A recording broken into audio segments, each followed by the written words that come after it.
these guys? You ever do anything wacky with them? Uh, You're a vegan. You don't believe in putting meat in those types of places, do you? You have a girlfriend, Paul? no, I don't. No? When's the last time you went on a date? Yesterday. Really? Yeah. Oh my God! Tell us about it. How'd you find this girl? She's a comic, so I don't want to talk about it too much. Oh, come on. It's okay. We have to. Trust me, she would throw you under the bus in a heartbeat if she was up here right now. So, like, what? You guys were, like, doing an open mic or something like that? And, Yeah, I found her, like, she added me on Instagram when I was moving here, and we just went out a few times. Last night being the last time, and so I'm hoping it would be a girlfriend situation, but too early to call, I guess. Oh, she's going to love it when she's going to get so wet when she hears this part of this podcast.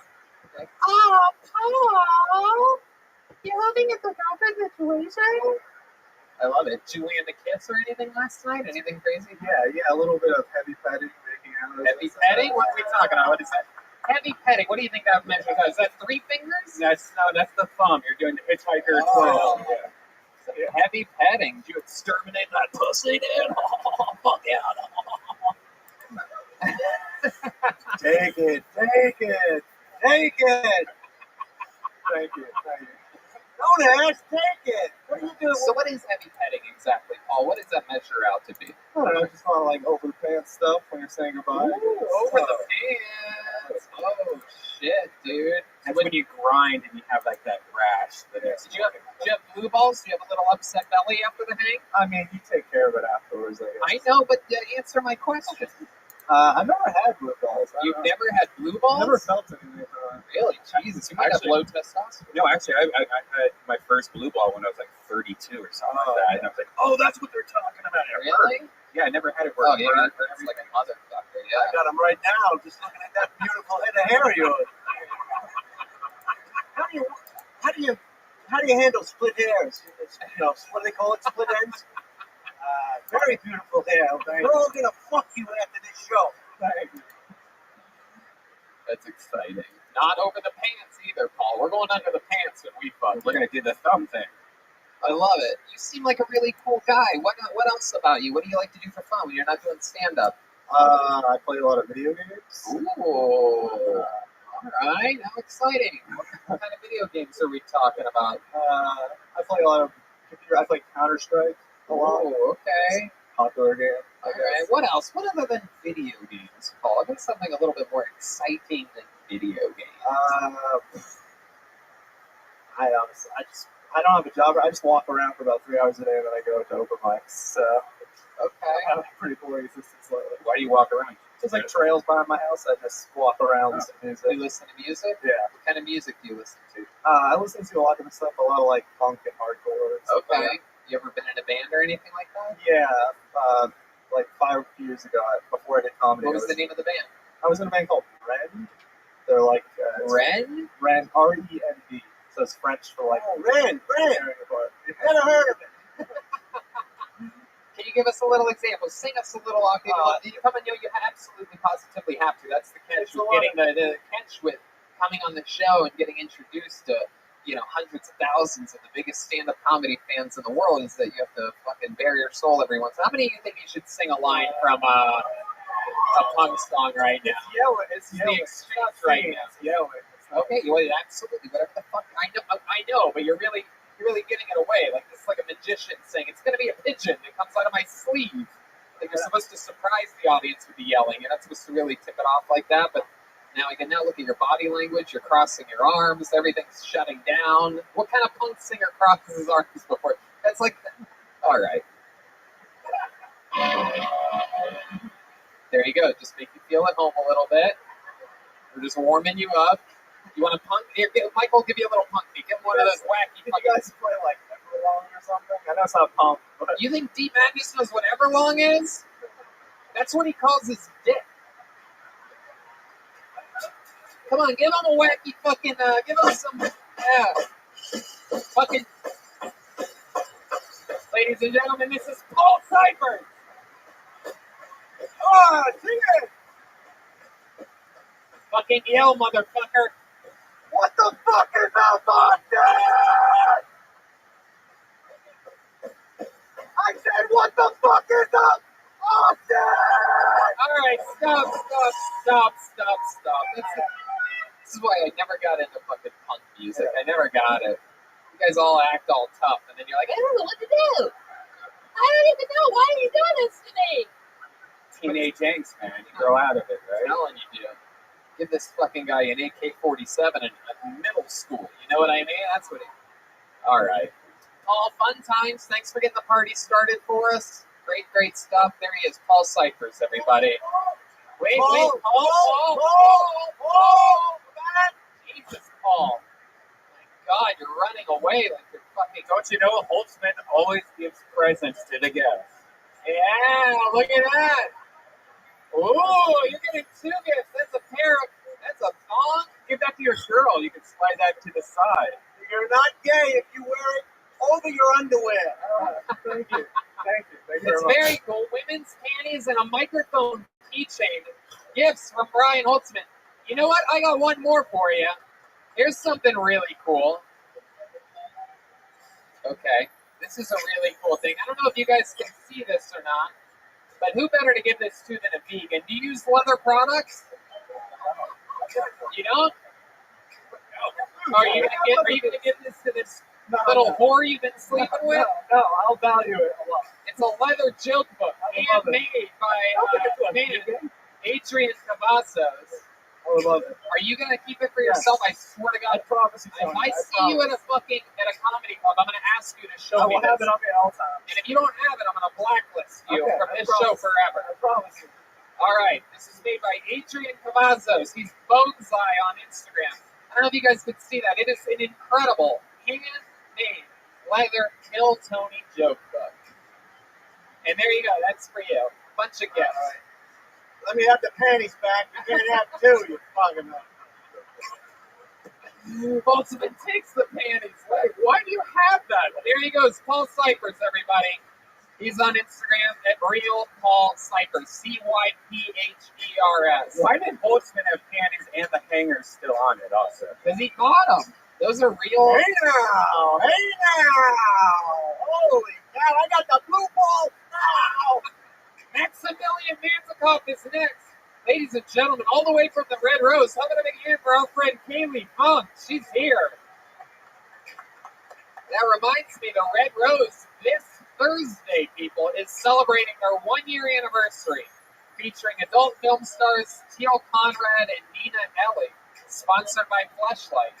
Yeah. Haley has to keep the microphones clean between every comedian. All right, here he is, your next comedian. Ladies and gentlemen, it is Maximilian Manzikoff, everybody.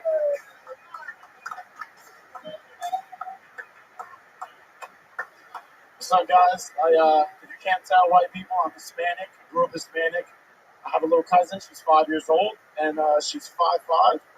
And my aunt thinks if she plays basketball, she'll become a lesbian. So what my family thinks, which is kind of weird, because honestly speaking, if she ends up being 6'4", she's eating pussy regardless. Just saying. Give her a chance. She might make it to the WNBA. Make $40,000 a year. Some of you don't like that, but all of you don't go to WNBA games. I've been running recently, so I think I know what ladies go through during sex now. 30 seconds into it, I'm like, man, I don't want to do this. 30 minutes later, I'm like, yeah, that was good for me mentally. And if my legs are shaking, I'm getting ice cream. Thank you. All right, getting out of 48 seconds, Maximilian Manzikoff. Welcome to the show. You've been on here before, right, Maximilian? I always remember a Maximilian. Yeah. Welcome back. What did we find out 2 weeks ago when you were on? I ran with the Bulls. Ah, that's Talk right. about that. Spain. Absolutely. Yeah. What do you think about Maximilian's performance, Brian Holtzman? I thought it was very, very constructive. I like the way you weaved in and out of your racial racism and tried to put that to the side and your hatred for white people. And your inability to support LGBTQIA. Absolutely. I couldn't. That's everything I was going to say. You said it better than I could have said it. Maximilian, you were here a couple weeks ago. I remember now the running of the Bulls, the whole thing. What's something, if you thought about your appearance on the show in the last 2 weeks, did you think about anything else that you might want to share with us about your life or anything that you've done? I saw you, I think, last week talked about like the shooting up at the mass shooting up north. Where did you see me talk about that? Here? No, over at Vulcan. And, That was fake news. That was fucking fake news. I was at the Target inside that same parking lot that got evacuated. Wow. Yeah. And they just send us outside. There's an active shooter, and they told us to go outside. I think this doesn't seem safe, but Especially when you're at a place that literally has a a target. Target over it, right? Yeah. Were you scared? Were you like really scared? Yeah, there was a lady. She was on the phone. And she was like, "I'm with my daughter. There's an active shooter outside," and it was terrifying because we have no idea what's going on. I'm looking at the Citizens app, and like I said, they're just shooting us outside. All the old people still carrying their carts. Did you do any cool TikToks? I didn't know. I should have. Right? There you go. Good question. Any cool TikToks? The craziest part is that the shooter was actually the comedian that was on right before you. So, very interesting stuff. Maximilian, fun times. What ethnicity are you again? Argentinian. Not Hispanic. Argentinian. What are Argentinians known for? What do you notice about your life? Like, I'm Italian, so I can always eat pasta. They're like the Italians of South America. It's like everything's just Everyone wants to be Italian. We know that. We knew you were. A lot of your people came to us, dude. What the fuck are you talking about? Your people came to Argentina. You guys fucked up our culture. What do you mean? What do we do? You bought a lot of bread and pasta, dude. All right, you know what? This is racist, and I'm not into racial humor at all. We helped you guys. You guys didn't know how to make bread before the Italians did it. And we thank you. That reminds me, I had some of the best pot in my life. Some of my buddies are here from a great restaurant, Chez Z. Oh, fuck yeah. What do you know about Chez Z? They're awesome. We just randomly stumbled into this place. We didn't even know what we were going into. Had an unbelievable lunch. Our friends over at Chez Z. How does Austin have this much food and we are just hearing about it, since we moved here? Mine's blown every single day. Today I had ramen at Tatsuya for the first time ever. Oh my god. See, the catch with some of these things, like Tatsuya just fucked up edamame everywhere else for me. Their spicy edamame, literally 20 times better than any other fucking edamame I've ever had, and I eat it all the time. Where is the best barbecue spot? I haven't had barbecue since I've been here. CM Smokehouse at Golden Acres. That's an easy one. We love CM Smokehouse. Buckeyes. There you go, 100%. Bucky's. What's your love life like, Max? What's your love life like, Maximilian? You're a good-looking Argentinian guy. What's going on with you? I'm in a relationship. Yeah, What? I've been in a relationship for about a year now, almost a year. Uh-huh. Yeah. What does she do? She's a doctor. Bends over and takes it like a woman should. What kind of doctor is she? Family medicine. Family medicine. Wow, Yeah. she's like a real doctor. She makes doctor money. She just graduated, literally. Are you pointing a gun at me right now in your jacket? Just in case, Yeah. Oh, wow, that's crazy. I thought it was a knife. It's a little bomb there at the end. He has a grenade. He's flicking us off. That's what he's doing because the Italians. She's a real doctor, and you're out here just fucking gagootsing around. That's exactly what I'm doing. Yeah. She supports your comedy career? She does, yeah. I actually met her at a comedy show. Yeah. Oh, okay. Hell yeah. Laughter is the best medicine, after all. All right, Maximilian. Well, you were just on a couple weeks ago, so we're going to hustle on to the next one. Another That's new fine. minute from Maximilian Mantikoff. Right. There he goes. Max Mantikoff on Instagram. Max with 2 X's. Wait, we got to see what the Oh, here comes the gifts from Brian Holtzman. Oh my God. Let's see what's up. Whoa! Those are some underwear for a legit doctor right there. And another microphone keychain. Those keychains are so cool. I figured out what That's Brian said. spandex. That'll give and breathe. Dallin Garrett is next. Dallin Garrett, but not before the great Kaylee Funk switches out the microphone for a brand new, clean, COVID-friendly microphone. You can find Kaylee at the Red Rose, not to be confused with the Yellow Rose, the sister club. Both are here in Austin. Those are the 2 most famous strip clubs in Austin. How many of you love strip clubs out there? Make some noise, huh? All right. Okay, so Dallin Garrett, I do believe this is a new name. Here comes Dallin, everybody. Make some noise for Dallin Garrett. Anything can happen. This is Kel Tony live from Antones in Austin, Texas. All right. Thank you guys for that pity applause. Like last place at the Special Olympics. So the first joke is for you, Tony. Yeah, I know, right? So I've been jerking off a lot lately, just out of sheer boredom. Because that's how bad traffic is on Mopac. So I find dating can be weird sometimes for me. A lot of women, they treat me like I am a god to them. I know, right? It's because they only talk to me when they need something. So, yeah. So there's a fascinating book that I recommend. It's on the bestsellers list. It's on the history of fake news. I recommend everybody check it out. It's called The Holy Bible. All right, so here we go. I'm going to try this real fast in honor of Humpty from, oh, nope, never mind. I'm not going to try it. There you go. Dallin Garrett, everyone. A lot of people describe his comedy as slightly funnier than pancreatic cancer. Incredible. Incredible, Dallin. Welcome to the show. Thanks, man. I love it. First time doing stand-up? Sixth time. Sixth time ever. How about a hand for him? He's getting started. Getting his footing underneath him. Dallin, what was your last joke going to be? Let's see if maybe it was going to be the big redeemer here. What do you do No, that it last wasn't. It's joke? a horrible joke. Try it. It's not It good. couldn't have been that much worse than everything else you said up there. I mean, it really... What's the difference? Just tell the fucking joke. Oh, shit. Dallin, It's not good. All right, Dallin, I don't think you realize how bad the rest of the jokes were. I know. Like, it cannot be that much worse. Try it, Dallin. Here we go. All right, here we go. This is a real story, by the way. All right, here we How go. long is this? It's a No, story? here we go. I, too, have gotten busy in a Burger King bathroom. I had to take a shit. It was going to take a while. I was going to be there, so I wrapped up and finished up the email for work. Wow. There you go. I only did it for Digital Underground. I literally made up a joke just for that. I didn't think it was going to be funny. Dallin, just take a breath for a second. Breathe. Are you breathing at all? Have you been holding your breath the whole time that you've been up here? It's very exciting. So, Dallin, let's talk about your life. You've only done this 6 times. You started recently, 6 times. right? How long ago did you start? How many times have you squozen 6 spots into it? I don't, 2 weeks? I 2 don't months? really want to, I don't want to say it. 9 years. Your first time performing was 9 years ago. Yeah, I did it 4 times in Florida. It's kind of like a bucket list kind of thing. Uh-huh. It was fun. And not to kiss ass, but I didn't want to get on stage again until this show. Okay. So I really be honest, guys. Like, this show is so much fun. It's amazing. I feel the anxiety when people come up. I hope they do good. Does it give you a hard on? Wear me a hard. Wearing those pants, I think we would know if he had a hard on. I don't know what those things.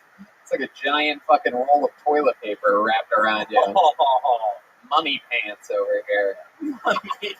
Dallin, how old are you? I'm 40. 40. And you fought in the military, am I correct? I joined the military, but no, I didn't fight. What happened? So how did you join and not fight? They heard I your got jokes? injured. I heard your jokes, so like we can't send this across the seas. This guy's not even going to tour for the military, not to mention comedy. What happened? How did you join and not serve? Just I had an ankle injury from a basketball high school thing. Basketball? Oh my Just god. back in the middle of basically. I cannot picture you playing basketball at all I whatsoever. couldn't picture me doing either, but I rolled my ankle while I was drunk one night, and it. I feel like D Madness would beat you in basketball. You can't picture him at all. D Madness out front tonight. I love it. Dallin. So let's talk about it. What else have you been doing your whole life? What do you do for a living? I definitely cannot tell you that. I'll get fired. Really? Can you give us a ballpark of what you do? Nope. Really? I'll tell you what I do on part-time for fun, though. Sure. So I'm a kayak guide. If you guys ever want to check out the bats under the Congress Bridge. Well, I'm a licensed scuba instructor, so I got some crazy stories. Want to hear one of those? Wow, you were drowning on stage tonight, so it's incredible that you're a scuba instructor. It's incredible. I know. How long have you been doing that for? Well over 10 years. What's the craziest thing you ever saw under the water? Me taking a shit You took a shit underwater? while on scuba gear. Oh my god, wow, you also took a shit on stage tonight. That's incredible. I could do this. Everything you tell me you do, I'm going to say you did it on stage And tonight. the car, But I really did. Yeah, like 40 feet under. Wow. There's no avoiding it. and the coral reefs in Boston, I heard it just Amazing. Coral reefs. Carl Reeves? Coral. I thought that was Christopher Reeve's brother or something you're talking about. Carl Reeves. Sorry, he's a 5150. All right. I know his job. What's his job? What? Almost. You're a cop? No. Oh, wait a second. Oh, shit. Oh, you can't admit to being a cop. Uh-oh. I'm way too skinny to be a cop. Oh, I don't know about that. I don't know. Okay, way too less muscular to be a cop. That's not true Way less either. brave. It's either cop or a fluffer on a photo shoot. Dallin, what else about you? What's your love life like? You seem like the kind of guy that's had a couple ladies tied to the bed while you go out and do stand-up and things like that, right? You know what? Never been married, no kids. The single life is pretty fun. Hell yeah, especially when you're a police officer. You get to just do whatever you want with the ladies. You pull them over. It is a federal offense to resist an officer. So, in case y'all didn't know that. Oh, the fact that you know that joke proves that you're a cop. You just accidentally admitted to being a police officer on the show. You're busting. Uh-oh. All right, Dallin. What else? I feel like there's something else. Let me ask you this, because you seem like a real man, right? You seem sort of like a tough guy a little bit, right? What do you think is the coolest thing about you? The coolest thing about me. You seem like a real stiff, so I'm asking. Yeah, that's so narcissistic. You know what? I mean, I don't know. I like to travel a lot. I play a lot of sports and things like that. What kind of sports? Sand volleyball, softball, you name it. I mean, anything. I'll play. Sand, volleyball, and play softball. basketball. You exclusively only play women's sports? You know, sand, volleyball, softball, pussy tag. Where do you bury the bodies? Tell us the It's truth. my understanding that here lately, guys can join women's sports, and that's bigotry for you to say that's like to make fun of that. That's not True. what That's I'm true. saying. It's true. Like, I plan on dominating women's chess Okay. because I'm going to enter those chess tournaments as a male, Okay. identifying as a female. All right, Dallin. Like, it's a sport. All right, Dallin's an interesting name. You ever ask your parents why they named you Dallin? Dallon. It's a long, boring story, but yeah, I do know the reason why they named it that way. It's a long, boring story, and you ever think about doing it in your minute? It would really fit your brand. I said You, long. I said long story. I don't have time for a short boring I story. love it. 60 seconds is a short boring story. Dallin, we pulled names out of this bucket of all different shapes and sizes. It's always fun to see everybody get a different shot. I love that you're a fan of the show. I love that you came out here and gave it a shot. Thanks for having me. Real fast. Oh, I shit. think It never works out when people do this thing that you're about to do. You go ahead, though. Let's see. You could be the chosen I need one. to tell you why I signed up. Okay. I'm asking for a huge favor. Oh, this is the worst A of the worst. It doesn't get any worse than this. Get ready. I get a lot of money for sick kids. Watch. No. I get one free get out of jail then. I've been to like 5 Hiltonians. I've been signing up the last few weeks for one reason only. Okay. And y'all are all about to pick on me. I don't care. This is how much I badly want this job. I want to be Joe Rogan's bartender at a food club. Okay. Let me tell you something, Dallin. I love that. I asked him at one point during this interview, "What's the coolest thing about you?" And he goes, "Oh man, I don't want to sound narcissistic." And then he just literally asked for the coolest job ever invented. I just want to look. I've never bartended. Have you ever bartended before? I'm a legit bartender. Yeah. Well, I mean, not really. Because I literally asked you what you do for a living, and you're like, can't tell you that, but I'll tell you, my side job is kayaking and scuba diving. Nowhere did you mention bartending. There's literally been someone recruited and hired that literally comedians give her money to hang out with them. That's who you're competing against. And she's already got the job, Dallin. You're a psychopath for asking that. I don't even know who you're talking about. I know. How would you know? How would you know who the biggest bartender in the comedy business is? How could you? She's literally. I don't know. Let's ask Let's ask Joe exactly. This guy thinks, yep, exactly. This guy thinks he should be the bartender. Joe, what do you think? That's nonsense. Okay, there you go. That's the answer for Joe. I love that you had the balls to ask, though. Wait. There might be multiple bartenders at this position, so I'm sure. There's not a snowflake's chance in hell this guy's getting a bartender job. Joe said utter nonsense. Wow, really? Why? It's okay. Let's do this. Because you seem really disappointed about this. So let's ask you, because this is a good opportunity that you have. I like you, by the way, Dan. I like you. I just wouldn't hire you for a bartender spot at Joe's Club. You're not hiring me. I'm asking you for a recommendation for Joe to hire me. 100%. Listen, I mean, there's a thing with this, and it's like a lot of people ask for things when they're not qualified. You don't know I'm qualified. How are you? Give us okay. In that case, this just got all very interesting. Tell us exactly your resume, and if it impresses us, we'll call Joe Rogan right now on speakerphone. Give us your bartending resume. Let me remind you. You know he's not going to answer. Okay. What? He's not going to answer. He's too busy. Oh, okay, Dallin. He's not going to answer your fucking phone call. Jesus Christ, this fucking guy. He's not going to answer my phone call. Hey, Tony, give me a recommendation. He's not going to answer you. You're a fucking... I don't even get it. I'll tell you what. Let's make a bet. Okay. You call him tonight and he answers, then you got to give me a recommendation that he at least gives me an interview. Do you hear yourself? I do. Do you hear yourself? I'm just saying. You see, Give us your resume, Dallin. oh man, Makes no sense. If I call him and he picks up, I have to give the recommendation. Like, do you even hear yourself? No. If he doesn't, you go. If he doesn't, you go. Dallin, okay, shut the fuck up. Tell us your resume. Tell us your bartending resume. This is so interesting. I mean, I've bartended in multiple cities, multiple states. Me too. Maybe I should be the Okay, here we bartender. go. You know what? Matthew McConaughey's charity event. I've been his private bartender for the last 4 years. UT coaching? Yeah, y'all. You wanted a resume? I don't know. What else have you done? What else have I done for bartending? Yeah, dude, the job you're asking for, yeah. And be honest. Be honest. I'm not trying to be cool, but I name drop UT coaches, I name drop Matthew McConaughey, and that's not a good enough resume. I did all the private parties. I did all the private parties. Literally, that's How many private parties has Matthew dozens McConaughey over doing? the course of 4 or 5 years. Okay, dozens of times you bartended private parties.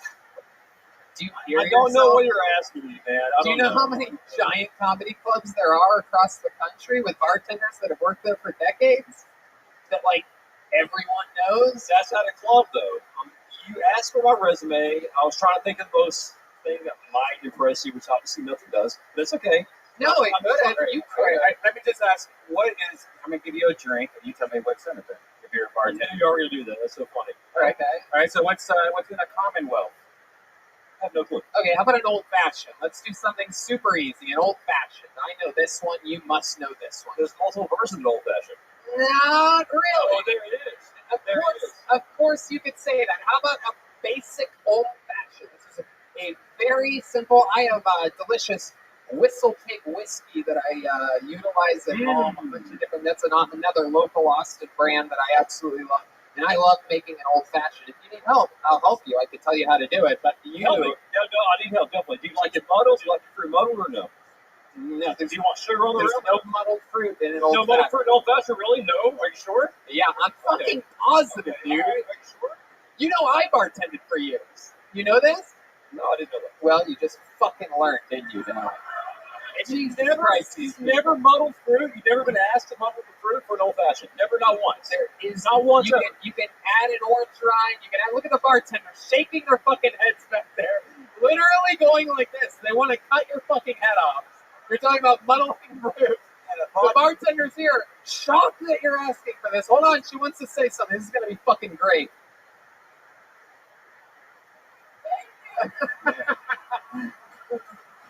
How many of you people think we should break a glass over this guy's head right now, huh? Yeah, we're going to let you up easy. There's a pair of underwear. There he goes, Dallin Garrett, everybody. An extra long interview. Dallin, thank you, buddy. Thank you so much, man. Dallin Garrett. Kaylee Funk giving him a little kick in the That rear. was fucking ridiculous. Kaylee Funk more qualified to be the bartender at Rogan's Club. Still hasn't asked for it. Dallin Garrett decided to use it as his closer. Wait, Remember, before he asked about that, I said this never goes well. By the way, he couldn't even do 2 drinks. Like 2 out of 2 drinks, he didn't know. But to be fair, the one I asked him, the Commonwealth, does have 71 ingredients in it.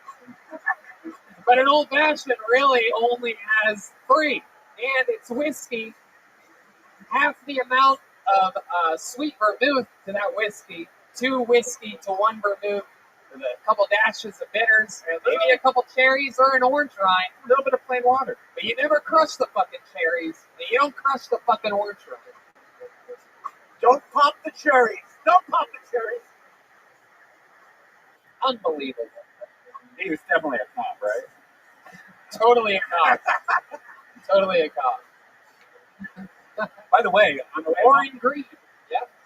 the other night, I was getting pulled over on the way home from my show, and I was like, "Oh fuck, here we go!" And then the cop pulled over and just gave me a peace sign and went away. So it might have been him. Yeah, it is pretty crazy out here. Texas knows what's going on. Shout out to the, how many people love the police here in Austin, Texas? Okay, still not ready to give police love. Just checking. How many love HEB? How about the police? Oh, okay. Still love it. How about HEB? All right, here he is, everybody. It's Warren Green. Hello, this is a daydream come true. Holy shit. I haven't been doing this that long, but I think I'm still doing it because all the comedians are really encouraging. I had someone come up to me after a show once. They said, Warren, I think all the jokes are really good, but none of them are funny. I'm going to show you what he means by that. I went to the store to buy half and half, but I can only afford one. A homeless person asked me for some change, so I took a shit on his front steps. A one-way road meets a two-way road. It forms a three-way stop. But in my opinion, if you want to make a three-way stop faster, you can put a finger in my asshole. I actually did just find out I was bisexual, so I ended up running a lot of stop signs. I don't know how much time I have. I don't think I have any more jokes, but I did originally want to be a prop comedian, but you guys know how that story goes. I left them in my car. Warren Green, everybody. Warren, I love your set. How would you like to be the new bartender at Joe Rogan's Comedy Club? I think you're overqualified for the position. I love you as the producer of Tim Dillon's podcast. You're incredible. So glad you're here. Yeah, thank you. Congratulations. It was a beautiful wedding. I love it. Hell yeah. Congrats on your wedding. It's hilarious. Warren, welcome to the show. How long have you been doing stand-up? I've done it a couple half dozen times. All right, awesome. You're on fucking great pace, man. Doing real jokes. You absolutely blew Dallin Garrett out of the water. He's a scuba diver, so that's hard to do. I was really nervous until I saw him go up, and I was like, oh shit.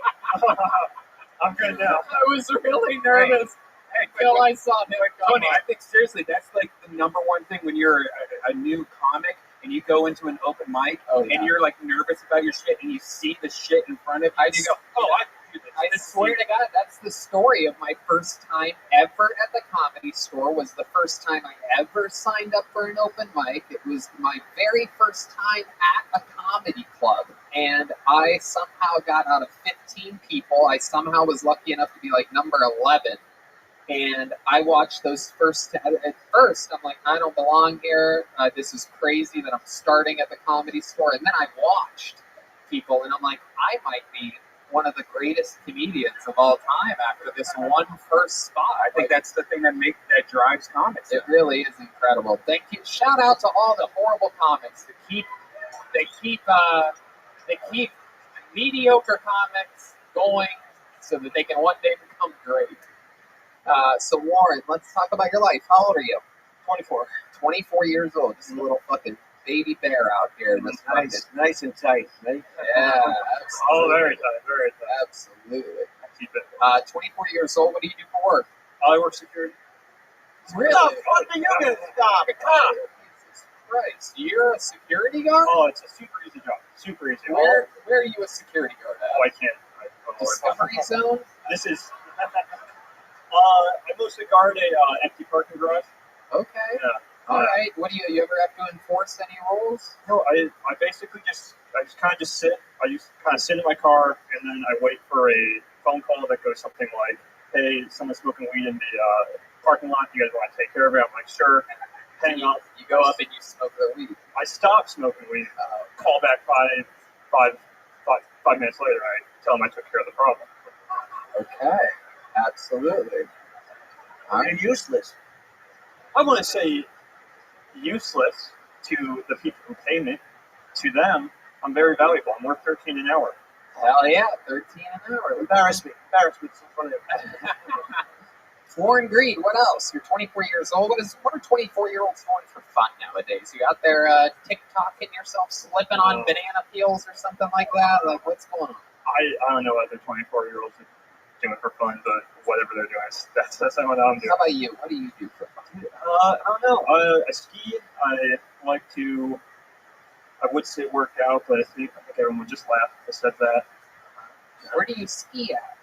Well, I suppose I'm in Texas now, but I'm originally from Minnesota, so Oh, I got okay. a lot of that real crappy, icy snow there. When did you move from Minnesota? Last March? No, 2 Marches ago. Oh, okay. You don't have the voice at all. No, Minnesota. We say pop.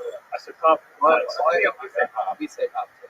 Why don't you get your eyeballs shaved so you don't have to wear those fucking things on your face? Have you ever thought about getting the LASIK surgery? No, well, I wear these glasses so then people don't give me their kids because I really hate them. Yeah. Yeah. Yeah, you definitely they give you some real Jeffrey Dahmer energies for sure. Those are there you go. I love it. What else, Warren? Tell us a crazy fun fact about your life that would surprise us. Perhaps your family or your upbringing or something else. This was surprising. I was a president of a fraternity. You That's were? not surprising. Yeah. Oh my goodness. Yeah. At Hogwarts? like referring to the nerd style, like you had your own We were a little nerdier. Obviously, but Yeah. If you're the leader. I was of eventually elected leader. So That's cool. I definitely worked my way up there. Wow. What was your fraternity known for? Excellence. Hand jobs. Greasy little hand jobs in your ass. You could build a PC. What's your love life like, Warren? You have a girlfriend? No, pretty barren right now. What a shocker. I know. Fuck. I mean, have you ever been with a girl and you take your glasses off and you shake your head like that? You turn into like a hot guy? Has that ever happened to you? No, it's never. Couldn't. Have you ever tried? Have you thought about trying it? No, I'm thinking about it now. Oh, wait. How many of you think you should try it right now? Huh? Hold on. Wait. Take your time. Make the audience want it a little bit, right? Warren, just get ready and, oh, jeez Louise.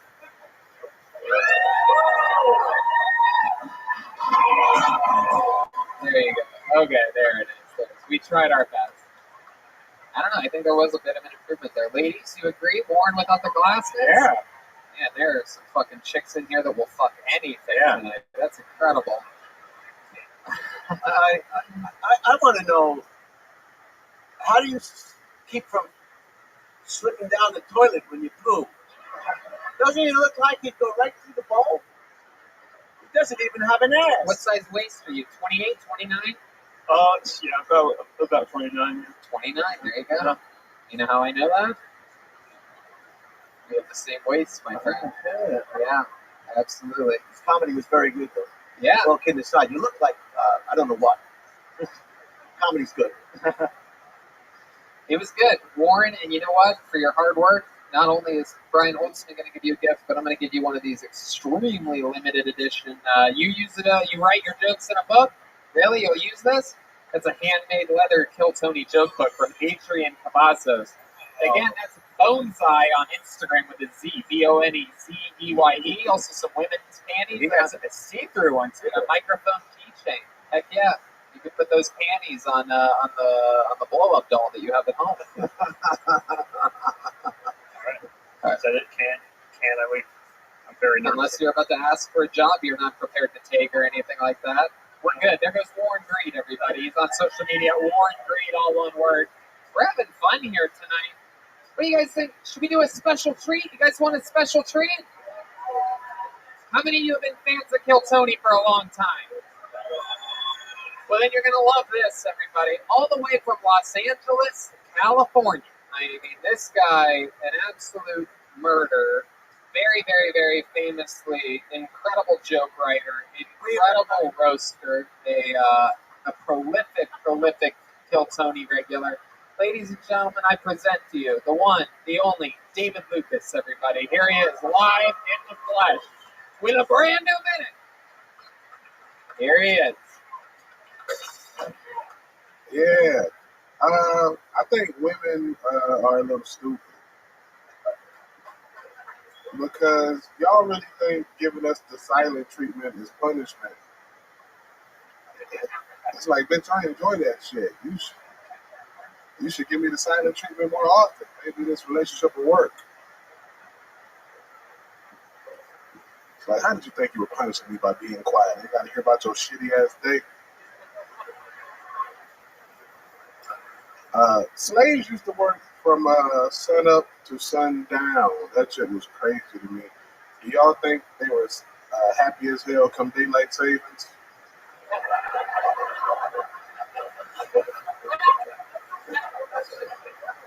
Like, hey man, the sun go down next week at 5 o'clock. You sure about that?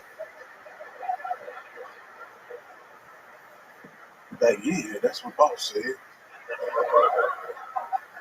Like, if I was a slave owner, I would have confused the fuck out of slaves. I would have had blackout curtains in my slave quarters. Them niggas will never know what time it is. All right, thank God, man. Hell yeah, another minute from David Lucas. Welcome back. I love it. Told it. I love it how often you're here from Los Angeles visiting us. Yeah, you zipped up today. Yeah, man. I like your. I like you. You actually wore some. You wore something other than camouflage tonight. Right. We need to hold on the underwear for just a second.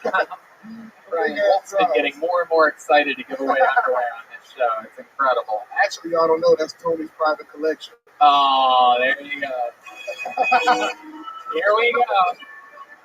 Here we go. You son of a bitch. If you smell it, the pussy part smell like dick. Oh my! Why would you say that? I love that you're wearing a Dennis Rodman shirt today. Yeah, this your side nigga. I don't really know about that. But you're shaped like a basketball, so you know, you're good on the court, the food court. Makes sense. You're repping Chicago because you thought it was the Wendy's city.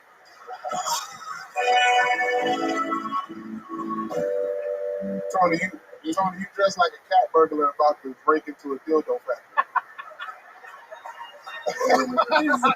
These dildo jokes get me every time. For the record, I've never owned a dildo before. Whatever. I love it. I love that you're repping Dennis Rodman, though. You're good at Dunkin' Donuts. You're what a lot of girls consider their worst rebound. But you look up to Dennis Rodman because he can jump. Oh. Dennis Rodman, David Lucas jokes, everybody. Tony likes donuts because they remind him of assholes.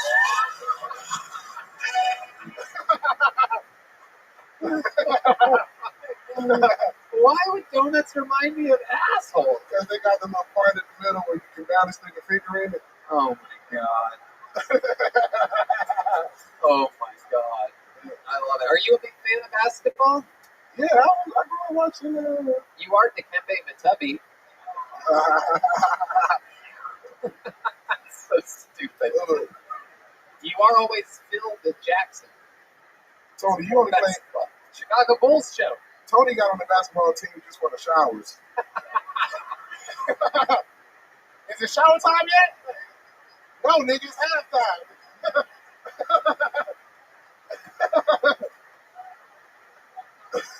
David specializes in the full court panini press.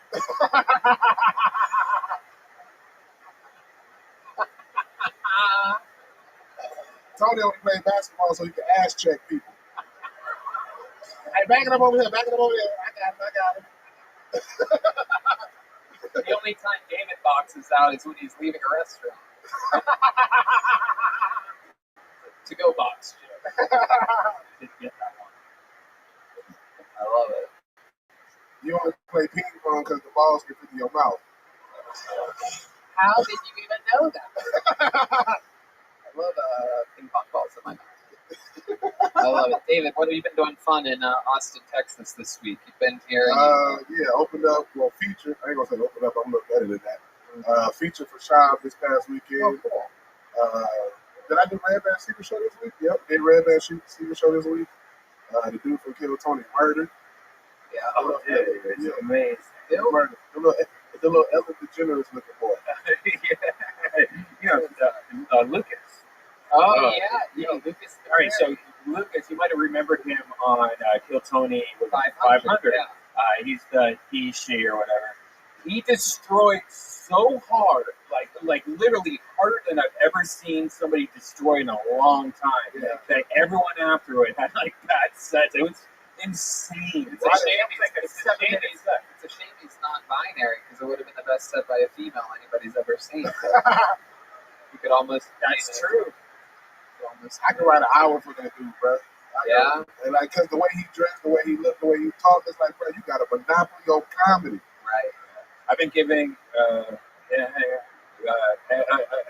spot every single week now because I just love watching it go up.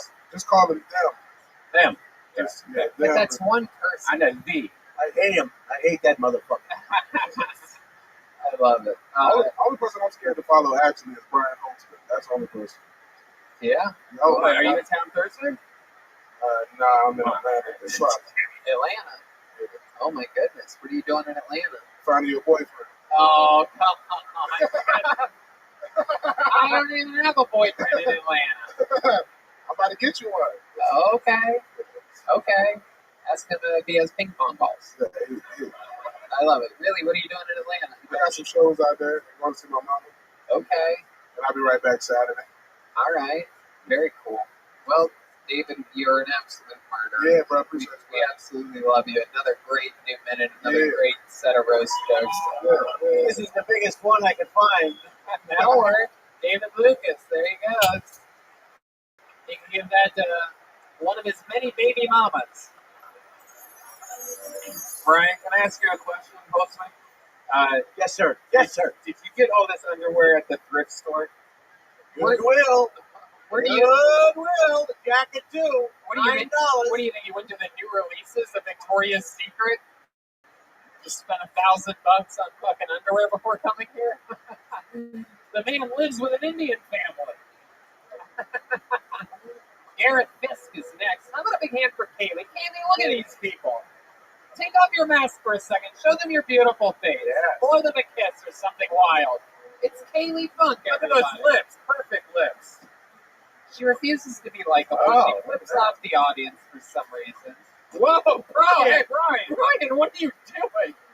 Kaylee, get out of here. She's forcing us into a Me Too situation. Thank God this is not live Jesus anymore. fucking Christ, man. Kaylee, please don't tempt Brian Holtzman like that again.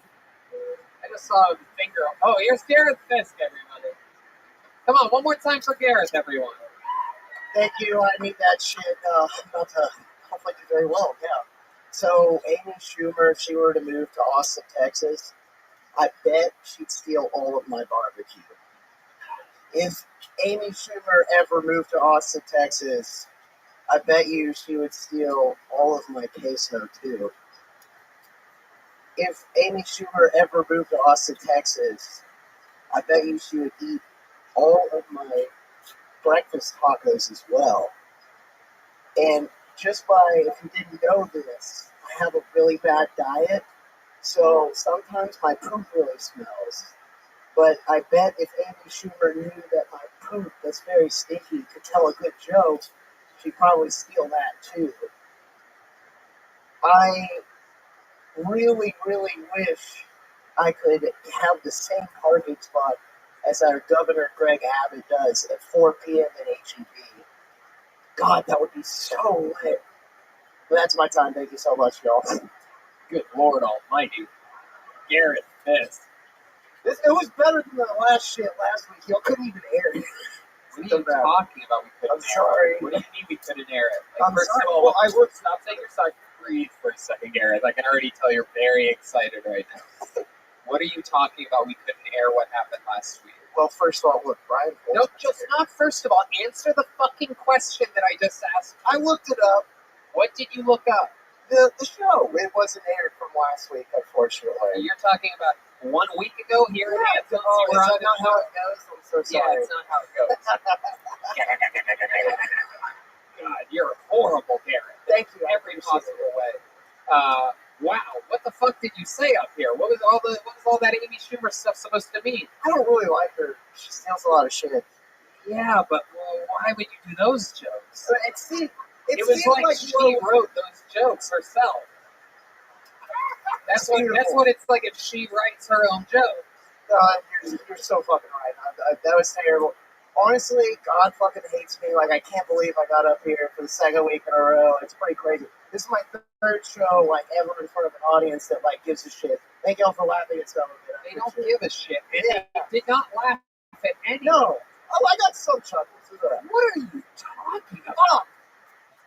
I don't think you know what they're laughing at exactly. I don't think you realize what's going on. Hold on, Kaylee is telling something on this stage. This is all brought to you by Fix Vodka. I don't know what's happening here, but Fix Vodka is out. That's her Oh my God, really? Let me No, you guys stop it. You're being fucking beyond disgusting right now. Yeah, alright. Yeah, this is a little creepy, Brian. No, you shut the fuck up. I'll You're the creepiest thing on this stage right now, Garrett. I'm not that creepy. Jesus Christ. What's a redeeming quality about you, Garrett? Because I fucking hate you right now.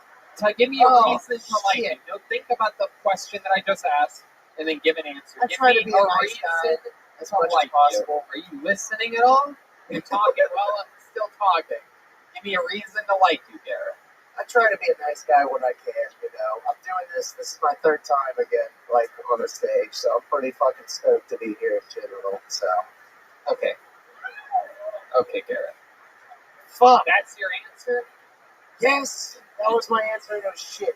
Has anyone ever told you you're funny before? Yeah, I've gotten that about many a times, unfortunately. Many a time? Unfortunately, clearly they were all fucking lying.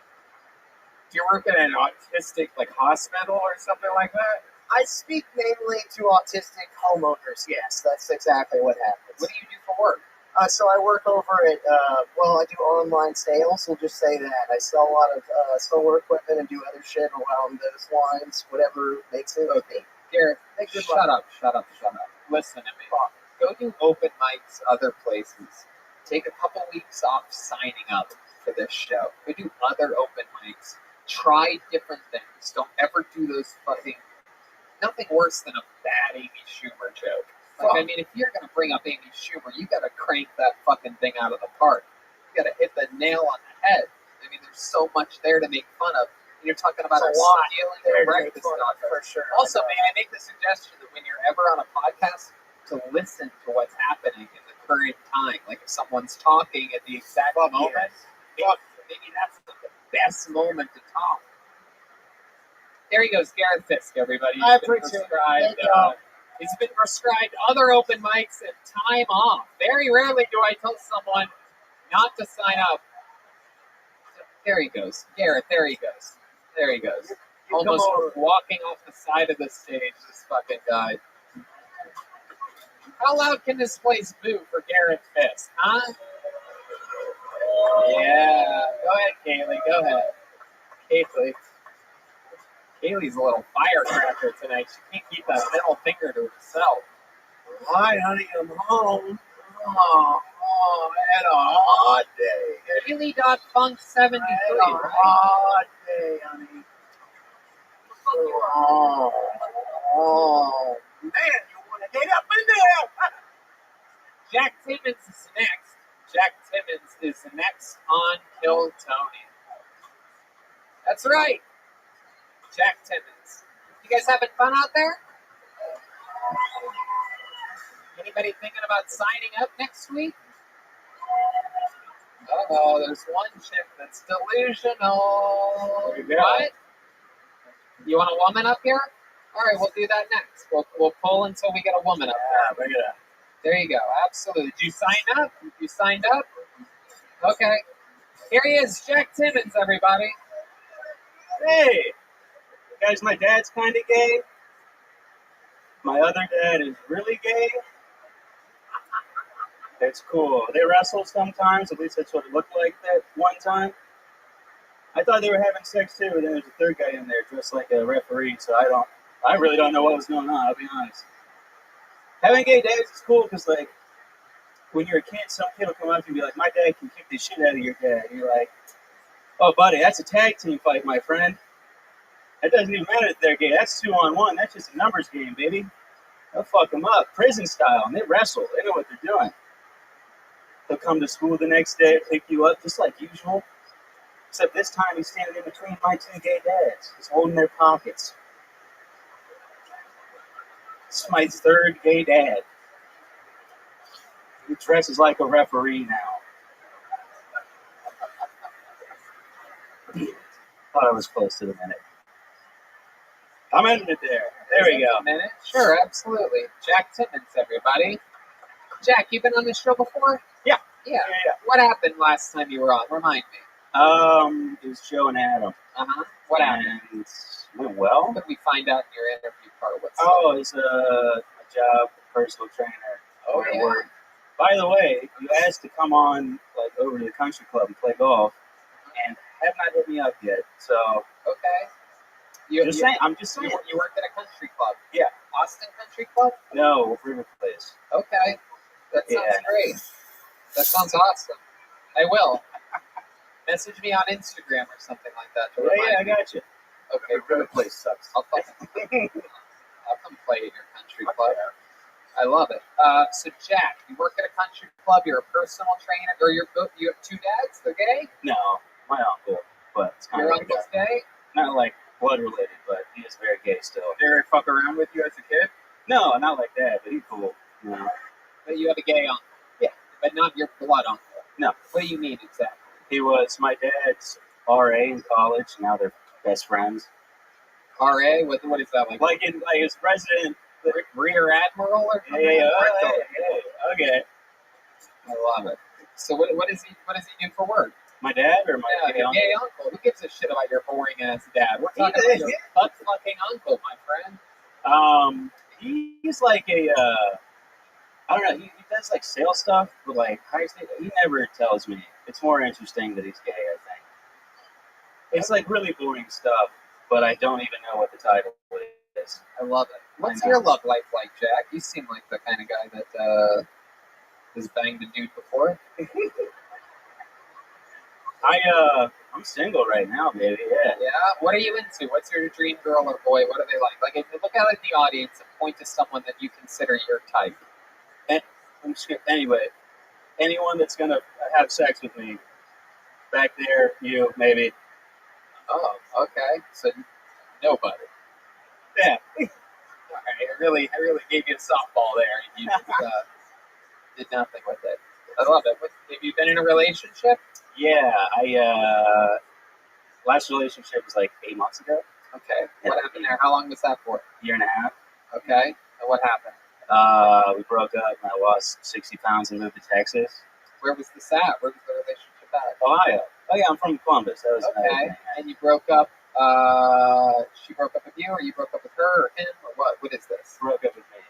She broke up with you? Yeah. Why?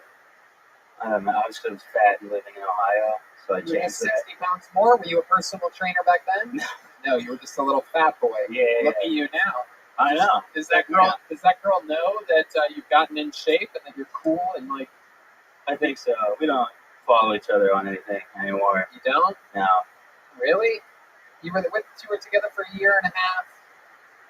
She doesn't know anything about you? Yeah, I drank a lot after we broke up, and then just woke up to a lot of texts I probably shouldn't have sent.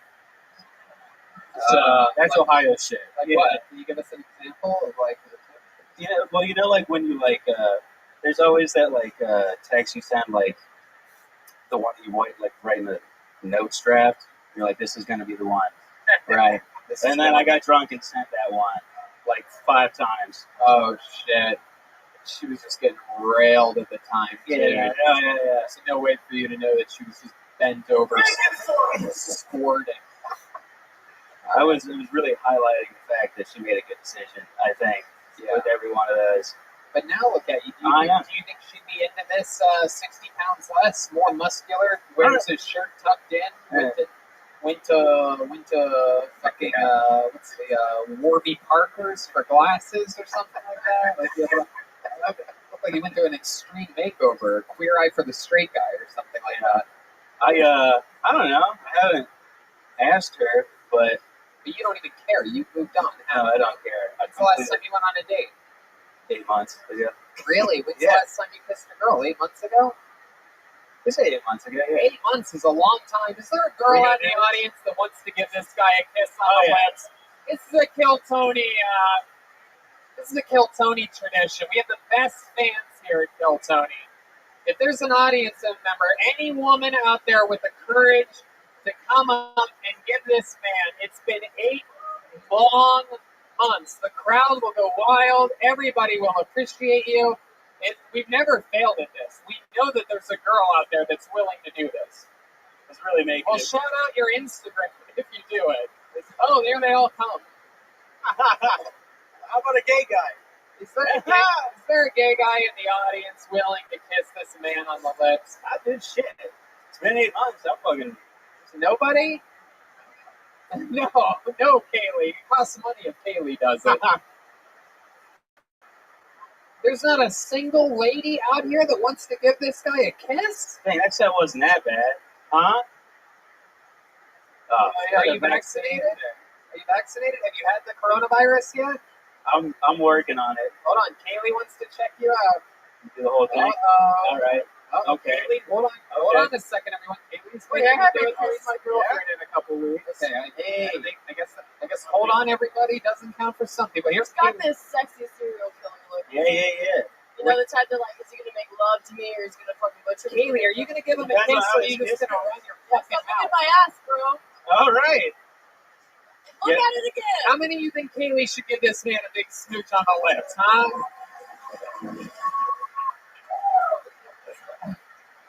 Holy whoa!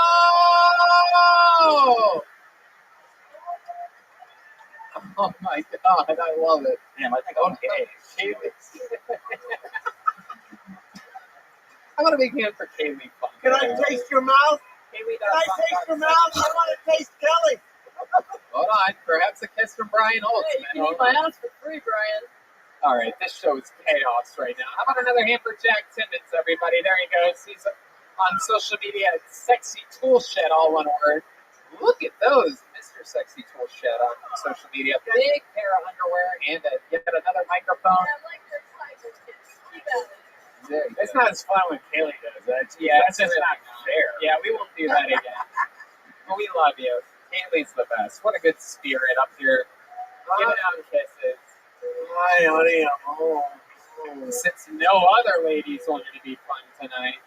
And just for that, I'm not going to pull a female comedian out. I promised before this that I was going to. And now, since no one wanted to have fun, let's do Charler Adams is next on Bill Tony. Charler. That's a new name. Could be a lady. We'll see what happens. Yeah. I've never heard of a Charler before. Oh, Anything can happen here. It's for the state. Go. Step back from that. Step back from that. Let my friend in. You gotta step back. Why takes it so long to get to that? That's a big holding chamber up there. A lot of stairs. It's my fault. I should have picked the name. Oh, wow. Here comes Charler Adams. No, keep going that way. You're doing the right thing, Charler. Nope, not that way, Charler. Come on, keep coming towards the stage. Here he is. This is very exciting. This is going to be great. I already know this is gonna be great. Make some noise one more time. Come on, Austin, Texas. It's Charler Adams. Oh, what's up? You know what it is. Fuck y'all then. Hell yeah. I just want to let you know I just completed my 4th year as a teacher assistant. Thank you. Fuck them kids. Now, for real, I remember my first day of school. I show up to the classroom. I was like, good afternoon, class. My name is Charles Adams. I'm going to be your teacher for the rest of the semester. And one of the kids from that, go fuck your mother. I said, what the bitch? I'll fuck your mom on a Zoom call, motherfucker. I share that shit with all her Tupperware friends. I'm a double meat cheeseburger, baby. You know what I'm saying? You ain't nothing but a little finger patty, little bitch. I ain't saying it out loud, but I said it to myself. You know what I mean? I take my class to the playground. You know, I don't even call the playground the playground. I call that shit the yard. Yeah. One time I saw 2 kids out there fighting. I was like, hey, y'all break that shit up. Break it up. What the fuck I tell you about fighting without a referee? Thank you. Hell yeah, Charles Adams. I'm sorry that I called you. I called you Charler because your S looks like an R the way that it was written. That's what we call in the business a hard R. Okay. And you can't quite read it like ow. Yeah, it's an S, but Man, we call it ninja. Yeah. Charles, you've been on this show before. I remember you being on. I made a joke about how you look like Kimbo Slice. It went over really well. Yeah. Everybody in town to use that shit too. I know, man. They're like, oh, you don't feel tone. You Kimbo Slice. I'm like, bitch, I'll get you in the face. Not you, I'm sorry. Charles out here scaring innocent white people. I love you, motherfuckers. Charles, you have a great energy, real great stage presence. How long have you been doing stand-up again?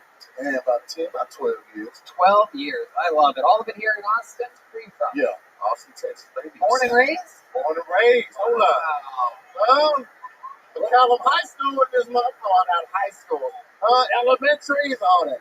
Tell us some fun things. There's something we haven't done because we almost never, by the way, this is one of the only cities we've ever been to where we almost never meet anybody from this city. Tell us some fun things about Austin that we need to try out. You seem like you have a lot of, what's the word? Soul? Oscar nominated.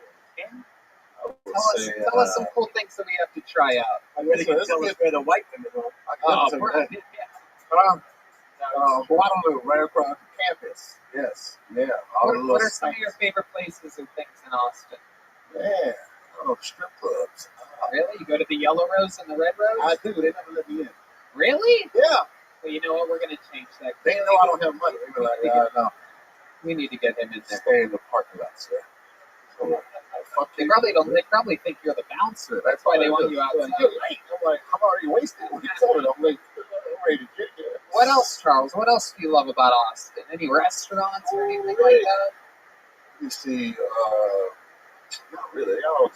Jamaican Tony. God damn. Jamaican Tony? Jamaican Tony on 11th Street, man. Jamaican Curry. I'll tell you, that curry, you get fucked up. I'm telling you, one plate, you sleep. Oh, shit. The man knows about you. Got them oxtails, all that. That's wrong with this food around here. What? That's cold-blooded right there. Hell yeah. Great. I want to try that place, man. Yeah, Jamaican Tony's. They go up. And Cajun Eats. Cajun Eats? What do you get there? Like bags of seafood? Shit. Wow. Chicken and mac and cheese. Oh, shit. It's seafood mac and cheese. Oh my God. I'm talking about one bite. I'm talking about, I ain't sharing this shit. I'm getting the food here. Woo. I'm getting horny, man. I love food. It's so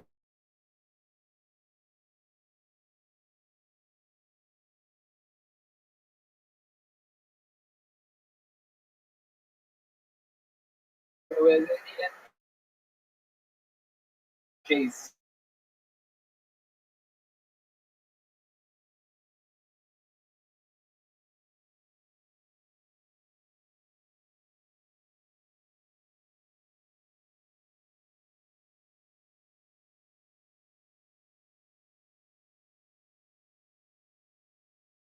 In Dallas 3 or 4 times a year. Yes. There's nothing like Austin, Texas food. I'm telling you. Something And the about food trailers, oh my God. we go everywhere. We travel the entire world. There's not a fucking city like this. It's what's up. Ridiculous. How do you stay in shape, Charles? How do you stay away from Shit. looking like David Lucas? Chase it.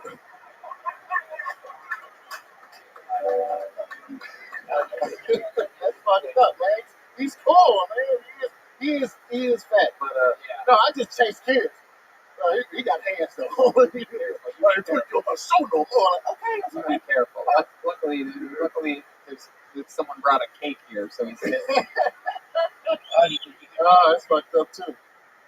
It's one slice away from diabetes. How do you stay in decent shape? Man, chasing them motherfuckers. I worked in junior high school. You know what I mean? Okay. Chasing them kids around and shit. You know? Yeah. You over there fucking get your ass back in class. You seem like you would be the coolest fucking middle school teacher I could possibly imagine. Am I right? I got TCD in my first year. What year? Yeah. Wow. After that, I said, fuck this. I just stopped going to school. You're definitely one that connects with the kids, right? Like, because you're a gamer. I can tell you're a gamer by your shirt and stuff like that. Connect with the children.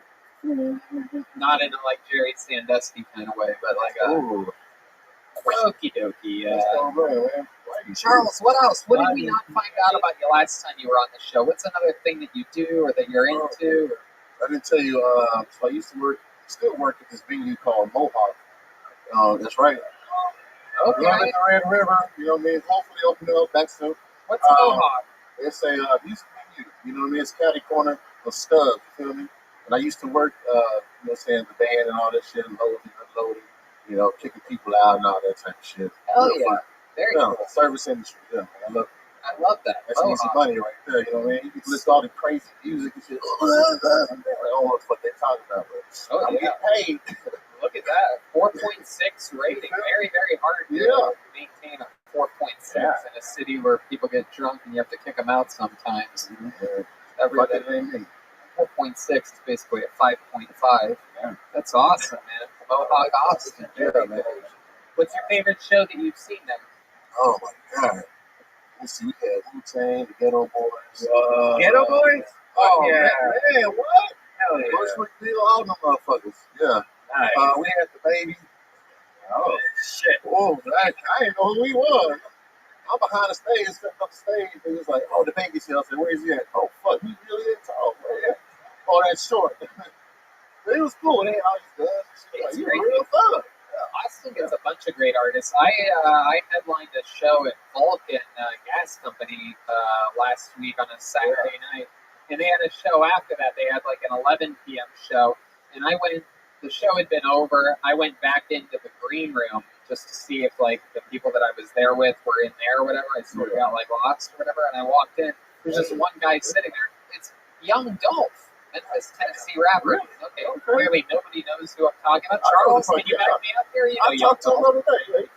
Oh, you did? We spoke to square and everything. Oh, wow. Man, black people are so cool. Yeah, we like each other, dog. We all black when we turn the lights out. Hey, I like that. Oh, he's Trump. He's Trump. I don't even know what he just said. I love that. But I like it either way. Can you do any more like cool catchphrases like that where the band like pops at the end? You're very good at that. You have any other cool thing? We're all black and you turn the lights out. You have any more like that? You can just do a runner of this right now. We say nobody leaves this place without singing the blues. Oh, what the fuck are you It's talking from Adventures in Babysitting. Oh, another fat guy in the back knows what you're talking about, Red Band. How about you just do what I asked you to do before Red Band hijacked the momentum? You want me to sing? Any cool catchphrases or anything like that? More of those for the band pops at the end. Really, anything works. Look out, bitch! Oh! They're right behind you! Get out the way! Get out the way! Do it again. Do it again. Do another one, Charles. Anything works here. Just do it. Fuck you, Tony! All right. Literally the one thing I didn't want you to say. Oh, man, I'm sorry.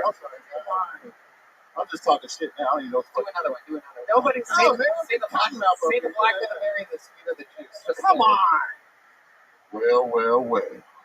The black of the berry, the sweet of the juice. Oh, hit me. Stupid. Ooh. Ladies and gentlemen, I love this man. Incredible energy. What I would give to have had you as a middle school teacher. You guys were such assholes. You have a great fucking energy about you, man. I hope you come back. The opposite of what I prescribed, Garrett Fisk. I want you to come back anytime. Sign up anytime. Come on, how loud can this place get? What's for the up? Charles? What's up, baby? Charles, I want you to have the last available of these handmade Kiltony leather books. Keep working on your stuff, man. Oh, look at that. Everybody loves Charles. I'll even give you a real handshake. You're cool as shit. Nobody leaves this place out singing the blues. Charles Adams, ladies and gentlemen. That's how it's done. All right. You guys think I should pull a woman out of the bucket? All right. Here we go. Aw, Yoni. Yoni, you were so close. David Flores, a legend here on Kiltony, a foot-smelling comedian. Nate something. Okay, we know this young lady. She was famously on an episode of Kiltony in New York City at Skankfest. She just got pulled all the way from Los Angeles, California. We know this crew. Comedy Store famous crew. Make some noise for Emily, everybody. Emily. Very, very awesome supporters of live comedy at the Comedy Store almost every night, even throughout the pandemic. Come on, guys, make some noise for Emily.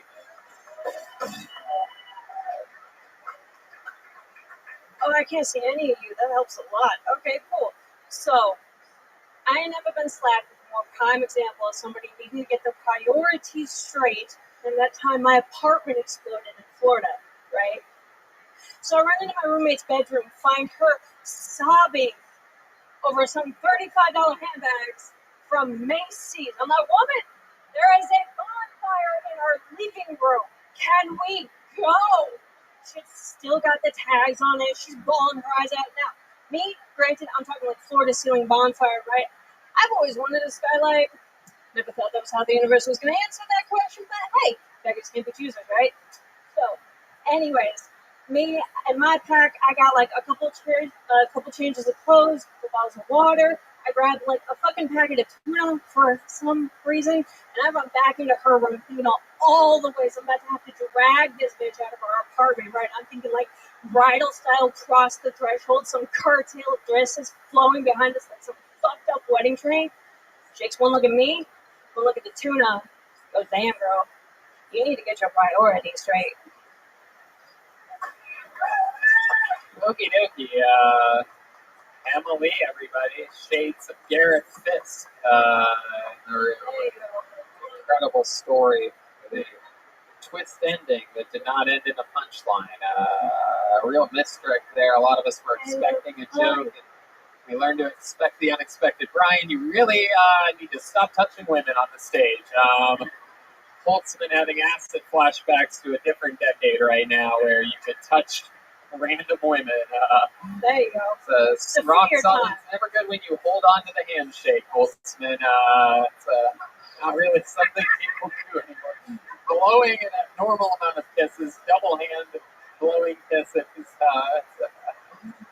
Careful there, Holtzman. What you doing there, friend? Whoa,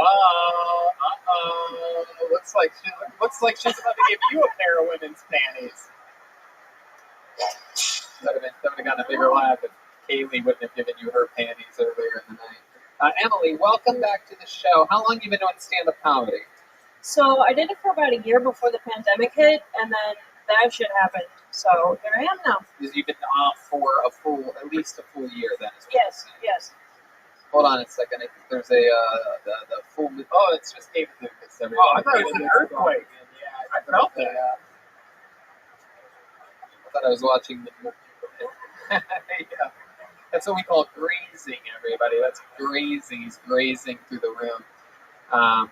So Emily, okay. Yes, And but your appearance, I remember your appearance on Skankfest going really well. So, yeah. Right? Yes, it was. And this was a story, sort of long form here. One of my favorite parts of this set, just to show you, this young lady here in the front has been screaming for me to pull a woman all night. And my favorite thing is during about 40 seconds into Emily's set, Red Band whispered to me, this chick over here is furious. I look at her and she's staring at me like this. And she goes, this is how women, by the way, if you're wondering why we make fun of female comedians sometimes, because they don't support each other. It's one of the most hilarious things. And she literally goes, during her set, instead of paying attention to her set for what could have been a funny moment, So I guarantee you're probably just as bad. What Wait, do can you we, mean? can we figure that out? Can we see that, Tony? You guys think we should give this girl a chance? All right, Emily, you stay on stage. You stand back here. No, not on Holtzman's lap, Brian. You stand back here. You want a fresh mic, or are you good? You need a fresh mic, or like a real fucking diva? Fully vaccinated. What's your name? What? Deanne Wallace. Yeah, sure. Leanne Wallace, everybody. Here she comes. Already getting kisses blown at her from Brian Holtzman. They're flying around the room. I think Holtzman accidentally hit D-Madness with one of the kisses. Ladies and gentlemen, here she is. One more time for Leanne Wallace. The clock starts now. Okay, I'm Face the audience. pro-women. Okay, so this whole thing is called, like, Kill Tony, but I wish it was, like, that game of, like, fuck Mary Kill. Like, just, like, fuck Tony, maybe he'd, like me. You guys have, like, fuck people for them to like you, right? I mean, I've done that before. It's not, like, a lasting thing. Maybe, like, a day or two. But I've also fought for, like, Whataburger. That's more fruitful. Like, you know you're getting a burger out of it. I feel like it's like a California crowd. You don't know what Whataburger is. It's like In-N-Out, like Texas. So, okay. Oh, yikes. Okay. Hot mic. Okay, so I feel like the pandemic has disproportionately impacted single people. Does anybody else feel like super fucking lonely during the pandemic as a single person? I feel like I spent so much time just like masturbating and looking out the window. Because like I feel like just like looking out the window like at how life used to be like turns me on. I'm horny. Remember like we used to do stuff together? Okay, so my the low point of the pandemic for me was okay, so I was visiting my boyfriend and I took an Amtrak. Wait, have you guys ever had like a boyfriend or girlfriend, but they're like not actually your boyfriend or girlfriend? But like you thought they were? So I went on an Amtrak. I don't know if you guys have ever been on an Amtrak. Holy fucking shit, man. This is a real conundrum here. I thought Emily getting silence throughout her set was bad. Somehow, Leanne was able to get audible boos from the audience halfway through her set. I heard boo words. You heard what? Boo words. Boo words? Remember What like are you saying? The Simpsons? Are you making a Simpsons reference right now? I have no idea what's happening. Okay. So, how do you feel like that went? I feel like it went better than Daryl. Was that his name? Daryl? No, you're thinking of Garrett Fisk. Like, how could I forget that name? Like his stance was making me nervous. It was so wide. Like I know his pants made you nervous. Like his stance made me nervous. So let me ask you something, man. Sure. Is that how you thought it was going to go? I mean, I'm not like I don't really like. Have you ever done it before? No. This is your first set? Pop my cherry. Very, very good. How about that for courage? Like when my actual cherry was cherry, popped, I cried halfway through, so I could do that. Pop your cherry. If you guys want. Wait, what? Like when my actual cherry was popped, I cried. Like I could cry this time too. If you guys want. Let's see what the audience thinks, because this is a real battle of the titans here, and I think we should let the audience decide. A lot of people think I'm a mean guy, so instead of me making any decisions here, I'm going to let the audience decide which. I like women. I want it to be like girl versus girl. Oh, look who's trying to fucking fix her reputation right now. This is it. This is Joe Biden 2 weeks before the election. Like, no, I swear I can talk. Hold on, Holtzman. Okay, yes, I see what's happening. All right, how many of you have Emily? Oh, Holtzman, Jesus Christ. And how many of you have Leanne? Oh, shit. Oh, my God, the guy that's fucking her tried to cover the mouth thing where he tries to make it seem like the whole audience is going, yeah, once. Leanne, is this something you think you're going to try again? Sure. Yeah. Is this something you've always wanted to do? Yeah. I feel like should I just like do a single teardrop? Just cry. What Okay, do you- what did you like about it? What? What? What did we not like about it? Yeah. Is that what you just asked? Okay. Well, I'm like the feedback. I'm coachable. okay. You like the idea. Too much tea. Too much tea. What does that mean? Okay, that's one of them. There's a fully backed table of old people if you don't want tea. Okay. Oh, you're still trying to don't drag that cute table of old people into this. We support the elderly here at Kilton. By the way, for those of you listening, these guys are just like in their 50s. They're not that old at all. Not at all, that old at all. Kaylee, what do you think about these girls? What do you have to say? Wait, who? Wait, there's a third chick? Oh shit, what the fuck is this? She's got the stunner shades already. I'm just gonna take this. What is happening right? This girl is in her pajamas right Hey, now. like Holtzman would say, just take it, Tony. This is just what we have to do. Angelina Jolie. Okay, It's up to you. what's your name? Christine. I had run down here to kiss the guy. You So I was did? like waiting. Really? Yeah, I was waiting there. What were you just waiting silently? I was Yoni, talking to guys, somebody. no communication when a girl runs down here to kiss Garrett's Kiss a fist? guy too. Yeah. Jesus fucking Christ. Somebody gave me the underwear. Okay, what's your name? Christine. Christine. And you've done stand-up comedy before? Yeah. You guys think we should give Christine 1 minute? All right, here it is for all the redemption of all the female comedians in the world. Ladies and gentlemen, this is 1 minute from Christine, everybody. Make some noise for Christine. This is where you clap to begin the momentum of a 1 minute set. Look, I'm here to defend Jeffrey Epstein. He's not a monster. Look, the youngest girl was 14. Do you remember who you were when you were 14, what you were doing? I was a slut. A lot of us were sluts at that time, plump and sexy. Listen to me, a 14-year-old is not a child. You cannot trick or treat when you are 14. You are not allowed to trick or treat. You are not a child. Plus, we killed an innocent man. He had private yachts, a private island, millions of dollars, private planes. Gorgeous, man. I don't know if you remember the pictures. If he had hit me up when I was 14, my parents would have driven me to the airport just to meet him. Okay, thank you guys for that time.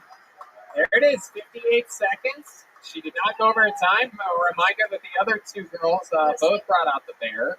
Extended sets to 1 minute 13 seconds. There was a joke in that last one, Tony. There was There was a joke in that a one. verified joke. We have confirmed with the judges that there was a single joke in that 1 minute set. At no point did you have audible boos. That's very exciting. How many do you think Christine took it here today? There you go. All right, Christine. There, look at that. Ladies supporting ladies. I love it. You Emily, can tell me to get off. I don't know if I'm supposed to be on here. it's okay. How long have you been doing stand-up comedy? 2 years. All of it here in Austin, Texas? New York, and I moved down here When did you move here? yesterday. Wow, look at that. Jesus. Just storming right into the I'm scene. not too liberal. I'll be fine. I'm not going to throw trash, Right. Yeah. Okay. Very good. What do you think's happening right now? Hey, kids? Red Band, no, that's not how it works. God damn it, Red Band. Unless you guys want to, in which case the crowd will go wild. All right, just kidding, everybody. I don't know. I'll do anything for views, I guess. Really? I don't know. I haven't had the chance yet. I've been a Well, loser for so wait a long. second. What does Emily think about this? We could have a 3-way kiss right now. Is that good? Three-way with Holtzman?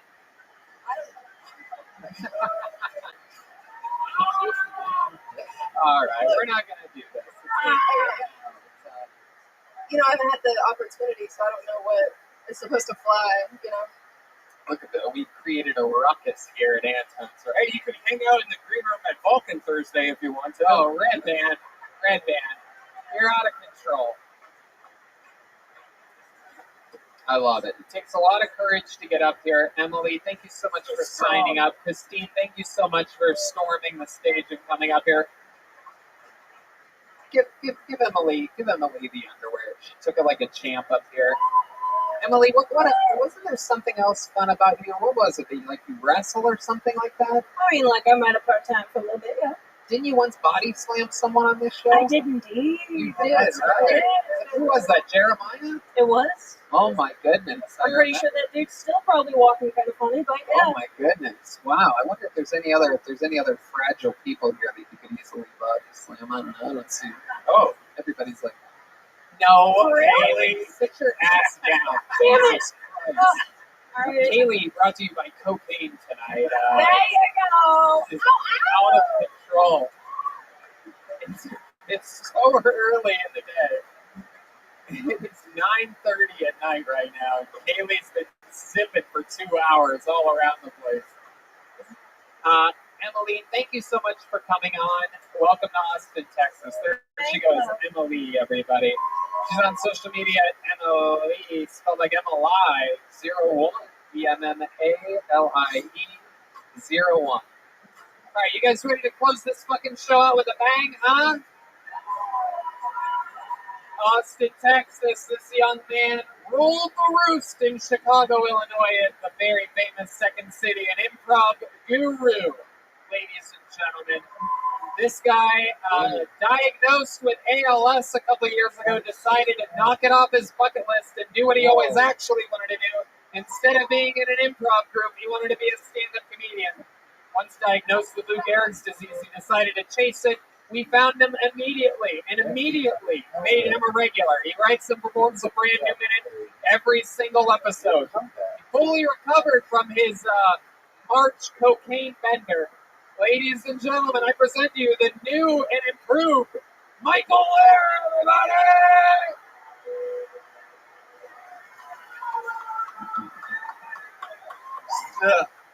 Stop telling me how cool my wheelchair is. That's like saying you look sexy on dialysis. Or your skin grows while you're on chemo. This is not a wheelchair. It's a bird scooter for the damned. You try plugging your legs in. You try plugging your legs in every 12 hours. I go to restaurants. I demand a discount for bringing my own chair. Strip clubs give me a discount on lap dances, but they turn me to maintenance fee for jizzing all over the place. My cock is like a fire extinguisher. The natural Lord uses my cock to put out forest fires. Smokey the Bear give my cock the Presidential Medal of Freedom. Wow. Michael Lair. Absolutely incredible. I almost forgot what punchlines were like after the three female comedians were up here back to back to back. That was like, you did so many, there were so many jokes there. That was like having 71 female comedians on stage at once. Oh, you're being generous. It was incredible. My goodness, just joke after joke after joke after joke with actual audible, very, very funny punchlines. Well, I have a lot of free time. You are 11 points away. So do they. I promise you, so do they. That's not an excuse. Well, again, Welcome, Mike. I've been having a great day. Ruined now by fucking Chester, the pussy molester over here. Holtzman and Michael Lair have a very interesting rivalry. These two hate each other for some reason. Fucking pederast. Dude, his mustache smells like little boy butt. I will beat your ass. Dude, shouldn't it be some used car somewhere?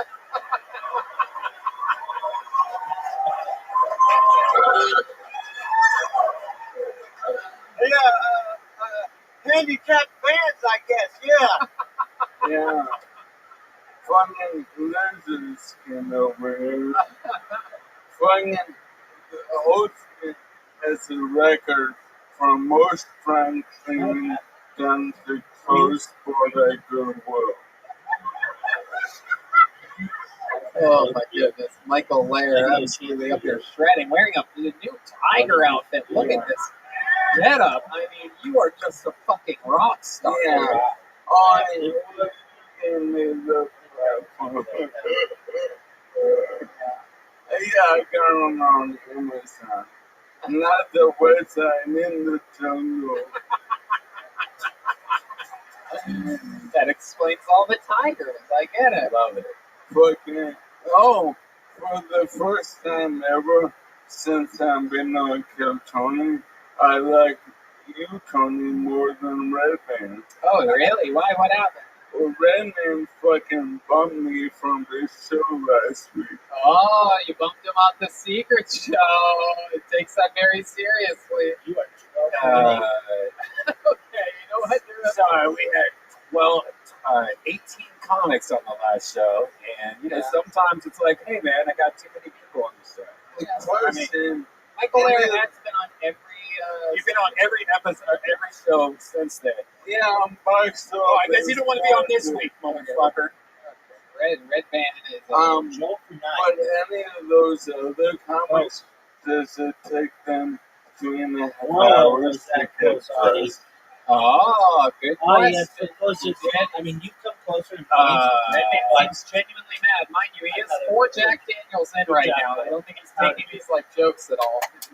No, I mean, look, Michael, I try to give everyone as many spots as possible. Sometimes I don't have, like, I overlook it, all right? So you gotta be like, hey, thank you for giving me 14 spots since I've been here. I can take a week off. You don't have to be a little bitch about it. Oh, I agree with that. What'd you say? I want to exhibit my happiness. You know it, girl. Good job. You know you want my ass to be bitch.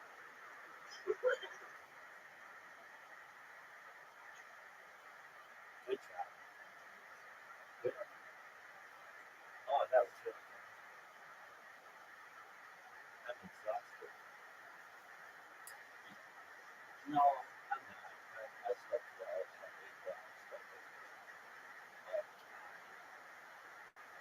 just don't normally come close to losing. Normally I'm like up by like 180 points on people. And yeah, I'm a terrible loser. I don't.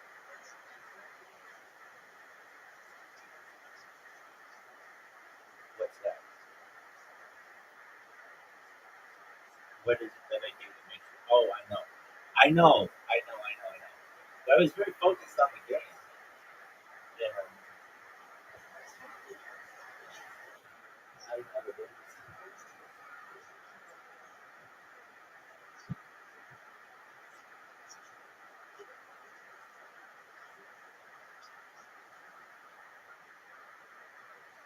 Well, I get used by forces of evil on me to corrupt you. I wanted you to play in the purest of fashion. But you did. You played really well. And again, I told this to Zoo. Like, normally I'm up a lot on Zoo. This is not the game's for. I start off the very beginning because I always go first. Like, I'll be up a few points. Then people will use my words to be up by like 20 points, 30 points. And then I always have to come back. And normally I get up, I get the double words and the triple words, and I use cheap words like XI and QI and all that. And then I get up a ton on them, and then I usually Zoom, and then I just mod things. But in this case, you will literally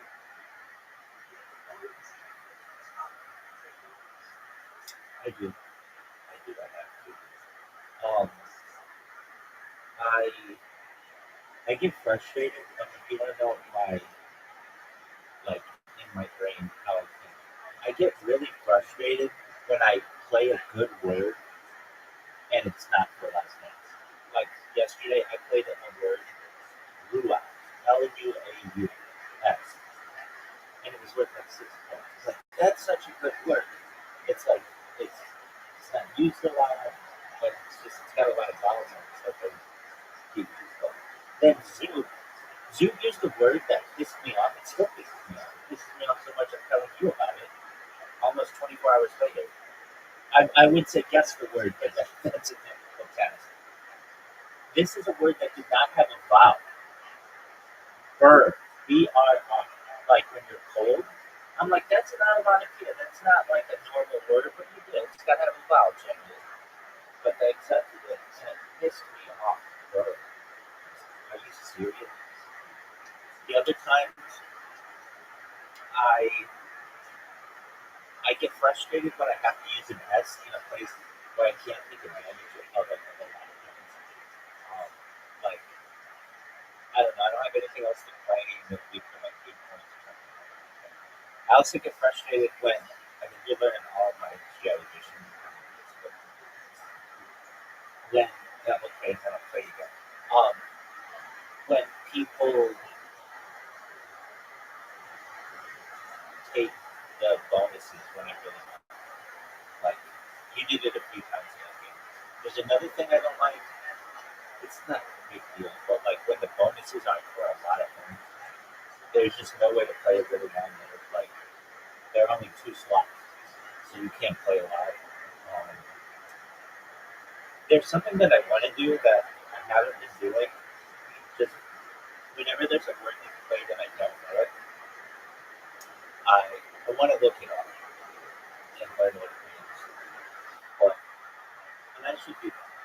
Okay, I'm gonna try to do it, but it's hard because I'm using the device and it forces me to constantly use the device to look it up. But there are a lot of words out there that I guess I don't know that are really, some of them are really short. It's like, how is that a word? What does that mean? And a lot of times it'll be like the sound a word makes, like, I guess. Okay. Then there are a lot of words. Maybe I'll think that are words that aren't. Well, the thing that gets me are acronyms or like, I don't know, newer speak or whatever you want to call it, like newer words like thought, T-H-O-T, I don't think is in there. Or like what, W-A-T, like, yeah, exactly. I'm like, how advanced is this dictionary? You tried to play some that were what was it? You tried to play. This was like a week ago or so, but I still remember it. It's I want to say it's like a word for like a bad word for a girl, like, not necessarily bad, but like derogatory. It wasn't slut, but it was like you tried to play some word like it wasn't slut, it wasn't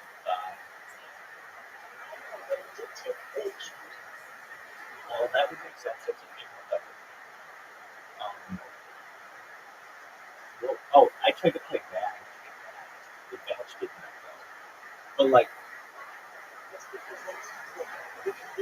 exactly. But sometimes abbreviations eventually become words. There's one that so there's a word that is played a lot. AI, and we always like it's always like I don't know how that's a word. I mean, I don't play Scrabble that much, but I'm in a subreddit of just people who put the short words in it. And I mean, I don't have a memorized it, but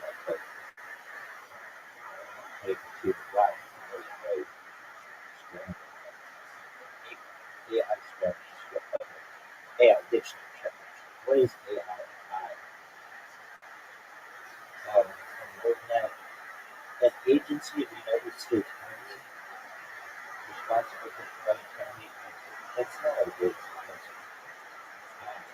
block that has 3 long bars on each forefoot. Wait, no, is that? If I put in AI slot, it's going to show me like computer generated pictures of sloths.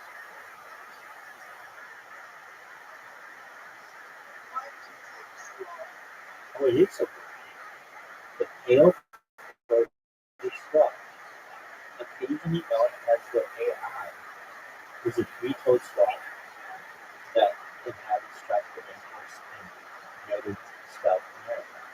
Wow, this is a real an animal that is sometimes known as a AI. Yeah.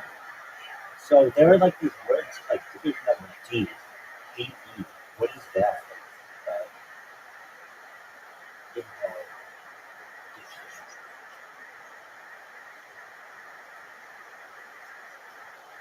D-E.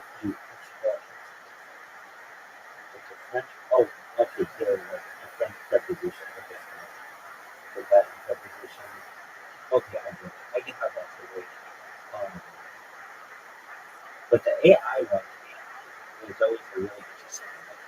I don't know. It also makes me wonder. I mean, it makes me think a lot about words, which I think is good.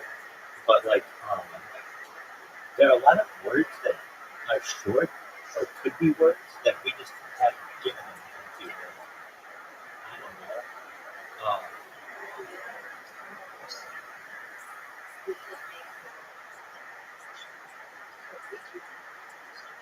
Oh yeah, totally.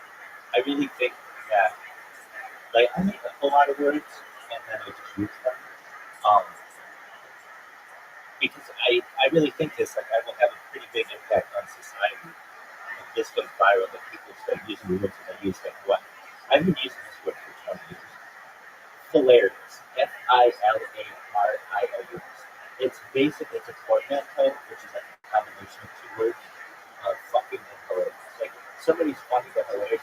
But if they're like over the top funny, it's like, oh, that's hilarious. It's hilarious. It's a word that I made up that I've seen other people use too. But I just think it's a good word. It's like an emphasize. It's just more than hilarious. It's hilarious. Whatever.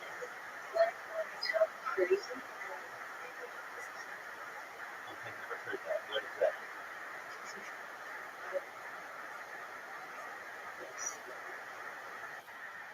Okay. Another one I've been using for like 20 years is just with the emphasize with Uber. I don't do it that much anymore, but I used to. Before Uber became a thing, like the driving app, I would just be like, oh, that's super cool. It's just German for super. What are the words I made up that are, well, you know what I use a lot is Urban Dictionary. I'm sure you know what that is, right?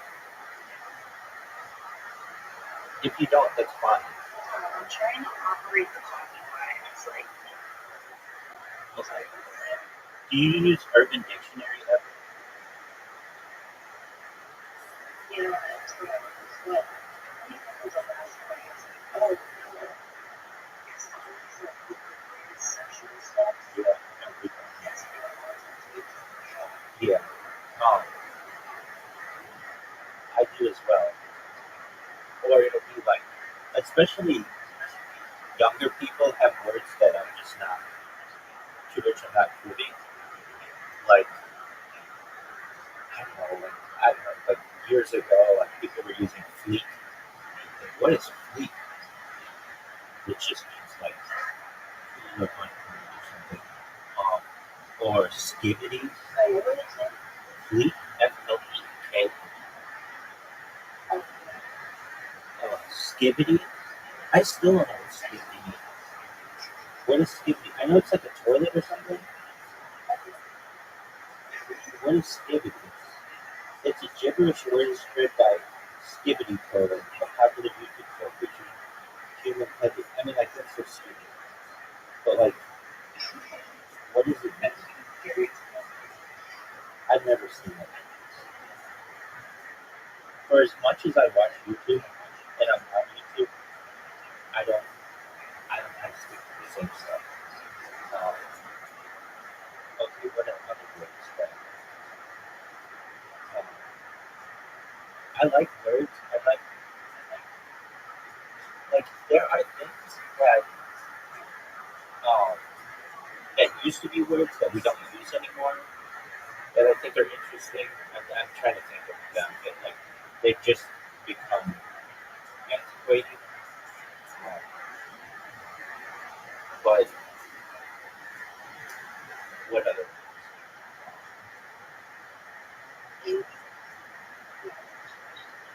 maybe? No, did you say maybe? Did you say maybe?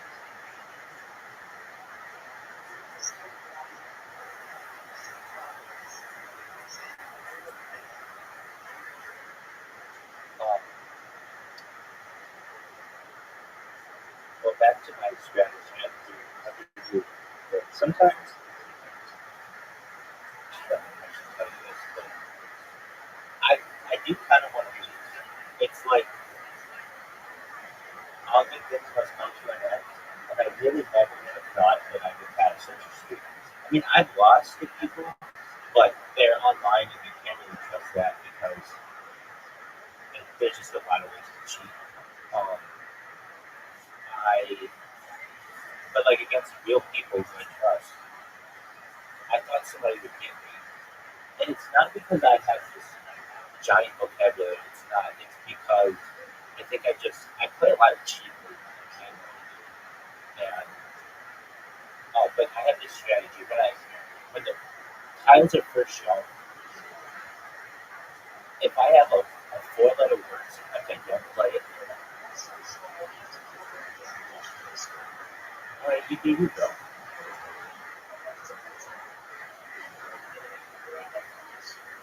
All right, you do what you do. Okay. Do what you do.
Michael, what do you? You're like the fucking sponsor. You're ribbon. Oh, Red Band playing the sounds of Michael's wheelchair. This is getting personal right now. You don't want to be getting on an airplane when this fucking guy's on the same flight. And why? They phone me up and put me in the overhead compartment. Michael fucking Lair. What a force. What a force. Yeah, man. That was a good one today. Yeah, it was. Today felt like a hearty meal. Yeah, absolutely. A lot of highlights. I mean, who could forget the guy asking for one of the coolest jobs ever imagined? Just basically because he did a few fundraiser bartending gigs, which anybody that's ever bartended knows that is the absolute entry level of bartending. Right. Fundraising usually gives you like maybe a red wine and a white wine to pour in a fucking glass. And famously cans of beer. Like it's like it's either beer or wine. There's no real mixing of alcohols or anything like that. Really, but like he swears up and down, according to him, dozens of fundraisers, which could be up to 24 fundraisers. That's 24 for those of you that. All right. Yeah.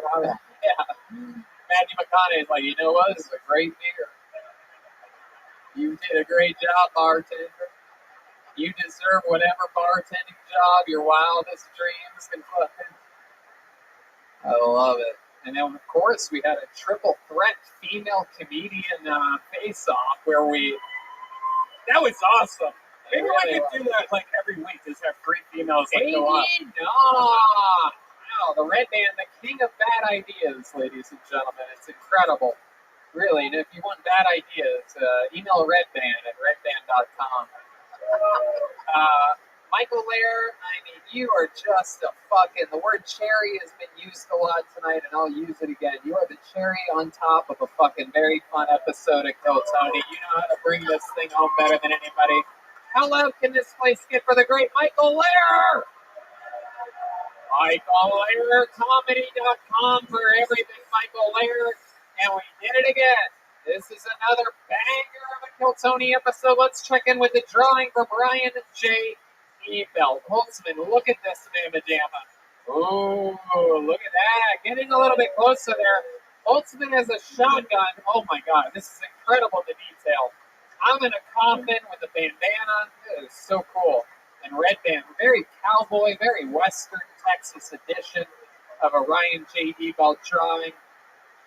Guys, how about a hand for Brian Holtzman, everybody, our guest tonight, the Dead Air Podcast on the Death Squad Comedy Network. Everything Michael Lair at michaellaircomedy.com. How about the band tonight? D. Madness on the bass.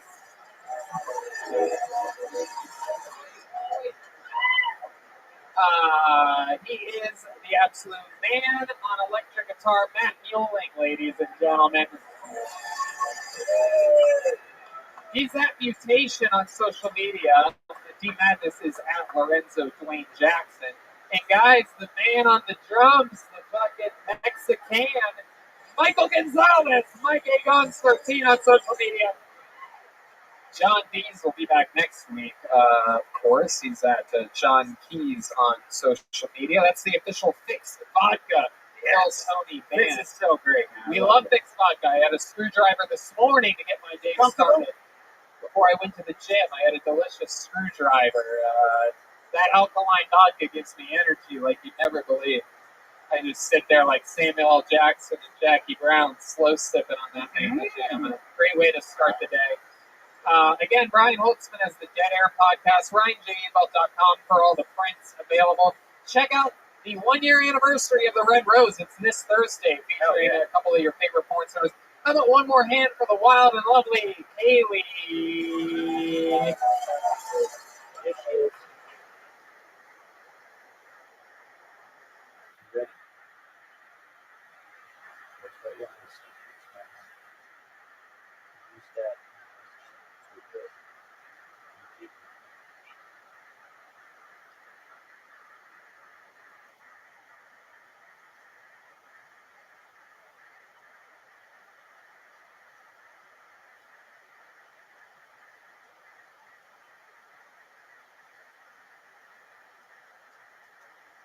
She just did a line of cocaine off the bottom of her shoe, for those of you just listening to the podcast.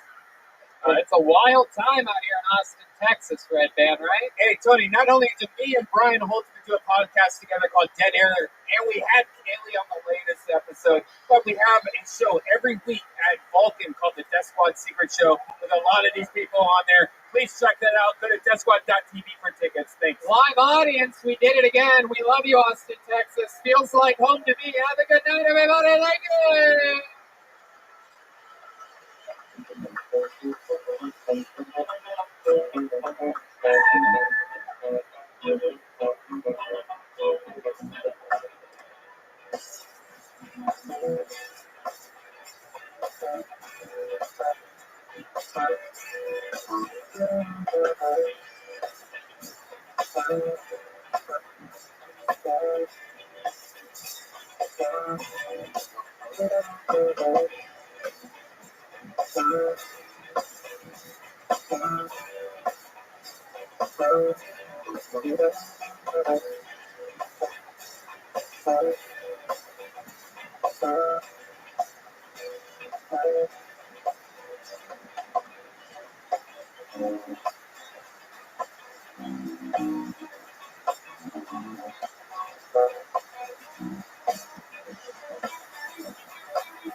Yeah. It's true.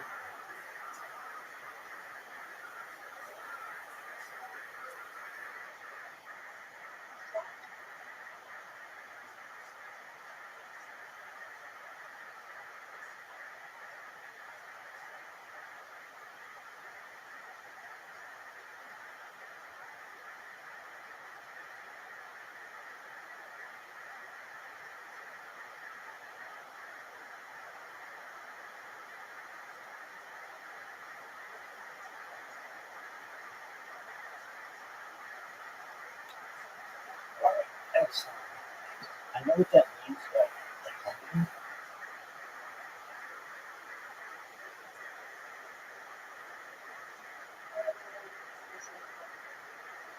you have to take a call.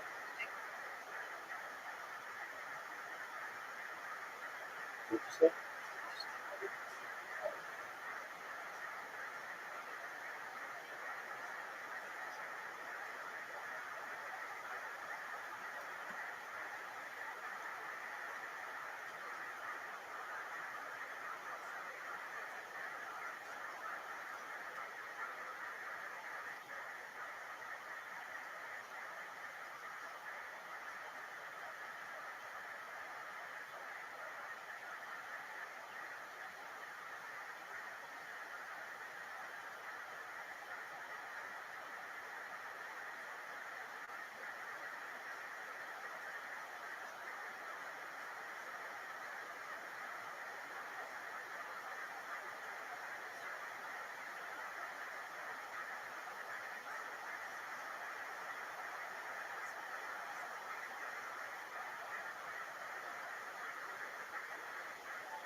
Hey,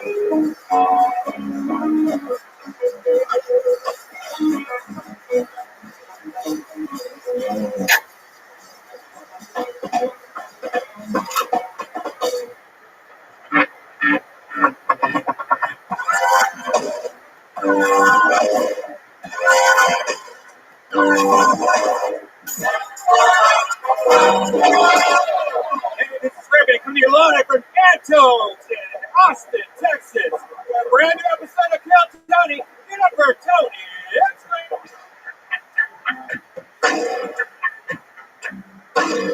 Come on, Austin, Texas. We're live. Make some fucking noise, everybody. It's a real live show. This is what makes this podcast different is you guys are here. And look, Brian Redband. Hey, everybody. How exciting. What a great church-going start of the show that we have.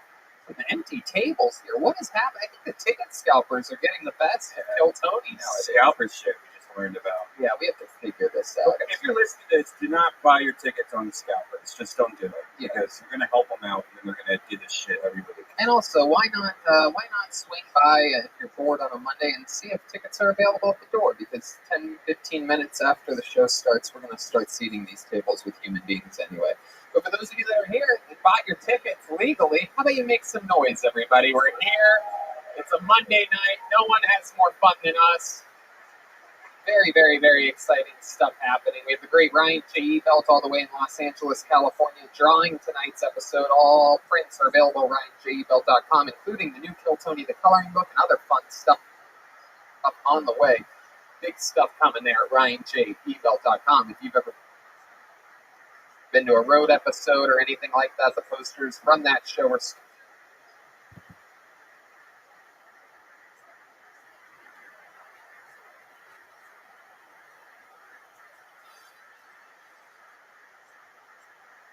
Hey,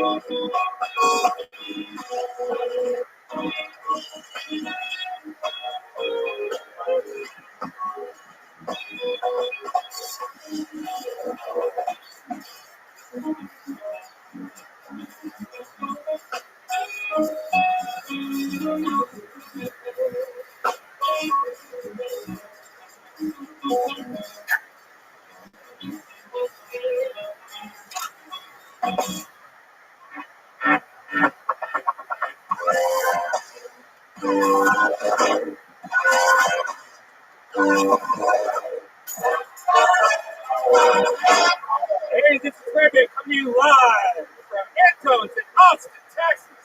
For a brand new episode of Kill Tony. Give it up for our Tony. Let's clap.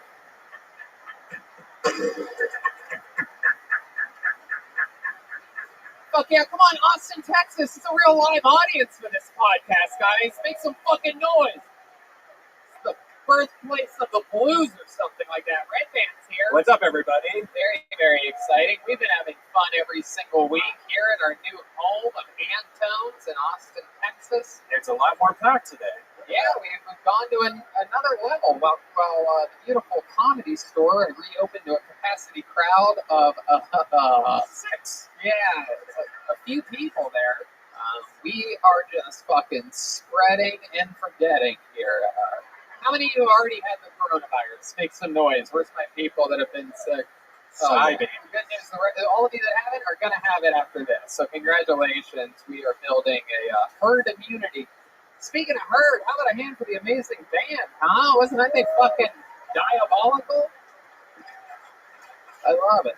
We got D Madness, Matt Muling on guitar, D Madness on bass, the great Michael Gonzalez on drums, and Elliot? Nathan, that's right. Looks like an Elliot to me. You look like a fucking Elliot, bro. Nathan. Let's get... What? Nate? Oh, you're going by Nate. All right, Nathan. Sure. All right. Mr. Cool Guy. Yeah, I guess so. All right. Nate on the keys. We're going to have fun tonight. Very exciting stuff. Have a guest. Everything's ready to fucking rock and roll. But before we get tonight's episode started, here's a little bit from the amazing sponsors that made tonight's episode available for you for free right now. Hey, y'all. Are you hiring for spring? What type of role are you hiring for? Maybe you need to hire someone to wear many hats, which can be challenging. Or you might have a simple position to fill, but it's taking forever to find someone who's a great fit for your company. That's where ZipRecruiter comes in. ZipRecruiter can help you find qualified candidates fast. And now you can try it for free at ZipRecruiter.com/KillTony. Whether you need to hire a civil engineer in New York, a nurse in Nebraska, an attorney in Colorado, or a mascot in Missouri, ZipRecruiter's matching technology finds people with the right experience for your job and actively invites them to apply. It's so effective that 4 out of 5 employers who post on ZipRecruiter get a quality candidate within the first day. From accountant to zoologist and everything in between, ZipRecruiter makes hiring easier. And right now, you can try it for free at only our listeners get it link, ZipRecruiter.com/KillTony. If you go to ZipRecruiter.com/KillTony today to try ZipRecruiter for free, we get credit for sending you. Once again, that's ZipRecruiter.com/KillTony. You know ZipRecruiter is the smartest way to hire. Hey y'all, this spring, as you get back outdoors to explore, take Bespoke host on all your adventures with a new lineup of essential Box of Awesome collections for guides, guaranteed to upgrade your life. I was wondering about this stuff. I got my Box of Awesome, and it is so cool. I got a bunch of whiskey drinking stuff. I got a cool flask, a cool decanter with some glasses, an axe. This stuff is awesome. Whether you're out taming the wilderness or taking your home bar to pro-level heights, Bespoke Post only sends guys the best stuff every month, no matter what you're into. Box of Awesome has you covered. From style and grooming goods to barware, cooking tools, and outdoor gear, Box of Awesome has collections for every part of your life. Yeah, this is really cool. To get started, just take the quiz at boxofawesome.com. Your answers will help them pick the right Box of Awesome for you. They release new boxes every month across a ton of different categories. It's free to sign up, and you can skip a month or cancel anytime. Each box costs only $45, but has over $70 worth of gear inside. So get 20% off your first monthly box when you sign up at boxofawesome.com and enter the code KILLTONY at checkout. That's boxofawesome.com, code KILLTONY for 20% off your first box. And we're back. You guys ready to start tonight's show? That's right. The band is here. They're going to be with us all night. The official Fix Vodka band, brought to you by Fix Vodka. The first ever alkaline vodka. Less hangover. No Nice. heartburn. It's distilled 10 times, so you get a lot of acid reflux. Try it out. It's Nice gonna help you. clean buzz. I can tell there's some real fucking girly girls here tonight that like vodka, probably have serious drinking problems. That's the way to do it. Get your girl a bottle of Fix Vodka, and that's why they call it Fix. It'll fix all the problems that you have in your relationship. What? Yeah, absolutely. We have a guest tonight, everybody. You want the guest? Huh? Want a guest, everybody? Last week we had an epic episode where we found out that we had to pull 3 women out of the bucket in a row to have a funny woman on stage. It was a fun week for the ladies last week, but cool thing about this week is to overcompensate for it, we brought out a hired gun all the way from Los Angeles, California. This young lady is a paid regular at the Comedy Store. I've been working with her for over a decade. Ladies and gentlemen, this is my little firecracker of a pal, the great Jessica Michelle Singleton. Come on, people, make some noise for Jessica. I can feel that, it's not Joe Rogan vibe from this crowd tonight. God damn it, he does like 50 for, I swear he's there like half the episodes. I swear, fucking shit, fucking girl, dude, fuck the shit, dude. Look at all these fucking alpha beef heads here. This guy wore a fucking tank top out on a Monday night. You know he was hoping for Joe Rogan, this fucking sloppy fuck. I love it. Jessica, welcome to the show. How are you? I'm great. Thanks for having me. We're going to have so much fun tonight. We're going to see comedians get pulled out of a bucket. You guys know how this works. We have a bucket filled with comedians. I don't know if they're in the, I don't know what, we changed things today. How are my standing room only people doing? Hell yeah. Look at that fake enthusiasm. They want to sit down so bad right now. They're about to murder the person next to them just so they can sit on them like a warm couch. Yeah. We're going to see how this works out tonight. Some people are comedians. A lot of people signed up. If I pull your name out of the bucket, you get to come on this stage and you get 60 seconds uninterrupted. You know your time is up when you hear the sound of a kitten. That means wrap it up then, or we're going to bring it out all the way from West Hollywood. He's back. It is the West Hollywood Bear. Wow. First time back. Normally we had other gay areas of Austin, but we figured it out. We just paid the money. We flew the West Hollywood Bear here via Spirit Airlines. So stupid. I don't know what I'm saying. Ryan J. Evil is drawing tonight's episode all the way from Los Angeles, California. How about a hand for Ryan J.? He draws all the tour posters, every single episode of the show. A really wild thing, if you're into art at all, go to RyanJEvil.com. Every single episode of the show has its own personalized, awesome drawing, matching the tone and the guest of the show. And here tonight, a local artist, because we support all types of wacky fucking art. Here he is, Chris Rogers Art, everybody. He's right there, live in the flesh. A real local artist, really from Austin, born and raised. He's wearing headphones. If you're wondering, he's listening to this episode of Kill Tony. He's not listening to music. He's still such a fan of the show that he wants it loud in his head. I love it. I'm all filled up. We had Best Barbecue Show. CM Smokehouse before the show. Our favorite place, CM Smokehouse. Everything okay?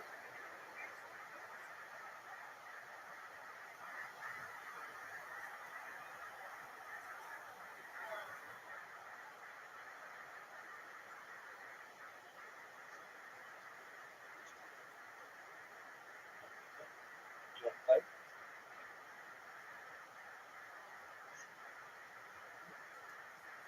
Golden Acres, that's CM_Smokehouse on Instagram. Brought to us by Yoni, our ambassador of barbecue. Follow him at Best Barbecue Show on social media.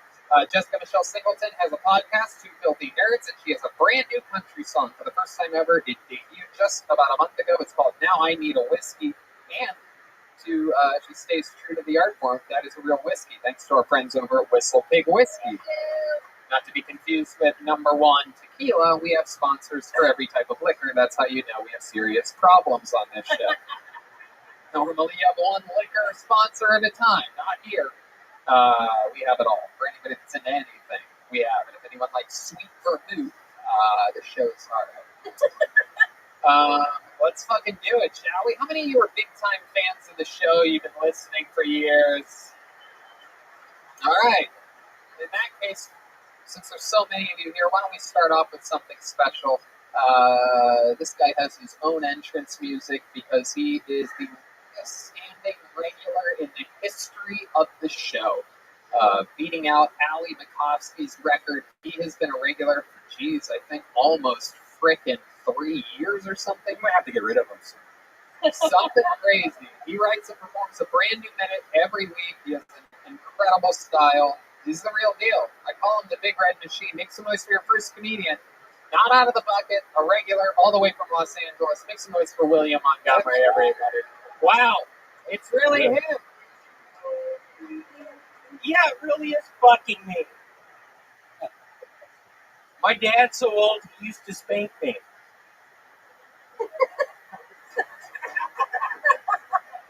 My dad's so old, he remembers when Dr. Seuss was a sex symbol. My dad's so old, he banged Jesus' mom and convinced her to claim it was a miracle pregnancy.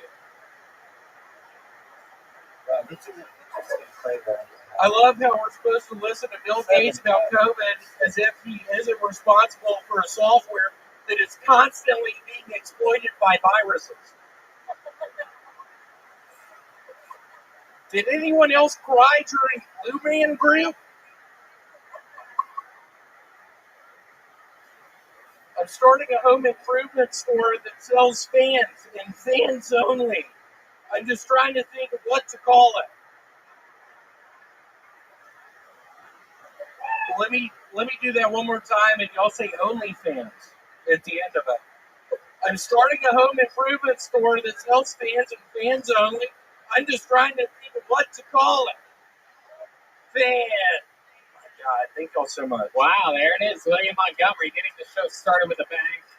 Always fun to have the great and powerful. You are really sunburned. Yeah, I would call it. Hey, thank you, Oh William. God, where were you? It's fun to have someone redder than you on stage for a change. Huh? I'm the medium red machine. Man, shut it off. Thank you. William, welcome back. No, but you're really sunburned. Okay. No, I'm sorry. I smoked a bunch of weed out back. I think maybe it was spice. So Okay. I am badly on edge. Fresh off of spice. Okay. Very good. Welcome back to the show. William, you have a very indented belly button this evening. I'm noticing. Whoa. It appears as though perhaps someone has been digging at your belly button. Can you explain why your belly button is so concave on this? Yeah, I actually, last night, I watched a wonderful movie called 1 Hour Photo. Today, I bought a bunch of stock in Nikon. Okay. Did you pay for it that you got with Bitcoin that you found in your belly button? No, I've actually started a new form of cryptocurrency. It's called Baby Ruth. Oh, okay. So it's the candy bar? Why didn't y'all laugh at that? That was hilarious. I thought you were going to go late. Can you not fucking say anything? Hey, Can you fucking shut your mouth? Bitcoin has been called on the field. What's that red spot on your shirt? Oh, it's part of the shirt. No, it's actually blood. Okay. How'd you get blood on your shirt? I started doing a cat's cradle. It is a game that you use. It's a big thing of string. And I was doing a cat's cradle last night as I was watching 1 Hour Photo, and I really messed my tummy up. Yeah? How'd you do that? By digging it Just my finger. Just my finger. I really hurt myself. William, what's one of your favorite things about Austin, Texas? You keep coming back. It appears like every week and a half now. It used to be probably the horrible fucking heat. I was sweating like a motherfucker earlier. Tony, I'll be quite frank. I don't think I should move here. Whoa. I hate this place. I hate Austin. They're booing you, William. What do you want to say to these people? They're booing Don't buy my cryptocurrency. You can get it at 7-Eleven. You literally have to buy a Baby Ruth bar. And I get the proceeds. How do you get the proceeds? 7-Eleven gives it to you? It is one of those things where when you go to a restaurant, you take a picture of the menu. What is that called? Go help me out. Okay. Red Band just got you so good with that sound effect. I don't know if you did. Yeah, it really owned He you. did. He's a real bitch tonight. Shut up. He's a real motherfucker tonight. Okay, do you want to tell these people what we did at your fucking house last week? We kissed. We made out with each other in Janice lines. Yeah. It was in virtual reality, but I also fucked your belly last night. Oh, wow. Is that what happened? I didn't realize Red Man's dick could do that much damage. I finally fucking really... Yeah, good thinking on the drums on that one. My God! We got Afro Man on the bass guitar. My goodness, are you roasting people, William? I've never seen this. I am roasted on spice. He is on spice. K2. Perhaps a little dehydrated from a hot day today. I am really dehydrated. How do you know? What are your symptoms of I dehydration? have only been drinking Yoo-Hoos. Oh, well. Yoo-Hoo is not the drink to have. It is a chocolate water drink. Yeah, it is. How many Yoo-Hoos? And I've had probably 4 of them today. 4 16 Yoo-Hoos. ounces. Oh my God, William! I've been sweating all over the fucking place going to... Stop that, Red Man! Real cat. I've been going to 7-Eleven. That wasn't even Red Band. That was an actual cat. I'm not buying it. Okay. William, what else? What else has happened this week? Anything else since the last time we saw you? I am addicted to the movie Pretty Woman. I don't know if y'all have seen that one. It is a masterpiece. It is a 20th century delight. How many times? What is it? Yeah, play that song again and let's you and I kiss right there. William. Yeah. Stick with me over here. When you say that you're addicted to Pretty Woman, how many times have you watched it? Like twice in the past 3 years. Oh, wow. It's a very serious addiction. It's no Hellraiser. William travels all the way from Los Angeles for this show. How cool is that, right, people? For you, here, at Anton's. His part doesn't even go on the show on the internet. We edit it out. If y'all could only imagine, what did you just say? Yeah, we're telling them that it's very special. You perform just for these people. If y'all could only picture what I am seeing in my mind, I am picturing going to one of y'all's tall buildings and fucking jumping off. After this fucking set, I've been sweating all day. People aren't buying my shit. I'm gonna jump off the building. Right, you have a new T-shirt available. Where can they buy that at? Yeah, y'all look at my merch. Where can get the new Cracker Barrel? Plug the site, William. This is your one chance to do. On Instagram.com, my name is William.f.Montgomery1. This is a great. Y'all get the link on there. All proceeds go to my mother. Hit the link on your Instagram, William. Where do they go to buy the T-shirt? Hit the link on my Instagram. All proceeds go to my sweet papa, Larry Montgomery. He is co-signing on my apartment tomorrow. Hey, new apartment in Austin. Wait, how old are you, Brian? I am 34, and I'm acting like a fucking college student because I have no credit. I have no verifiable income. I am fucking going to 7-Eleven trying to tell people to buy fucking Baby Ruth. They're not. That's a lie. I was lying to y'all about that. It's not a true thing. It's not Bitcoin. Wow, I totally thought you were being serious when you said that you started your own cryptocurrency made out of baby Ruths exclusively sold at 7-Eleven. But yeah, I want to thank my sweet Papa Larry Montgomery for co-signing on the apartment tomorrow. All right. Well, William, we're very excited to have you in town. This was a great way to start the show. How about you guys make some noise for William Montgomery, everybody? Hey. Yeah. Yeah, I had a feeling you guys were going to do that. Feeding a man's addiction to a little pretty woman. Stylings of Roy Orbison. How about a hand for the band, everybody? Come on, huh? Whoa, ladies and gentlemen. This is the great Kaylee from the Red Rose. Not to be confused with the Yellow Rose, their sister club, the two best strip clubs in all of Austin, Texas. Kaylee, why don't you wave to the audience? How about a hand for Kaylee, everybody?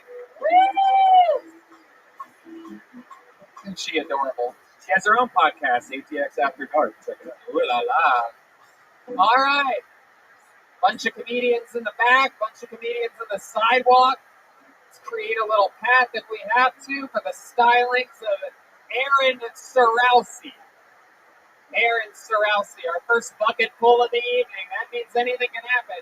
I'll tell you right now, we've had a lot of people with mental health issues on this show. The past month has been basically, I don't know if there's just a tunnel coming from some asylum, but like we've had some real heavy hitters, you know. Leonarda from New York, a hilarious young lady. Yeah, But it's really been hit or miss. Can't forget about Lucas McCray. McCray. Oh my God. That's some heavy hitters.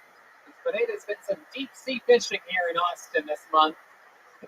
Here is Aaron Sorowski. Make some noise for Aaron.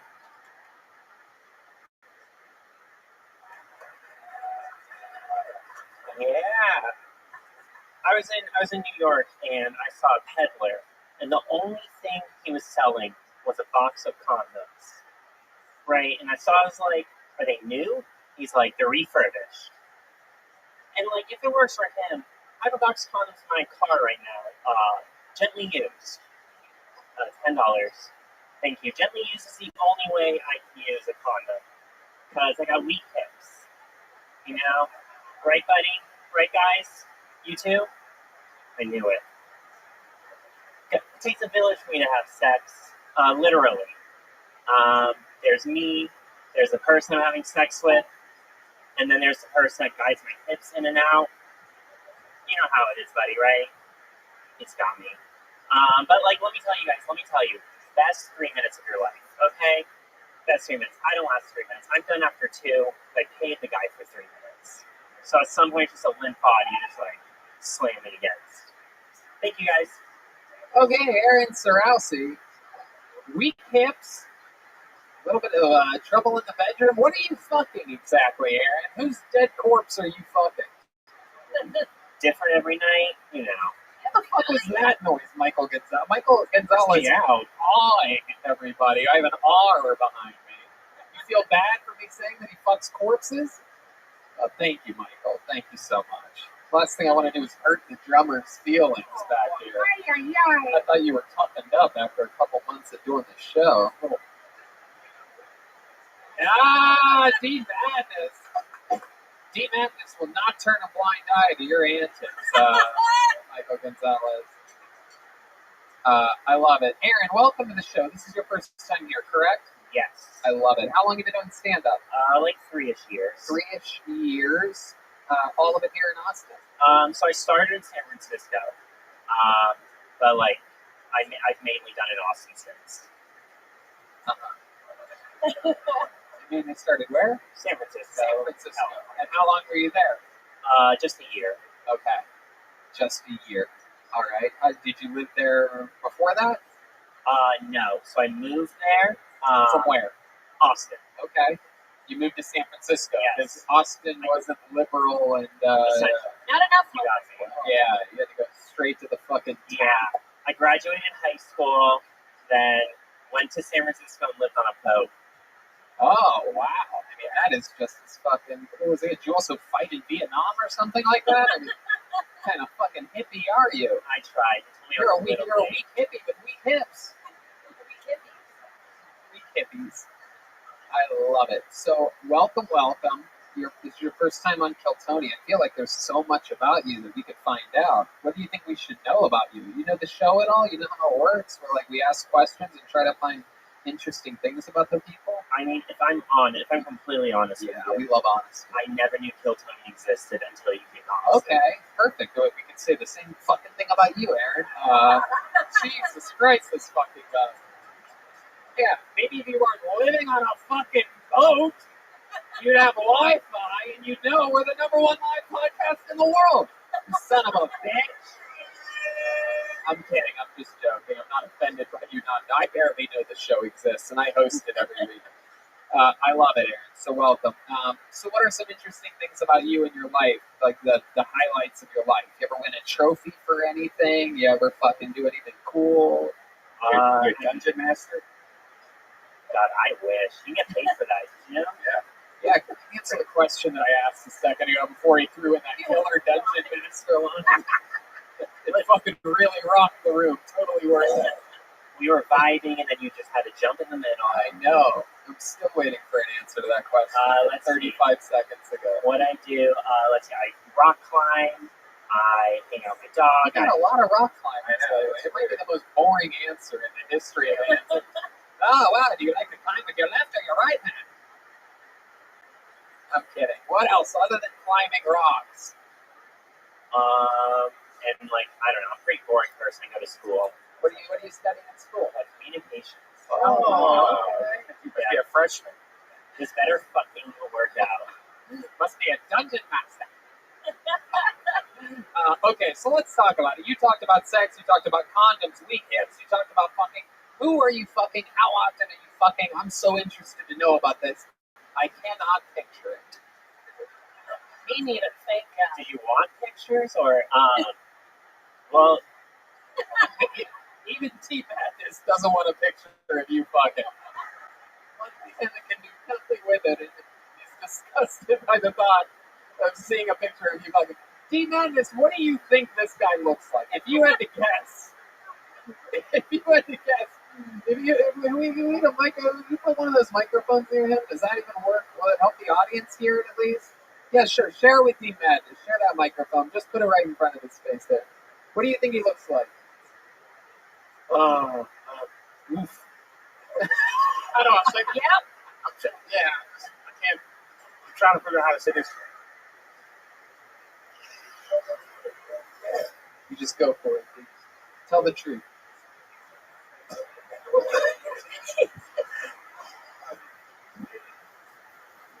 Kind of a wimp. Nailed it. Definitely nailed it. That's exactly how I would have described it, without a doubt. Yeah. I love it. Who are you? Let's talk about your sex life. You have a girlfriend, boyfriend? I have a girlfriend. You have a girlfriend? How long have you two been together? Year and a half. Okay. You keeping it? You guys having sexual relations? A lot of people that talk about sex on stage end up not having a lot of sex. I feel like he's kinky. I feel like you're a kinky guy. Yeah, I'm getting those kinds of vibes. Well, you're thinking wrong. Oh, a little missionary position. You're used to having boat sex. Boat sex, a lot of the boat does the work for you. It just rocks. And you just sit there and wait for them to rock that way. I swear to God, babe, when this high tide comes, you're fucked. So let's talk about it. What are some of your moves in the bedroom? You only have two? You top and bottom? You like doggy style? You like froggy style? Where you jump around? What are we talking about here? I'm in such a silly mood today. Go ahead. I mean, let's be real. What most of us do is just missionary, then we're done. Wham, bam, go to sleep. You really think that's what most people do? There's a bunch of fucking texts. This guy wore a tank top tonight. Yeah. You think a guy in a tank top has two positions? Look at him. Look at him. He's doing the fake slap that nobody does in real life. Ever. He's very excited. Barely masturbates a lot. A lot of Joe Rogan masturbation going on there. Like to Joe Rogan? What's that? Like he masturbates to Joe Rogan? Yeah, he thinks about Joe Rogan. Absolutely right. It happens a lot.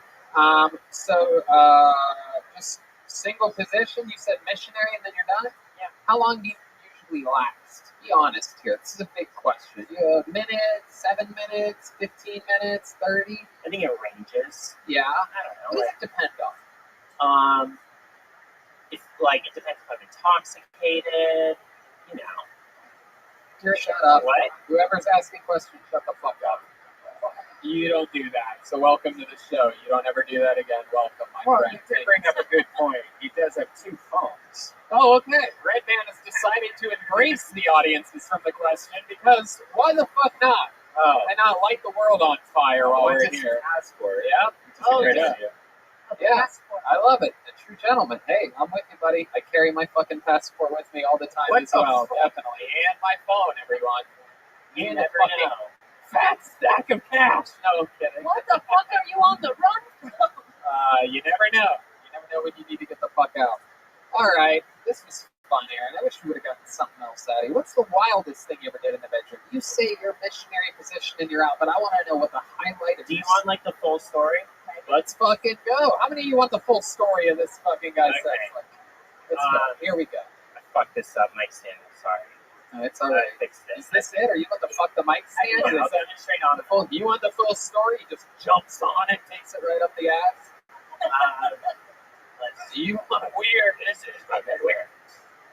So, full story. So I was like having sex with some random girl off Tinder. Okay. And so like everything's happening, you know, we're going at it. I'm like on top of her. And then she grabs my head, pulls me forward, and she just goes, "I love you, I love you, I love you." Did we fuck? Probably. She said, "I love you, I love you, I love you." Yeah, I've never met this girl before. Was she on top? No, I was.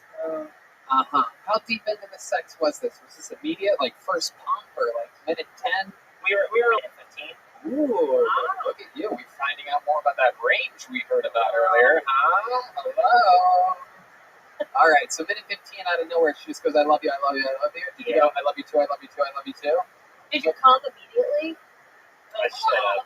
I started laughing, and like nothing has made me softer in my life than someone saying "I love you" that I've never met before. Yeah. But then I didn't want to disappoint, so I kept on like trying to pretend like we could still have sex, and like I think it was working because she was still into it. I don't know. Yeah. Wow. It's scary. That reminds me. This was years ago, but I once had like this girl I was hooking up with, right? And one time, and I don't know why I did this, and I never did it since, but one time I was having sex with her, and at one point during it all, I go, but I didn't like mean it, so it's gonna sound bad when I first say it, but I was like, oh God, I fucking love you, like that. But it wasn't like an "I love you." Right. It was like "I love this." Right. You know what I mean? And I thought, because I didn't hear "I love you" because I heard what I was thinking, right? Which is like, "Oh, this is fucking hot," right? Type of. But with the words that came out of my mouth were, I fucking love you.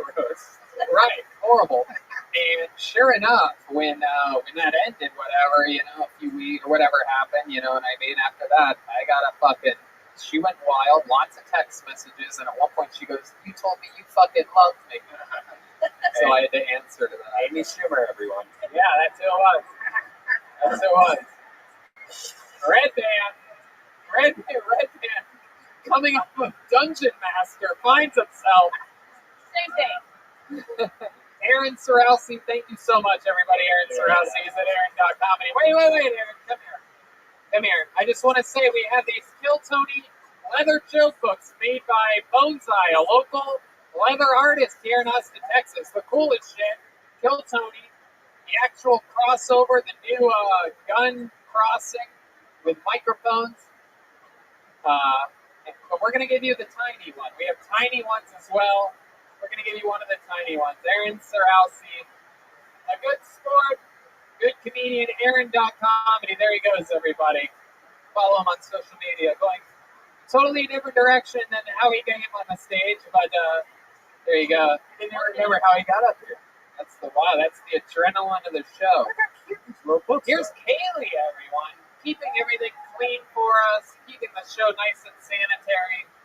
Incredible. Who better to keep everything clean than one of the dirtiest little girls we've ever met in our lives? All sperm hands, fresh off of what appeared to be a cocaine bender last week. I love it. Lots of energy last week. I don't know what happened. She seems pretty chill today. All right.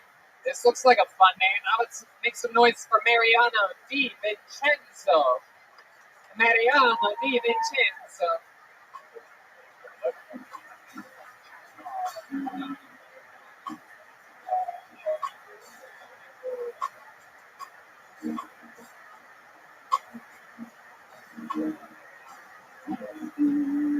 Let's get it on. Yeah, hey. All right, here we go. Here's Mariano Di Vincenzo coming to the stage. One more time for Mariano, everybody.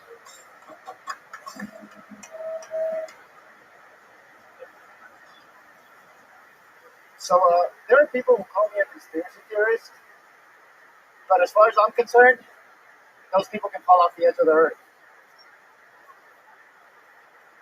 Yeah. I'm not a conspiracy theorist, though. I just I think for myself.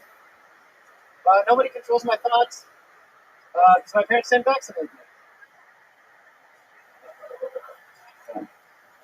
Just kidding, by the way. I did get my second dose of the Pfizer.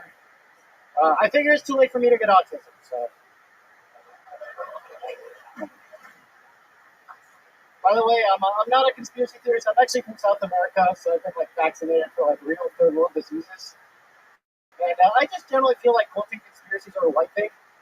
I feel like you don't meet a lot of Scientologists.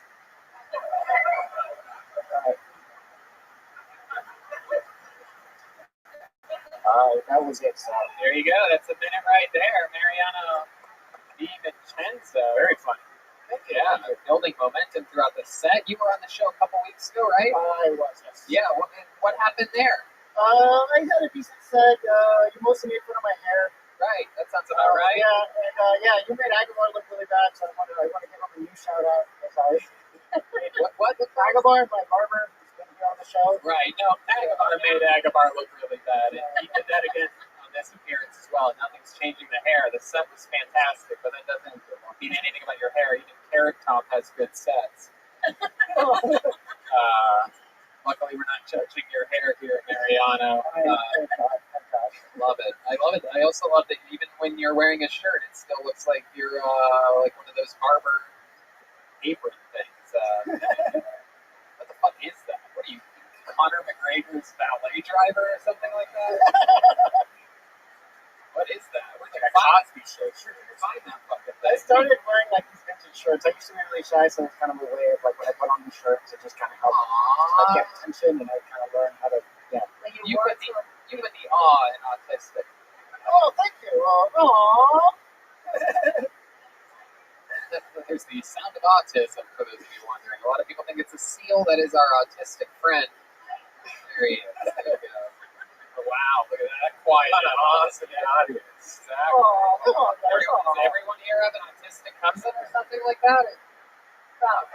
Let's talk about it, Mariano. So what did we not talk about when you were on a couple weeks ago that since that appearance you thought shit, I can't believe it. I didn't mention that. That would have been fun for us all to riff on. I hurt my knee dancing on 6th Street pretty bad. Really? When was this? 2 in the morning.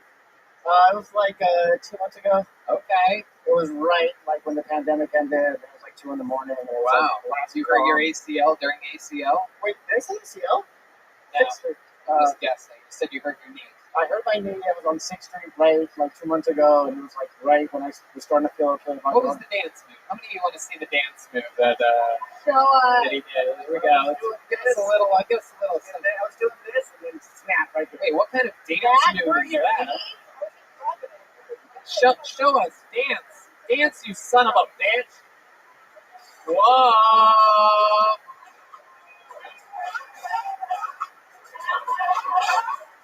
Oh, shit. Wow. Jesus Christ. You dance like you're at a 7th grade fucking dance, whatever the fuck. Anyway. Son of a bitch. God damn it. You're Your autism is contagious. Thank you, thank you. Wow. Were you dancing with someone? Were you by yourself? No, I was trying to dance with somebody, and then it just. Hold on, play that song again. Now, I just want to picture you dancing like this by yourself. Do it again. And everybody around you is just pointing and laughing, right? All right, that's enough. Thank you, guys. Thank you so much. Was that like your approach to someone? You're like, hey. Honestly, I was very drunk, and the person I was talking to was very drunk, and then. Who were you talking to? I remember it was like last call at a bar, and the girl, like I was just talking to some random girl, just the way you do when you're drunk, no idea how it started. And then she mentioned that she got it was like right when quarantine was like I was in a 3-month relationship, and the guy left me, and I was like trying to pretend I was like and then I was like, oh, this is great. Did you say the guy left you? No, it's for her, like some guy that she was in a relationship with. Oh, I got so excited there for a second. And you were like, she'll fuck anybody. He's gonna ask you. Thank you for saying that. And then she kicked you in the knee. And then her friend left, I guess. She was probably standing on one side of you, and she was into you, and then she went to the other side and saw your hair. Yeah. It's a real dark side of the moon over there. So let's talk about it, Mariana. When did you start wearing shirts like that? You said that you were shy, and then It's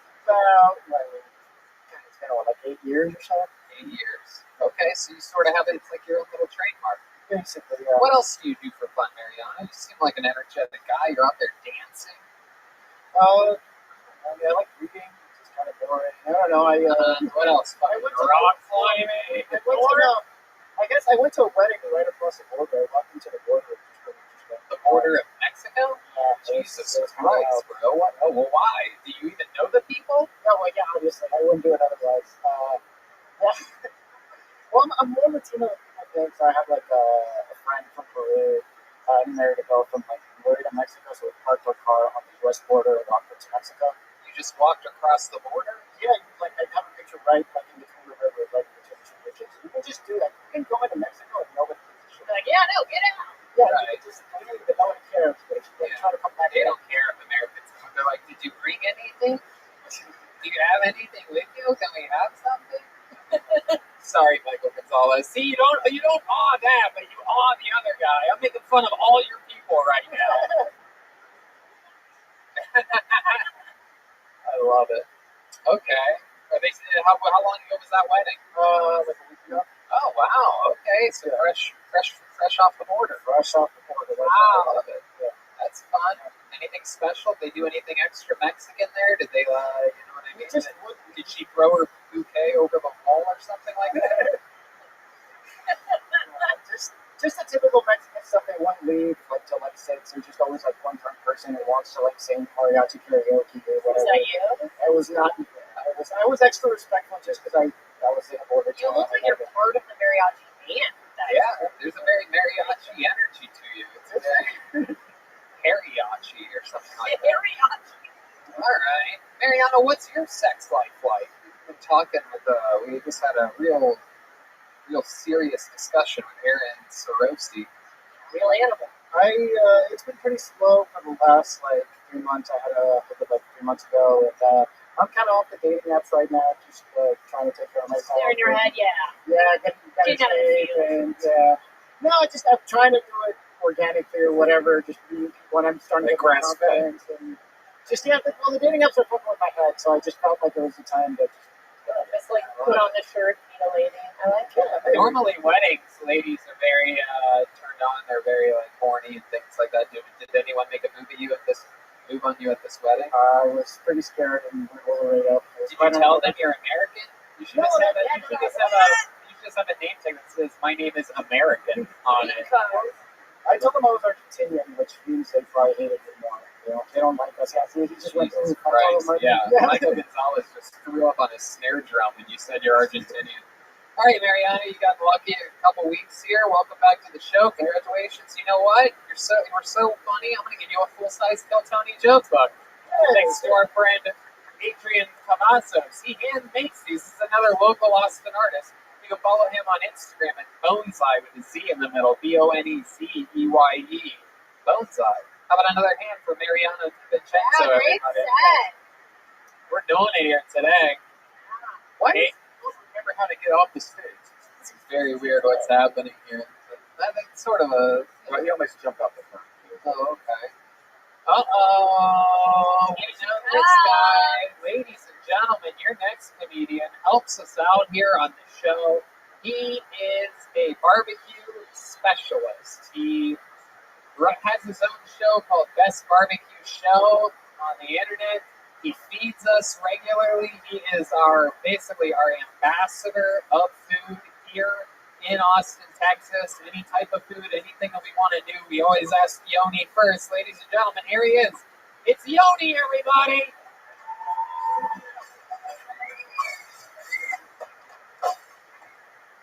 Texas. I love Texas. I've been here for 12 years, which means I'm not one of those new people. I've learned a lot about Texas living here. One of the things is you can't drive slow. If you want to get on I-35, you better hit the gas like you're on the last lap of the fucking Daytona 500, or else someone's going to be right up your ass. You know, if we walked around downtown or in grocery stores that way, people think we're crazy. Like, if I stood right here, you'd think I was insane, right? I was standing, it's a little close, right? You're uncomfortable? This is how we drive. I love Texas barbecue, that's my thing. I love it because it's the best big dick energy. It's a giant black tube filled with hot meat. If you want to eat Texas barbecue, you get big black cock running all day. You also have to cook barbecue by burning an entire tree. You can't cook like for 10 minutes, an hour, 2 hours. You got to put a whole fucking tree in that thing, chop it up, get some strong arm, etc. Thank you. Yoni, fuck yeah, dude. I love it. One of the reasons why I love Yoni, you'll notice that I have a lot of love for Yoni because he's doing stand-up and he is admittedly green, right? You're brand new at it. You've been hitting open mics, though. You've been hustling around town. He tells me all the time, never misses a chance to tell me I'm doing an open mic tonight. I'm doing a mic tomorrow. I did a mic last night. I love it. You're working it out. You're talking about stuff that you know. Let me ask you this. If you were doing a normal show with a normal audience where people aren't on stage with you, how does that joke about the I-35 end if you're not putting your dick next to the guest on the show? Well, I use the stand a lot. Oh, okay. But at a lot of the open mics, there's actually there's a wine bar where there's a lot of people with their backs to you. And a lot of times they're not paying attention, so I'll get right behind one of them. Oh, wow. Yeah, great idea. Very rarely do comedians mix their Me Too with their performance. Normally we wait till after or something like that, but not you. You just go for it. I love it, Yoni. You talked about the 35. I mean, you got a good point. I guess that's sort of everywhere. I don't know what the fuck the deal is with people out here, but I mean, if somebody could tell their friends with the giant trucks that the far left lane is not for them, I greatly appreciate it. It's frightening that the far right lane, for some reason, has become the passing lane here, and I get it. You guys love that shit. Yeah, things move a little bit slower. If you're running late for things, maybe you should leave the house a little bit earlier. I can hear all your Texas bullshit. Right, I understand how you think. Trust me. How about you just fucking get over one lane? There's 4 lanes. A lot of you are in the far left lane. This also goes for dumb girls as well. I noticed that when it's not a gigantic truck with an old school suburban countryman in it, there's just a normal chick checking out her phone in the far left lane because she feels safe because she's not going to get hit. They get nervous about cars on their left and their right. You get a little nervous. The wall makes you feel safer. Get the fuck over. No one's hitting you from the left. No one's hitting you. Just get over. You don't belong in the far left lane. Thank you. Sincerely, Corvette owner Tony Hinchcliffe. So anyway, sorry, I had to get that out of my system. If everybody could clip that clip and just spread it all around the internet, maybe I could be like the change. I could be like the Barack Obama change of left lanes, even though Barack never changed anything. I gotta say, I think Texas actually does the left lane way better than any other state I've ever been in. You know, like they actually get pissed if you're in the left lane here. I've noticed, and they enforce it a little bit more. I don't know, man. I went to Dallas last week and was fucking embarrassed. Dallas is a little different. It's not as good as Austin, Texas. Hell yeah. Jesus, redhead, you're so gay. You're so gay sometimes. And that's coming from me. All right. So Yoni, let's talk about you talked about the 35, and then what'd you go into? Barbecue. Yeah, barbecue. Absolutely, talking about what you know. What did you cover there? You talked about big black tubes. Big dick energy. Right. Barbecue. You love barbecue. Tell these people about your Saturday routine. Every Saturday I go to Snow's Barbecue in Lexington, Texas. Opens at 8 a.m. Only open Saturdays with Miss Tootsie, an 86-year-old midmaster. Just turned 86 weeks ago. 86-year-old lady. Yeah. And I bet she doesn't, even 86-year-old lady doesn't stay in the far left lane. No. This is a lady that knows how to utilize the middle lanes. Just go the speed limit. Life's easy there. That's it. For those of you that want to go the speed limit, that's the fucking lane for you. She drives a cute little pickup truck. It's adorable. That's so sweet. 86 years old, still working the pits. Hell yeah. What else? You go there, and like that's an early gig for you, right? Yeah, 8 a.m. So I get there around 6:37. Wow. Do you ever get sick of barbecue? I've had it really I've had it like maybe 10 times, 15 times since I've moved here, and I'm like, I'm kind of over it for a while. It doesn't look like you're over it. Looks like you're under it. Or like, have you had your blood checked to see like what your sodium levels are or anything like that? It's not recently. I probably should. Have you had your blood checked to see your Yeah, I mean, it was like 4 years ago. I love it. All right. What are you looking at? You guys are blocking a camera right down the middle. There's a camera right behind you. Yeah, there you go. Anybody that's ever right there in that little zone, try not to stand up. This especially goes to the people standing right there in front of the camera. Thank you so much. Yes. Save the huggies for another time, shall we? I know you're excited to see each other. I promise you, this is a recorded show. It's a party in here. Yeah, it really is. I love the standing room. At first, I was a little curious about the standing room, but leave it to Antones to no rock and roll. Know how to fill up a rock club. It feels good up here. Shout out to the famous ticket scalpers from a couple weeks ago. They're leaving one empty table here in front of the center. I love it. So, Yoni, fun times. You have, I gotta be honest with you, and I think everybody that knows you agrees with this. You are one of the most positive, coolest people, and you have made a lot of people's transition to Austin residents very easy, very smooth. A lot of you people that are Kill Tony fans and fans of comedy have to thank this guy out on the streets when you see him because he keeps us all feeling real at home here. How about one more time for the comedy stylings of Yoni, everybody? Yeah. At Best BDQ on social media. Best mustache rides. That's awesome. Real thick mustache. Very thick. Girthy mustache on that guy. Juicy mustache. Here's Bailey. The Red Rose just celebrated their 1-year anniversary this past week. How many of you have been to either the Red Rose or the Yellow Rose, huh? These guys, you guys haven't been over here at the high top? No? You guys seem like you gotta go. Tank Top, you ever been to Red Rose, Yellow Rose? You ever been to a strip club? No, I think Tank Top is secretly a Tank Bottom. That's what I'm thinking. I'm getting middle finger. The old middle finger. That's a way to kill Tony. All right. Dubs. Dubs is next. Dubs General. It's a wacky name. Should be interesting. That's a store, isn't it? Let's see what Dubs General for the best jokes you've heard in town. Call 1-800-DUBS General now. Here he comes. Oh, he's on crutches. Everybody, we love people on crutches. I just met this guy. We love a good fresh injury. We're going to talk all about it after the set. He's got a Bucky shirt on. Oh, wow. This guy is very likable. Representing Bucky's. Yeah. He's got an injured foot, and he's getting an injured foot. It's the moment where an injured man tries to get around the blind bass player, everybody. It's a real live show. Anything can happen. One more time for Dubs.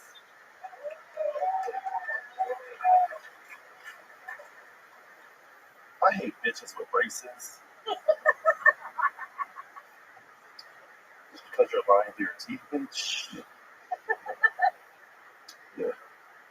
When I fuck my girl, I like to yell out Kobe before I come. Gotta represent for LA. I love pussy. I love all types of pussy. I love white pussy. It just needs a little bit more seasoning on it. I love black pussy. It always looks like this.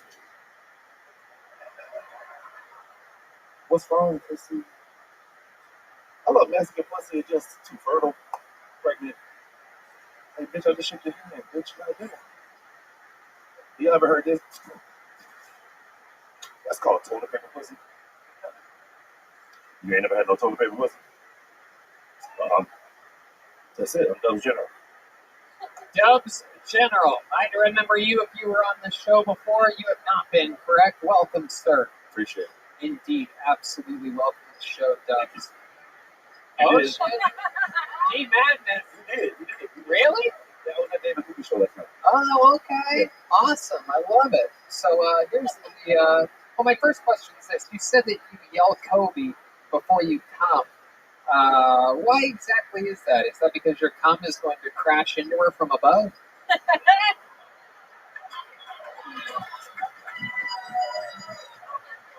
It's just a bunch of kids dying. Kobe jokes, for some reason, the most death threats possible ever in my life. All have come from Kobe Bryant jokes, so we'll see what happens here. It's because I shoot a lot. Oh, okay. Oh. All right. That's right. Yeah. That's a good thing to do with cum. It's never fun to pass to your friend when you're going to shoot a load. You know what I mean? I know. Been there. I love it. So, Dubs General, $1 million question. What happened to your foot? I was playing basketball with my son. I was gonna say some weird shit, but yeah, no, just playing basketball with my son. Okay. Yeah. All right. You don't yell Kobe with your son, do you? No. Good. Good. Even though you're playing basketball, I'd like to make sure you don't want to mix the two. You don't want to get confused and accidentally shoot a load on your son. It's the last thing you want to do. Just dribble it. Hey, look at that. That's Carmelo Anthony. That's what Red Band yells before he's gonna come. He yells Scottie Pippen and then he dribbles out of his head. All right, Dubs General, how long have you been doing stand-up? 3 years. 3 years, all of it here in Austin, Texas? No, I actually am all over the country. I just came from Florida just for the show and the show. Oh, sweet. What part of Florida? Citrus Springs, which is an hour north and an hour east of Tampa and Orlando. Okay. Very cool. All right. I'm actually throwing a festival there too, but when are you throwing a festival there? August 6th and August 7th. Wow, that is so crazy. Yeah, you're going to be there. It's Side Splitters. You want to? Well, I'm not going to be at the festival, Side right? Splitters. But that's not part of your festival, is it? No, but that'd be so crazy. I was going to ask you if you wanted to open for me at Side Splitters in Tampa, but you're doing a festival. No, so. no. Wait a second. We're working out. It's the same weekend of your own festival. Yes, but I have workers that will work with it. I will drive down only an hour. Oh my God, are you sure? I mean, I don't want you to break your foot. Am I sure? Right. Oh, there you Absolutely, go. please, yes. Sweet. Well, then there you go. 5th, 6th, and 7th at Side Splitters in Tampa. I appreciate it. Dubs General, 3 years in the game. Somebody's got to do it. That's where I started. Plus, this is an easy way to make sure that you don't complain about that Kobe joke on the internet when this show premieres.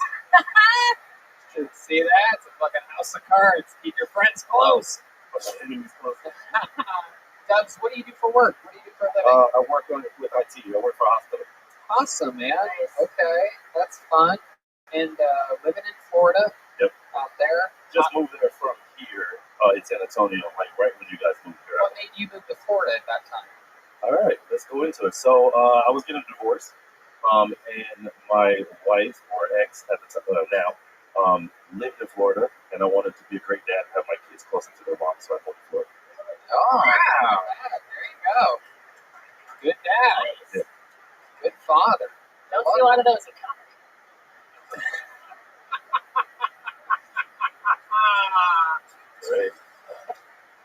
Right. That's the best joke of the whole episode. That did not get what it deserved. That's Jessica Michelle Singleton right there. Cranking it. All right. What do you like to do for fun? What are some hobbies? You see, when you're not playing basketball with your son or coming and yelling Kobe on someone's chest, what are some other things that... I do a video a day on YouTube, some funny shit. Just whether I have a puppet too that I started a new puppet show. Really?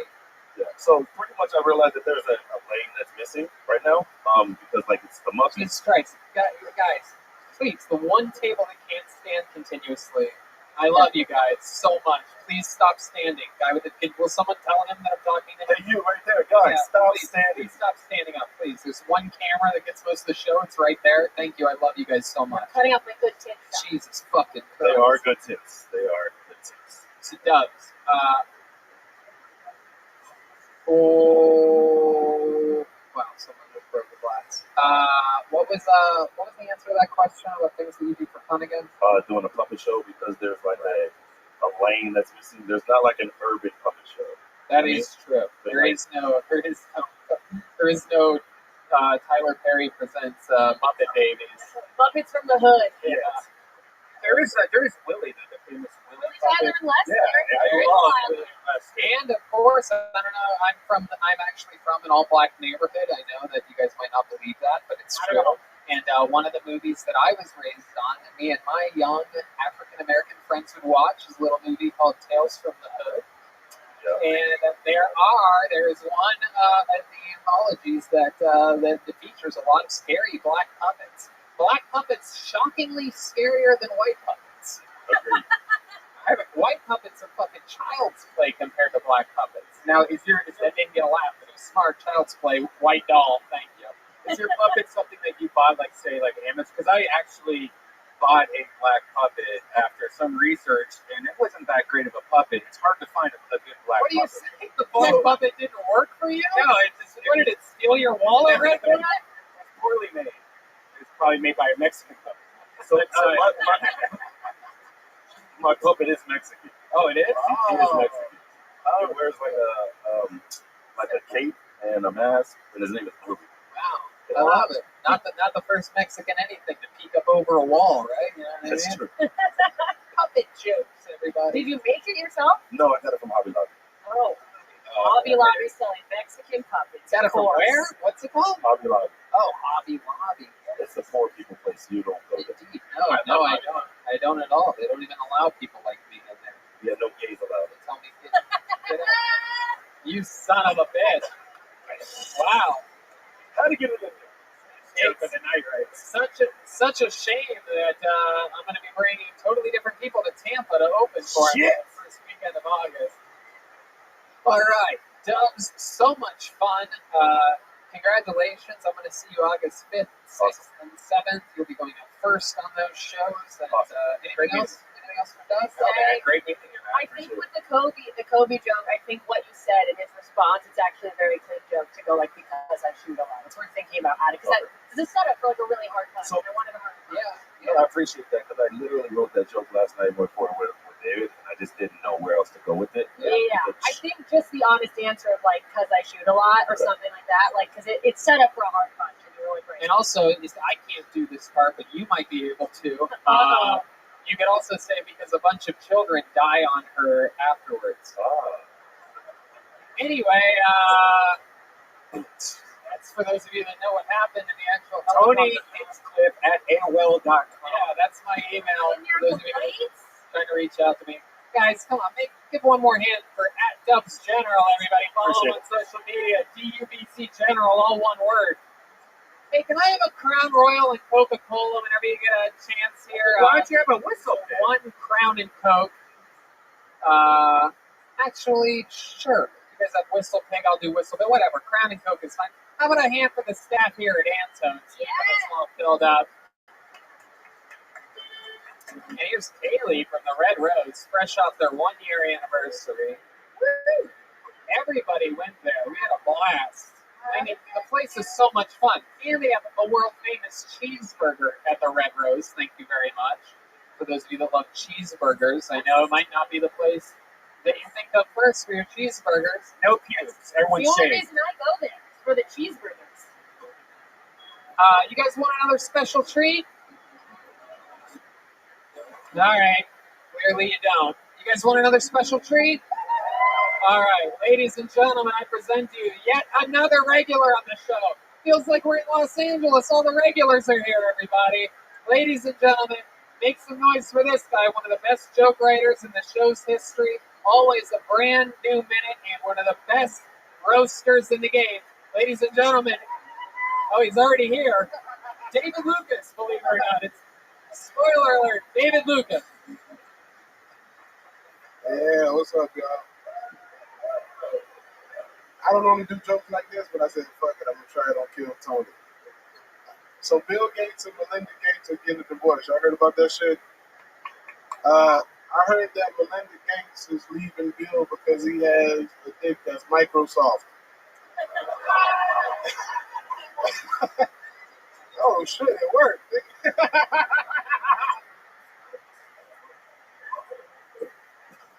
Ladies, I want you to know that if your boyfriend can't beat me up, that means that you're single.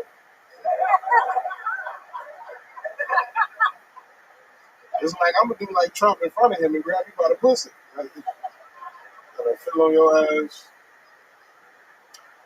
When I'm having sex with women, I don't know if they're screaming from my dick or if they're screaming because I'm hurting them. You know what I'm saying? Like after a girl fucks me, she feels like she's been raped. Her leg, oh shit, y'all feel flat. Her legs hurt, her thighs hurt. Yeah, y'all. All right, there we go. Yeah, I need that meow, that rape joke. That's her pussy. David Lucas, ladies and gentlemen, and David. That Bill Gates, Melinda Gates thing is today. That happened today, and it's like a big divorce. That's another big one. Yeah, I wrote that like an hour ago. These rich guys, I mean, we're talking about like hundreds of billions of dollars. Jeff Bezos and Bill Gates divorcing people, proving that there is no amount of money that is better than new pussy. Yeah. I mean, it is just everyone loves a fresh fucking dirty little fucking sniggity snatch. You know what I mean? Just a little. Even the gay guy with the tank top's nodding his head to this one. Even he loves fresh pussy. Whether it's man pussy or not, he loves it. David, can you believe it? You can't even do gay jokes on me tonight. This guy's in the front row, flaming it up. Yeah. By the way, it's only funny because he's clearly not gay, everyone. For those of you gay people that are going to write a blog about this, about how gay, Tony used gay in a negative term. I don't know, he might be, but that's it. I don't know. I'm going to butt fuck him later and find out if he's gay or not. I'm going to find out what's what. Use the old fucking, I'm going to check his oil, see what's going on down there. Hey, what's up? My man. So David Lucas is here. Welcome, David. And you're back in Austin, Texas. What's shaking? What's happened? Shane just got back from Atlanta. You know what I'm saying? Did some shows out there. I love it. Went on the water a little bit. You went on the water? Yep. Oh, shit. On the water or under the water? You seem like you sink. On a boat. I can swim, bro. Really? Yeah. Man, what I would give to bring. Can we bring in a kiddie-sized swimming pool right now? I want to really see if you can swim. Yeah, I can swim, bro. Did you go swimming in Atlanta? A little bit, yeah. But mainly just rode the boat with fishing. You know what I'm saying? That's some country boy shit. Hell yeah. Country boy shit. Absolutely. Like, what? What's country boy shit? Give us more. Did you churn butter or fishing? Fishing? What did you catch? I caught a shell cracker. Caught what? Herpes. Yeah. What kind of crabs? I caught a shell cracker. It's a type of fish. Ooh, the shell cracker. That's racist. Fishermen know what that is. Called a whitefish. Some white perch. Thank you. There's some fishermen in the room that really like that joke. Thank you, sir. I yelled at that guy earlier. They're cool now. They're your chums. I love it. So you're out there fishing. You seem like the kind of guy that would, forget it. Why you dressed like that? Why am I dressed like this? I'm wearing a blue collared shirt. Yeah, you dress like you about to testify against some dick. That's the dick right there. Son of a bitch. Yeah, you look like a public defender for a penis. Wow.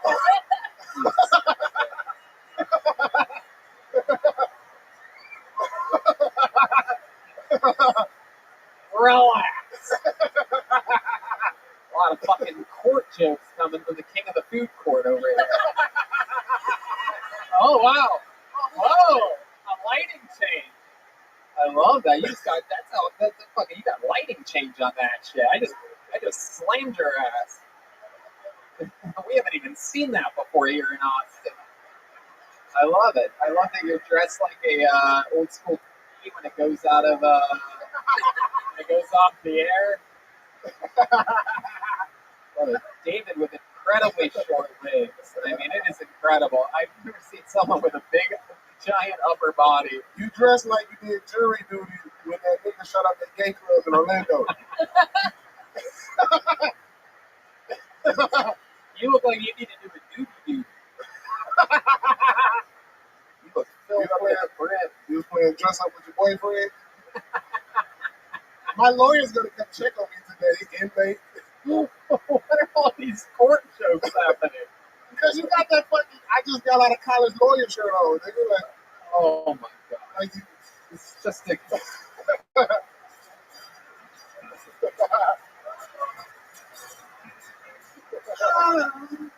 All right, Red Band. You did not need to make that noise.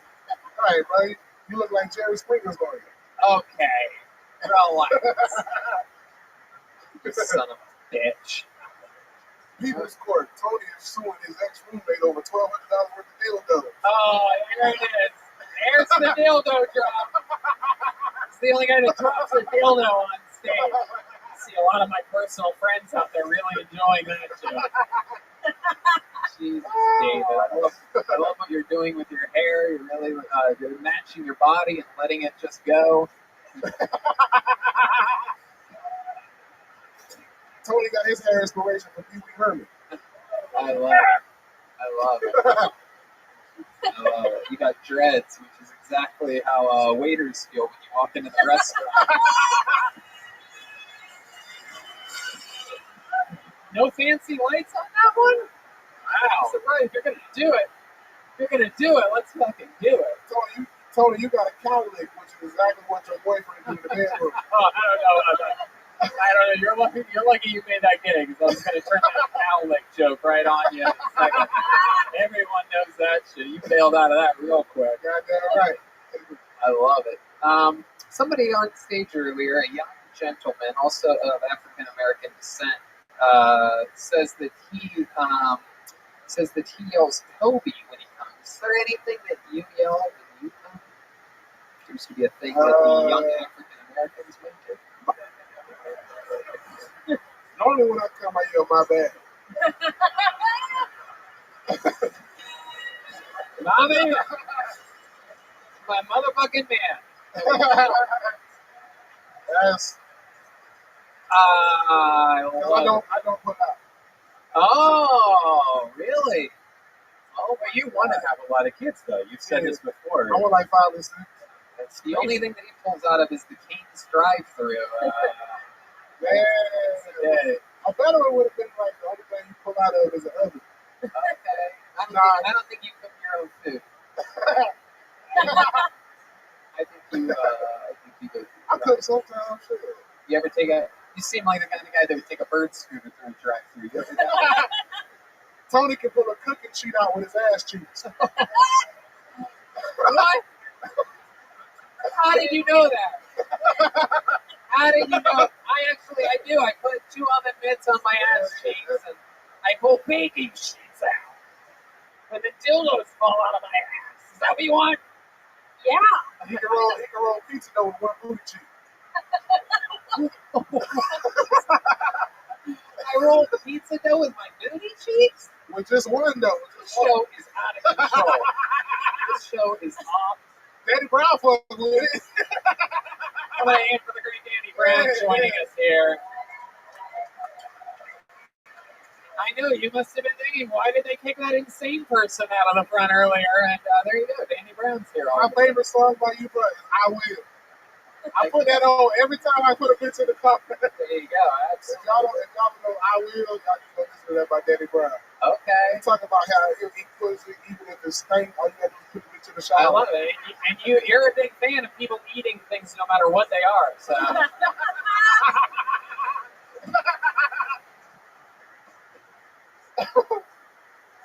All right, David. So much fun. You're an absolute killer. I love everything that you do.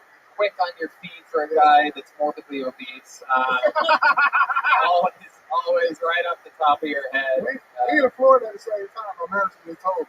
Okay. Yeah. In Tampa? Yeah. Yeah. All right, great. You want a feature for those shows? I'll pull up. All right, sweet. There you go. Maybe a guest spot, maybe a feature. We'll figure it out. All right, man. Shut up. Hey, ladies and gentlemen, make some noise for David Lucas, everybody. Come on. Wow, this energy in here. You're gonna have the most urban show in Florida ever. The energy in this room, standing room only, I'm telling you, I like it. You guys having fun tonight? Yeah. It's incredible. Just step back from that ledge, because you are my friend. Hey, hey, hey. How about a hand for Kaylee? Look at that. She's got a real butt. What is she, a mace? Is that mace in your back pocket? All right, John Waters. Wow, I wonder if it's the famous John Waters from. Oh, here he comes. This O'Neill guy. Oh no, Here he is. Here he is, John Waters, coming from the back of the room. Hey, hey, hey! Here he is. One more time for John Waters. Well, everyone, it's official. I'm quitting sex. I'm done. Can't deal with it. Can't deal with those awkward moments. You know when you ever get that fucking hair in your mouth, and you're just like, how what do you do to deal with that? Like, I tried to be sexy. I'm like, what's this? I think you lost something. Keep it on your body and not in my mouth. I think the worst thing during sex is, have you ever had to repeat yourself when you're saying something dirty? Like, it's like, I'm like, you know, you do a little something dirty, you're just like, you like that? And they're like, what? And you're like, me. Sometimes do you like that? They're like, what? And they're like, never mind, it's over. I'm done. There it is. Jessica, what do you think about this guy? Listen, when a woman goes, what? After you try to talk dirty, that's her giving you an opportunity to realize that's something you should never fucking say. There you go. I like that. Horse of truth activated. That horse always chimes in when pure honesty has been said on the field. But I did love that idea of the bit, though. That's funny because we've all been there where you're like, yeah. What do you say? I want to know what you say in the bedroom. Hey, fuck me, daddy. You say, You say, fuck me, daddy?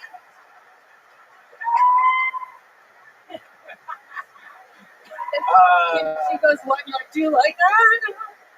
Do you like? Yeah. It doesn't. They don't like it. I love that. John Waters, you look like you were created in a video game. You don't appear to be like a real human being. You look like you were like molded by a man who like worked on this like wax puppet or something. Is that bad?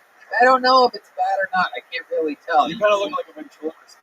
Yes. Thank you. I've been told that. Well, congratulations. You're the 1 millionth person to say that on the show. Goosebumps. And the same amount of laughter every time it gets.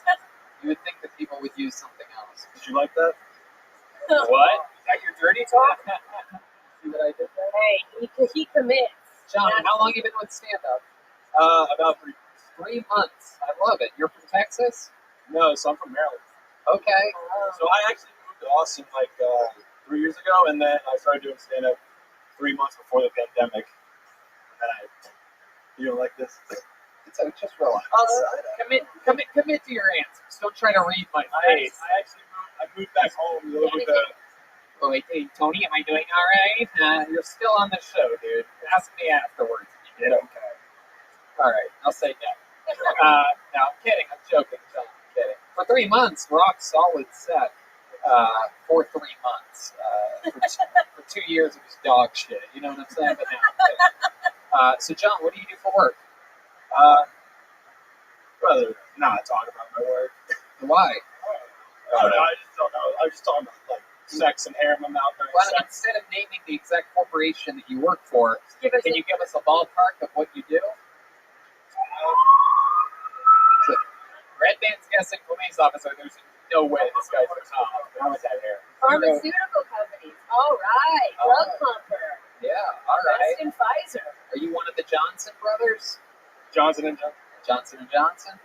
No. Johnson Waters? Yeah. John Waters. Good cover. Johnson. I love it. So you work in pharmaceuticals. What's your love life like? Did you move to Maryland with a little fucking little princess? No. Yeah, actually, I have a girlfriend. It's a long distance though. Oh, she's in Maryland. No, she's in Florida. She's vet school. Oh, she's in vet school? Yeah. To be a veterinarian? Yeah, veterinarian. Okay. Look at her taking care of this little fucking redheaded beast. Did you meet her like in real life and then you guys separated, or Yeah. Where'd you meet her at? You're like, did she just live in Florida? Back in Baltimore.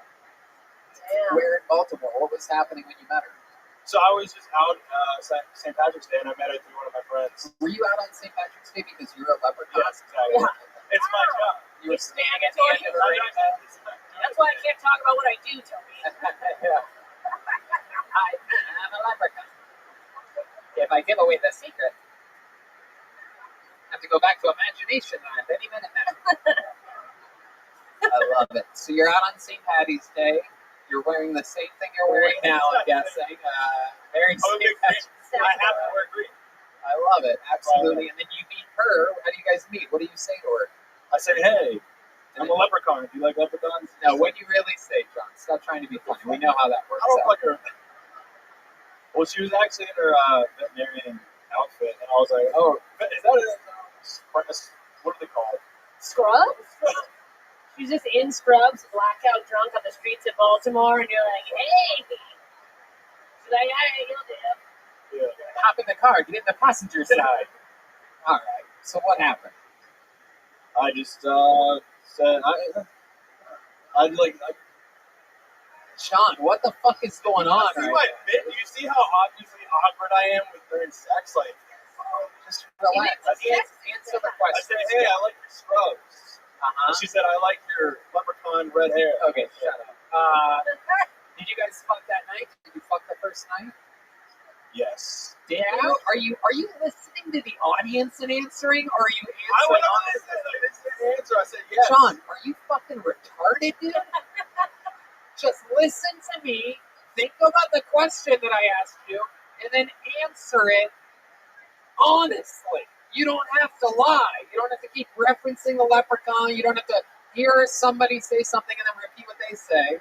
There's no wrong answers here. The only wrong answer is it not being the honest answer.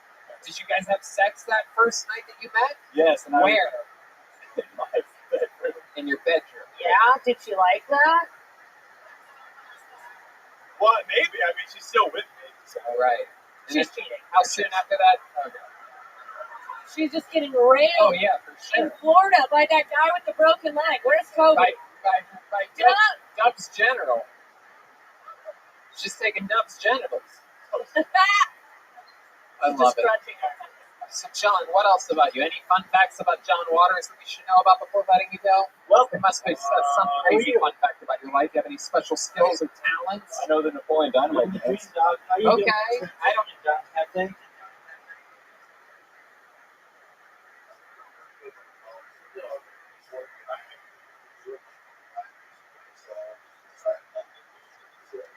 Kicking ass, taking names. Every day's a holiday, every man's a feast.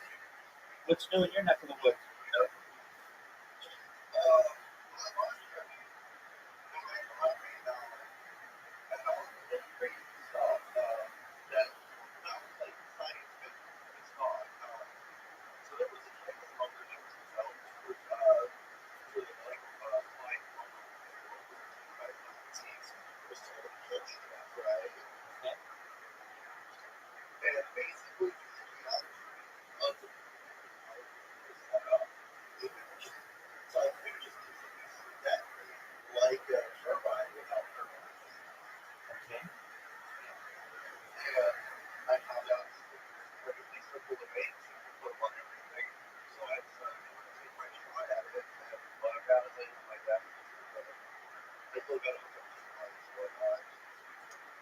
So you're making a bomb?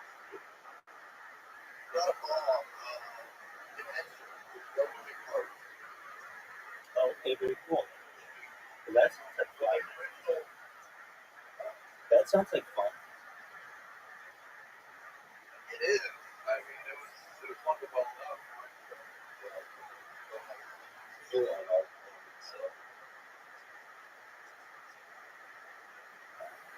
Yeah, it's just what's it? Just watching Kill Tony going viral on Blue Sky. Blue Sky, correct. I didn't know that was actually taken off. Got 35 million users. Hey, that right. I mean, shit. I didn't expect it that bad. Oh, dude, Twitter's accessible. It's just, it's engagement farmers, people who essentially will ask like a very simple question, and they'll be like, they'll take a picture of a hot chick and just say, "What do you notice?" And then like they'll get 50 people who are like, "Her boobs," and another 50 people who are like, "Her ass," and another 50 people who are like, "Her lips," and then they get 150 people who are basically engaged with their post. Then they'll post something else of like a puppy and be like, "What do you notice?" And somebody will be like, "It's so cute," and then another 50 people will be like, "It's little tail," and another 50 people will be like, "It's little paws," and then that's what it is. It's garbage. And then you get people who just post like violence videos, like things that you don't even want your algorithm, but they're just there. It's just like, I don't know, because they get views, I guess. Yeah, gore, just people fighting. Another one that I can't stand, it's just, this one drives me bonkers, is people who do, what do they call it? Just like manufacture content, but it's not that. It's like where they, what do they call it? Where they, well, there's that too. No, stage videos, where it'll be like, everybody will be in on the video, and then they'll have like two people fighting, but they really just, it's been staged for them to get into this fight over perhaps something. Yeah, exactly. So, just, um, for for engagement. Another one that they'll do is just like people on the street. It's very much like what Hot Tool was, where you just have somebody who sits outside a bar and interviews people, and they just take all the clips and put it together for a compilation of just garbage. Like that right there is basically everyone's Twitter feed, and then it's just Elon Musk stuff. I mean, I saw a thing last month that was like how much of Twitter is actually just simply discusses Elon Musk, and it's like 85% of it has something to do with him, and the other, they're like, every account of the 100, let's say you had 100 tweets, it was something like 75% of them have to do with him, either him being good, him being bad, Tesla, X itself, with some change that he's made, and then 25 of them will be just like individuals having people accounts on something that they've done. But the engagement is just really poor on that app. It's basically, and Elon Musk has said this, and if you want your post to be seen, you have to buy Twitter Blue. So it's a pay-for-play kind of game that they've created. In fact, it's in the the policies, or I should say the coding of the app, that if you post something, it won't be shown to anyone outside of your friend list unless you have a Twitter Blue account. So, it's just basically, then if you do have a Twitter Blue account, yeah, exactly. And then if you do have a Twitter Blue account, that doesn't guarantee that you're going to be able to keep it. I know a lot of people who just keep losing their accounts. They just randomly get them banned for unknown reasons. They call it inauthenticity, which is like, could be anything. It could be spam. That could be they think that you're AI generated. Could be any reason why they want to say that. So I personally, I use Twitter for a long time. And I mean, I still use it. I'm live on Twitter right now on Twitter Spaces. And I just stream my video. But I can tell you this, I've been live streaming my video on Twitter Spaces, on video, for since February 14th. And I've maybe gotten, that's like, I don't know, almost 2 months, I've maybe gotten 10 I mean, it's just no likes. And it's unfortunate, but I mean, I get that I may be shadow banned or whatever. Another thing that they do, that just this shouldn't be how social media works, but if they want, there's a guy, he's the biggest Twitter space host, his name's Mario Milfall, and what he does, if you want to be on his show, you have to pay him like $40,000, and then he'll like basically do a show. So what he does is he buys followers and buys viewers or buys listeners, I should say. And then if you want to be on the show because he has these really big events that you have to pay for it. And it's just garbage. So yeah.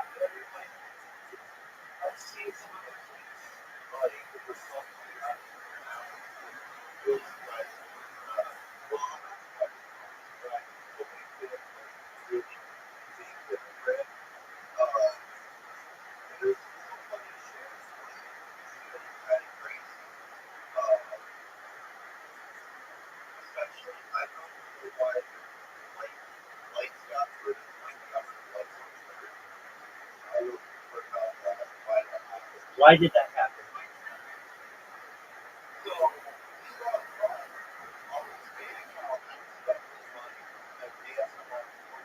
Oh yeah, I did hear this. Wait, they didn't get rid of likes. They get rid of you could view who liked it. Isn't that what it was? Right.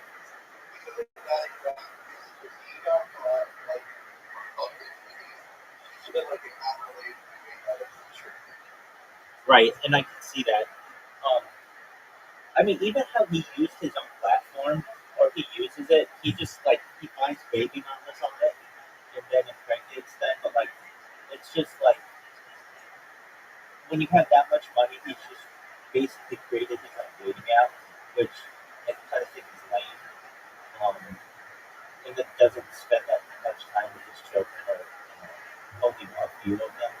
And I don't know. I just don't think that's how a man should be. I think that people can see that he has some social problems, and um, those shine through. He's something. Those shine through on Twitter. Even when he posts, like I don't know, sometimes it's very immature, I think. And really, I haven't seen any aside from Brock. I was having this conversation with someone the other day. Aside from Brock, in the past 2 years, there haven't been any changes to Twitter. It's not improved. He said that like all the people who were banned can come back, but a lot of them did. And Blue Sky keeps growing, and I see why. What happened? Oh yeah. I mean, of course I've heard that, but I mean, even that was just engagement farming.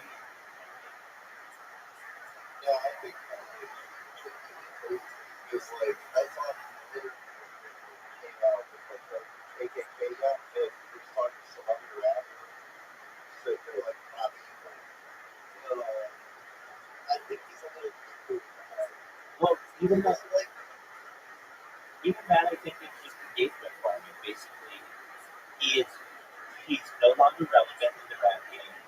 He's no longer relevant being married to a Kardashian. So he's got to keep his name in the press somehow. That's how he does it. I guess any press is good press. Shit. I don't understand why he just doesn't continue to rap.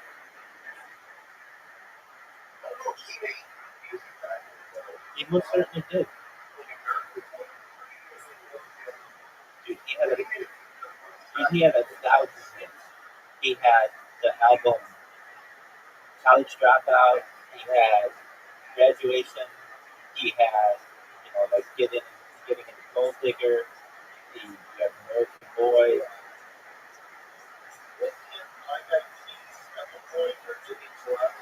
Oh, I'm sure he collabed. He wasn't in that band. He was doing collaboration.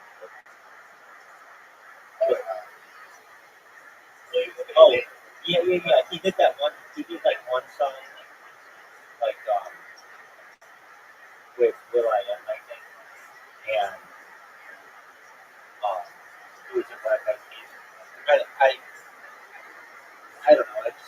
if I go to it right now, I have like a normal, like an X account that just is created. It doesn't have any agreement. It doesn't follow anyone. And what do I see? Just huge tinted chicks. There, Elon Musk promoting his rocket company, which is fine. I understand. But it's like that's the second thing that I see is him promoting his shit, which tells me like he wants like it's just a free advertising platform. What else do I see? Just like people get spotted. I see. Okay, of the things that I see,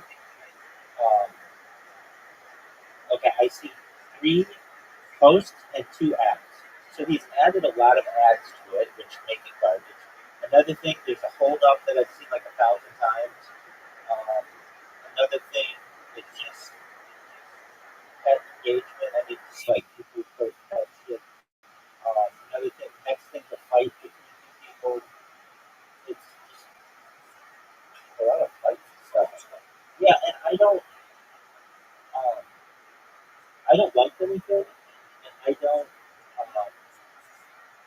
follow anybody. So it's not like, well, it's because you follow these kinds of people. No, it's just like a blank account.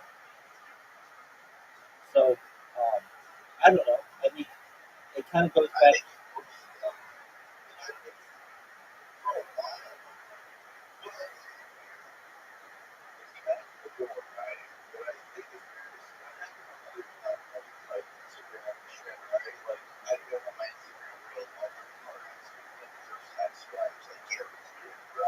Right?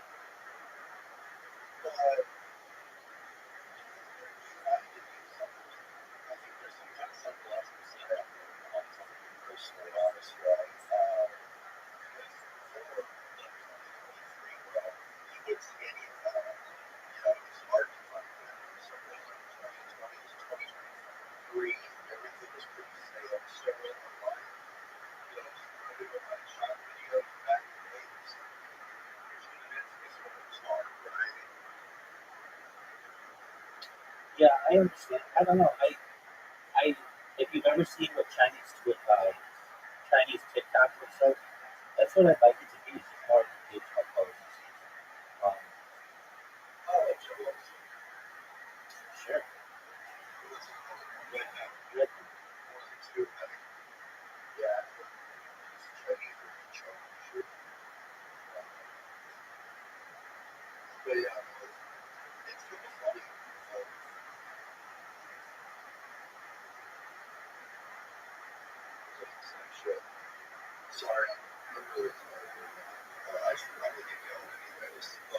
All right, good talking to you as well. Don't be a stranger. We'll see you next time.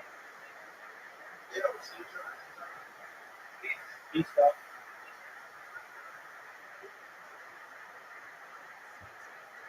I don't know what that is. I've never, to be honest with you, I don't consume a lot of comedy. I've never seen Napoleon Dynamite. Did you Are you fucking serious? It's serious. Did you learn that because people told you you look like Napoleon Dynamite? No, I did it in a Mr. Greek contest.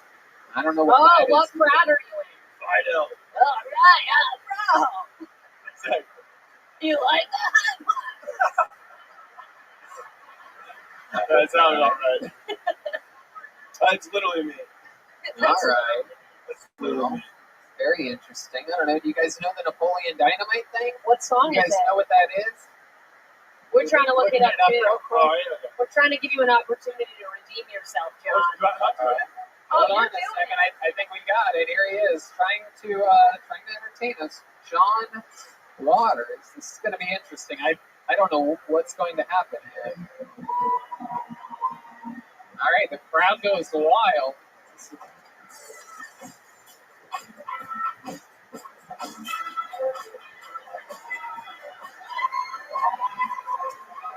Wow. Okay. The audience seems to love this. No way.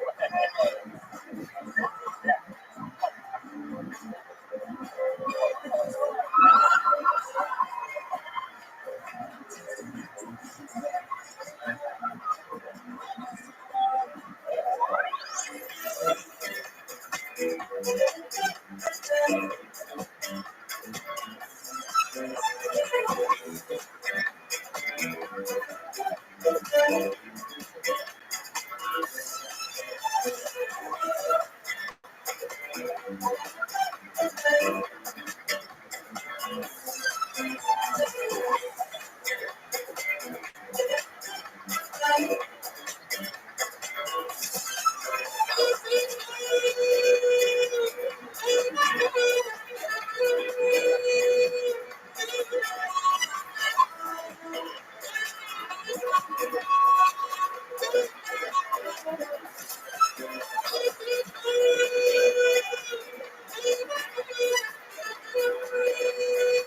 this is loud. Literally the dumbest thing in the history of the show. Vote for pizza. I'm glad you were all with us when we reached a new low. Oh, wow. Still actually completely matched up. We're watching the dance on Yeah, this it's screen. pretty accurate. Oh, there you go. See? Wow. Damn. All right. By the way, how crazy is it that Tony's never seen Napoleon Dynamite? It's a lot of comedy. You'd be shocked to know the comedies that I haven't seen. I am a big believer in very few comedic things. South Park, I believe in 100%. The old Jackass movies, I can rewatch those anytime. What about Nacho Libre? Nope. That was a horrible movie. Nothing with almost all of your favorite comedy stars. Almost every single one of them. Old Jim Carrey movies I like. I highly recommend this movie, man. I think it's There's a no way. classic. Too many Napoleon Dynamite was one of my Too favorites. many hip people with like glasses like this movie for me to like it. No. It's like impossible. Everyone likes this movie. I feel terrible because I'm gonna watch this and you can tell like pretty in the middle I was improvising like most. I love that the worst part of this for you is like, I fucked up the Napoleon Dynamite dance. I think whatever that dance was, I think we found your calling here on Quill TV. You're gonna get discovered. There you go, John Waters, everybody. On to the next one we go. Oh, here, John. Take one of these. John, here. There you go. There you go. John Waters, everybody. You guys think we should get a lady out of this bucket, huh? We haven't had a female here tonight. We're going to do a new tradition called pulling until we get a lady. Pull it out. Nico Jordan is a boy, I'm sure. Charles Adams is a boy. Okay, here we go. It only took us 3 to get to it. Ladies and gentlemen, your next comedian goes by the name. Well, first, let's all take a moment to give a hand to the great Kaylee. Kaylee.funk.73 on Instagram. Follow her on the Insta, and she'll drag you to the Red Rose. She'll get you there. Also, the Yellow Rose. The two best strip clubs in the country are both here in Austin. Your next comedian goes by the name of Mary Bryant, everyone. Our first female comedian of the night, Mary Bryant. We had a wild time last week with the ladies. There she comes. A nice steady pace. Yeah, I like Mary. this. She seems confident. I like this. Rolling.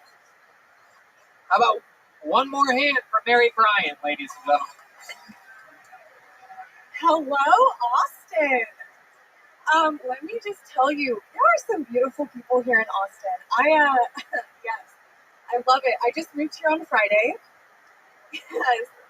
I came here to get sober. It's funny because the worst drunk night I ever had was at my brother's wedding a month ago here in Austin. And ironically, I came to the town that I got the most fucked up to get sober. So, I also moved here because I've been a COVID refugee at my parents' house since March. And it was time to go. On top of that, my grandma moved in. I hate my grandma. She was really rough. She was terrible to me as a child. She gave me a lot of shit. She moved into my parents' house. She was incontinent, and I just got sick of her shit. So I left. My grandpa did die. My grandpa died. That's why she moved in. And he needed blood before he died. That would have saved his life. And none of us could remember his blood type. And he was so inspirational. He kept saying, "Be positive, be positive." And I just thought that was so inspirational, and I live by that now. Wow, Mary Bryant with a great set. A great set.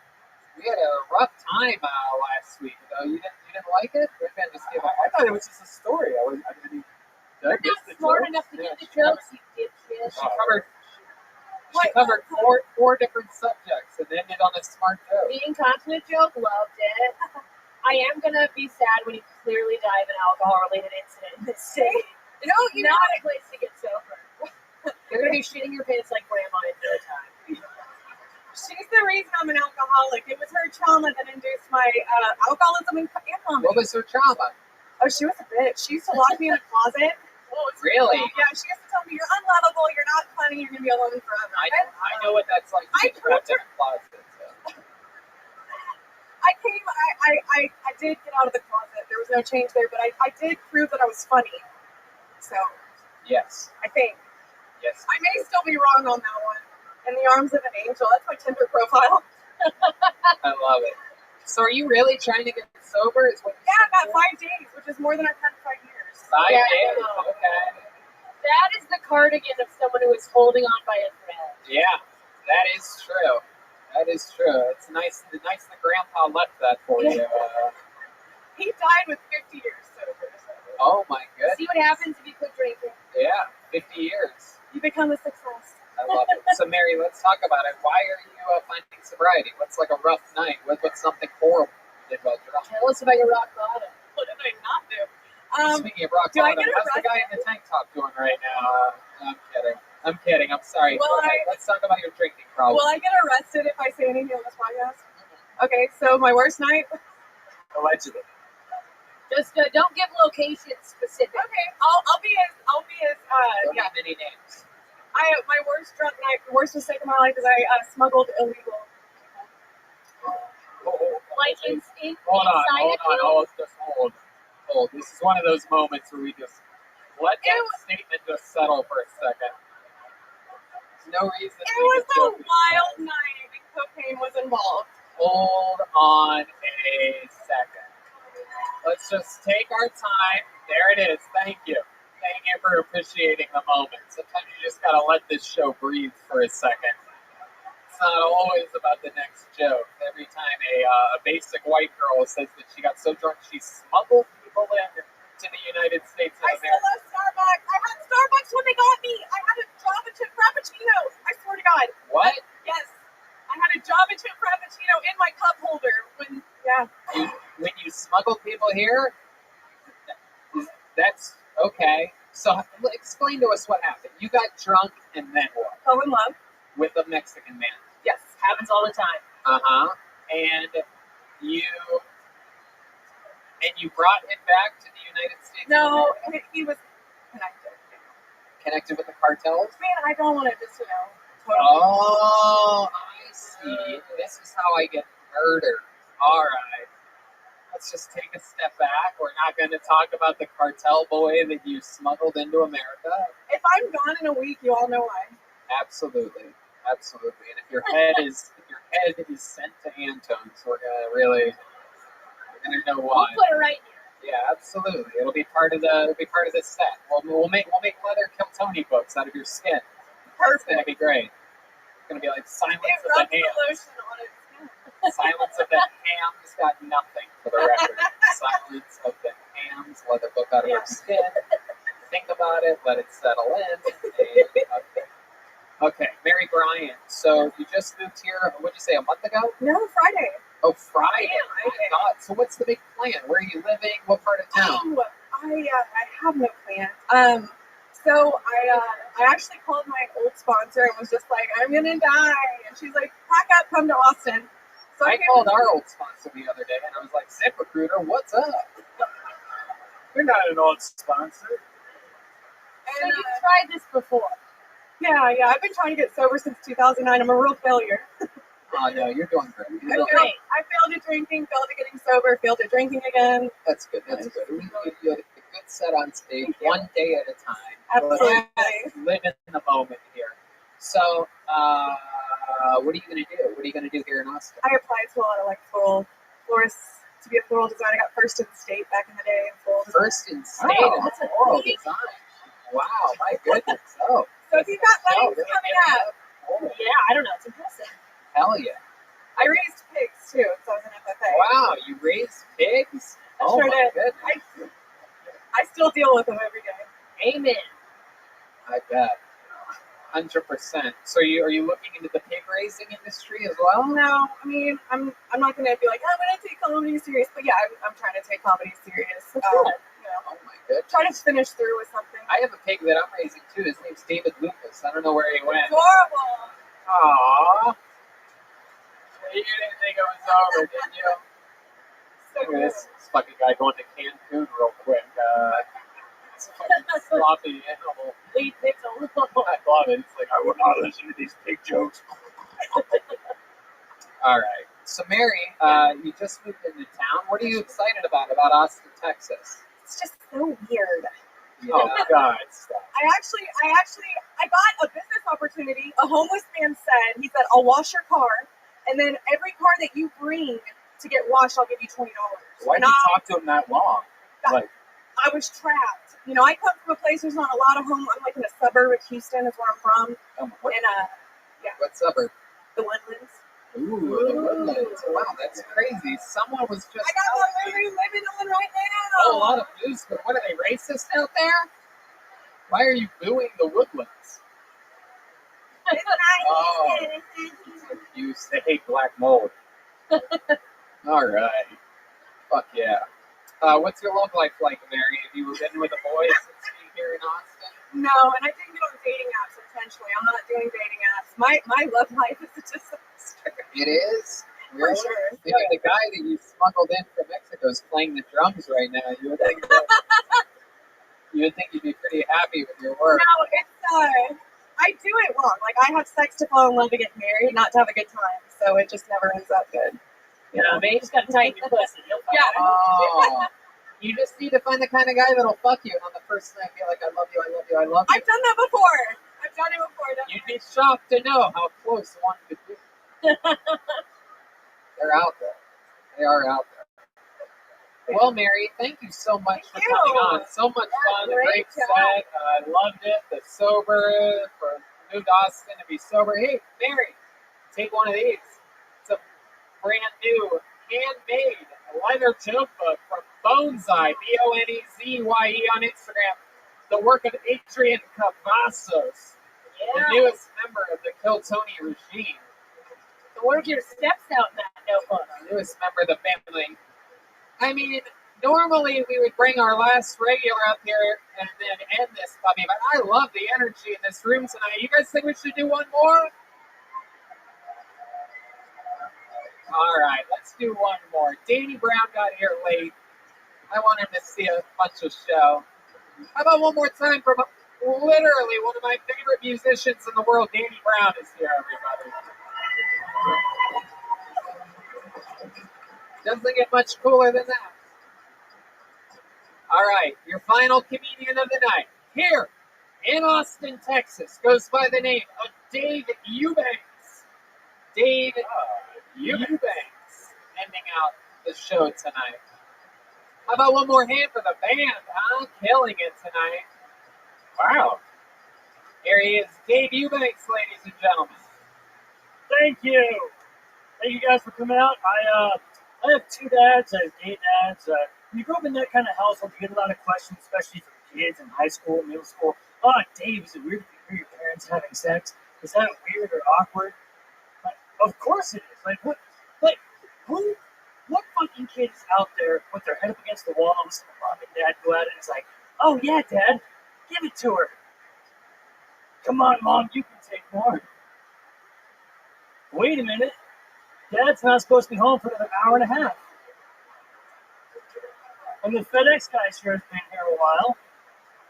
Look, hearing you two dads fuck isn't that big of a deal. It sounds like two bears fighting over a fish, all right? There's a lot of moaning, a lot of groaning, salmon for some reason.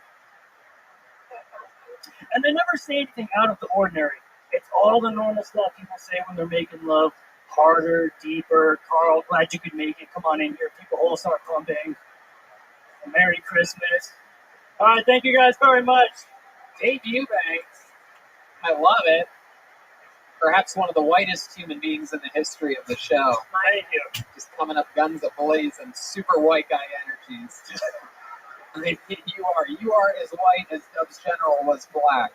I mean, this is just incredible. Thank you. You are whiter than everything. You are whiter than the White House.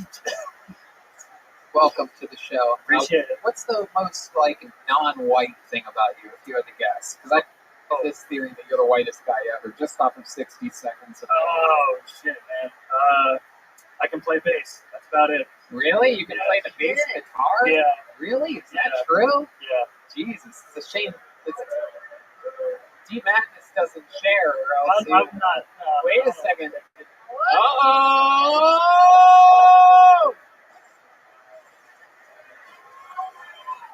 Ladies and gentlemen, D Madness sharing his bass guitar. This is rare in the musical world, especially amongst.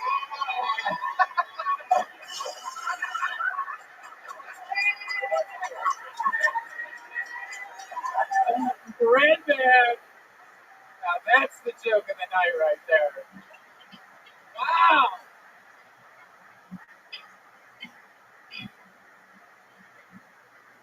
Well, That was it. The irony is that he plays like he's blind and D Madness doesn't. D Madness crushes. I love it. Okay, Dave, so you say you can play the bass guitar. Wow.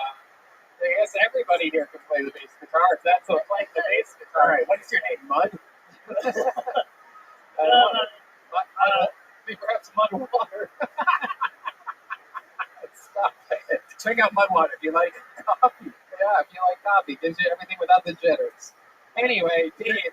To be fair, bass is the newest instrument. I mostly play guitar and drums. Wait a I second. know, Wait a second. I'm not. Does anybody believe this man at all? I swear to God. Should we have a goddamn Mexican drum off right now? I'm not Mexican. I don't know. Hold on, wait a second. Let me explain. I don't know if we should because we've never done it in Austin. We've never done it without Joelberg. You guys think we should do it here tonight, right now? All right. Well, then I guess we will. Going first, ladies and gentlemen, a guy who at one point in his career said he could play the bass. Now he's backtracked and said he just learned the bass and instead knows the drums. So you're going to do a drum. Hey, Dave, listen, you son of a bitch. You're going to play the drums. You're going to play a solo. Listen to me, okay? You're going to do like whatever, feel it out. Do 30 to 40 seconds, okay? And then Michael Gonzalez is going to do a drum solo, show us how he would do it. Now, here's the thing with Mexican drum-offs and the history of Kiltony. Some of you may be new here. Maybe your boyfriend brought you and you don't know where you're at right now. But if I rule on this show, if for some fucking unbelievable reason Dave Eubanks plays a better solo and you decide at the end that he has a better solo than our resident drummer, Michael Gonzalez, the crazy twist here is that Dave Eubanks will become the new drummer on the show of Kiltony. Anything can happen. This is still Tony. Anything can happen. You have to believe in fucking miracles right now. So you guys will decide after it's all said and done. Dave's going to go first, then Michael Gonzalez. Ladies and gentlemen, this is a drum solo from bass player / drum player, Dave Eubanks, ladies and gentlemen. Here he is, Dave Eubanks.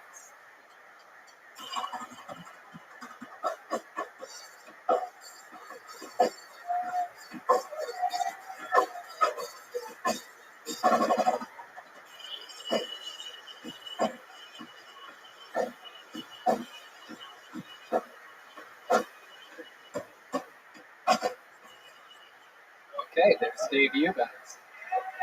It sounded like you at the beginning before anybody could say it.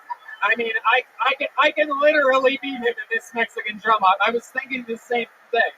I'm wondering if I should just beat him right now in the Mexican drum off. No, you stop it. No. Okay. Oh.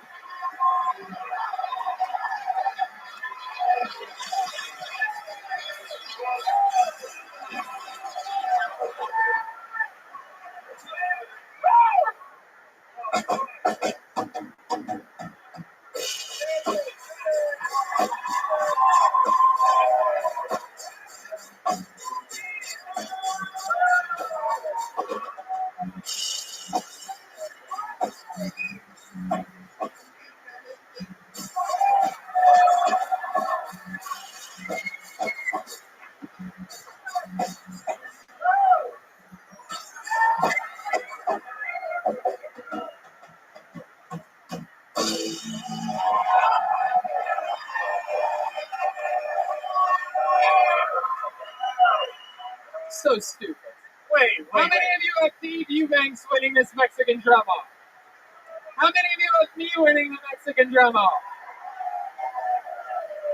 All right, but in all seriousness, to show us how it's done, how about Michael Gonzalez jumps back there real quick? I'm just goofing around. I could also, it turns out, by the way, I could also beat Dave Eubanks in a bass player off as well. And pretty much anything off, it turns out. Ladies and gentlemen, here to really show us how it's done. I'm going to be honest, I got a little nervous back there. Playing on the show is a little bit different than playing before people are let in. Ladies and gentlemen, I present to you the reigning, defending Mexican drummer. It is Michael Gonzalez.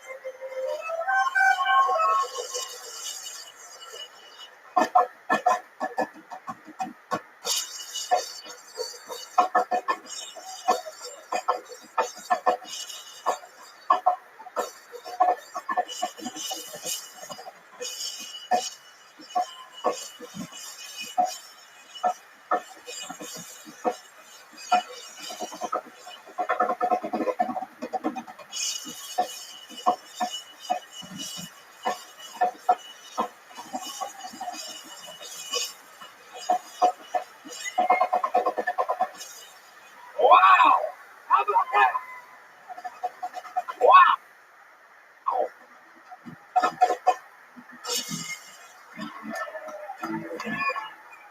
Wow! All right. There you go. All right, there he goes.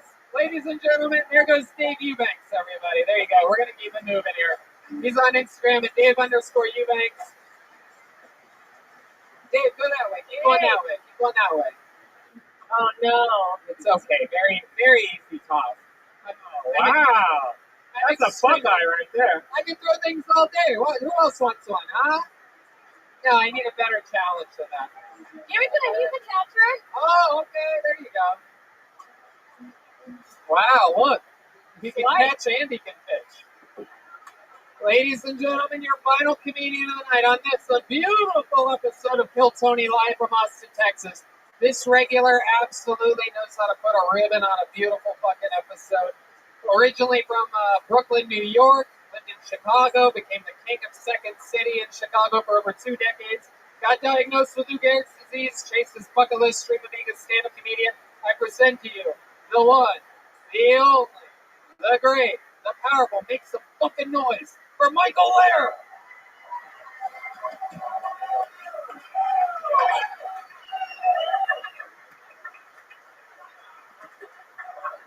Gotta be clean for you. Come on, guys. One more time for the great Michael Lair. Be disabled, I struggle and craft so much joy and courage is my sadness. We fuck on all the yard. I made her sing in a piece that spelled out her name. She made me a Christmas wreath I wear as a cock ring.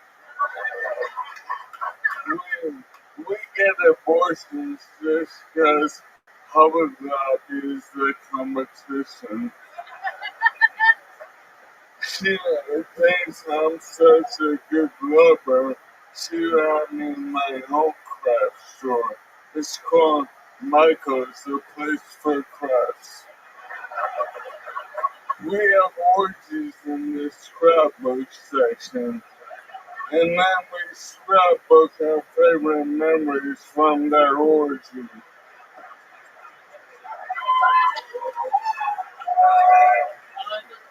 Unbelievable.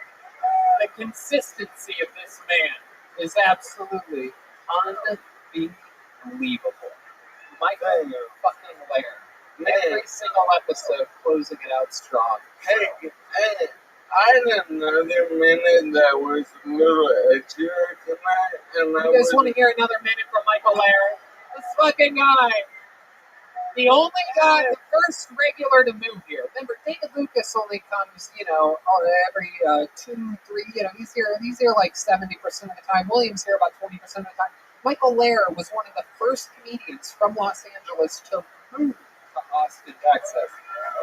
Does a new minute every single week.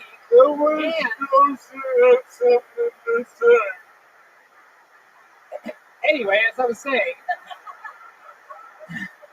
and writes and performs a brand new minute of completely, insanely original material every single week. And he's been going long, and now we're finding out that he has another new minute. Ladies and gentlemen, this is another new minute from Michael motherfucking Lair. Yeah, how are you, Texas? I'm a brand new resident of Texas, where it was invented.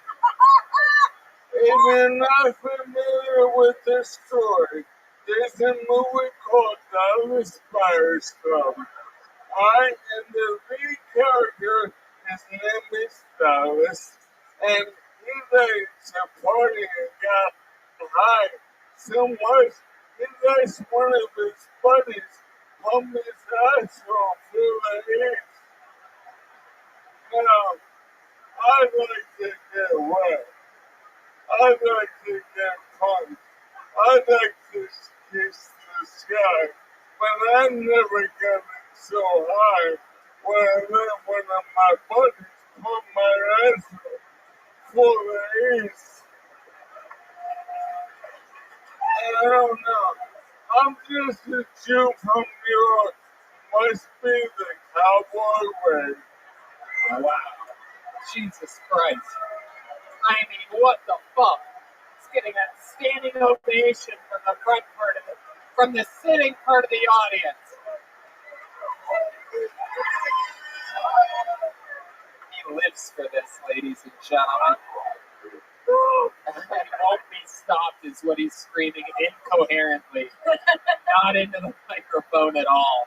He's done enough into the microphone tonight. This guy comes with a second minute, better than his first minute, which was the best minute of the episode. I mean, Jesus fucking Christ. Why doesn't everyone perform like they have months to years to live? I mean, this is the real fucking deal, everybody. Look at that mustache he's growing. Awesome. Yeah. Thick and girthy. This guy's about to be our new barbecue guy if he keeps this up. By the way, just a little fun fact for anybody who hasn't been paying attention. Dave Eubanks got beaten so badly in the bass and drums that we actually decided to replace the white keyboard player with John Dees, everybody. He got beaten so badly. The resident keyboard player, John Dees, is back. Dees on keys.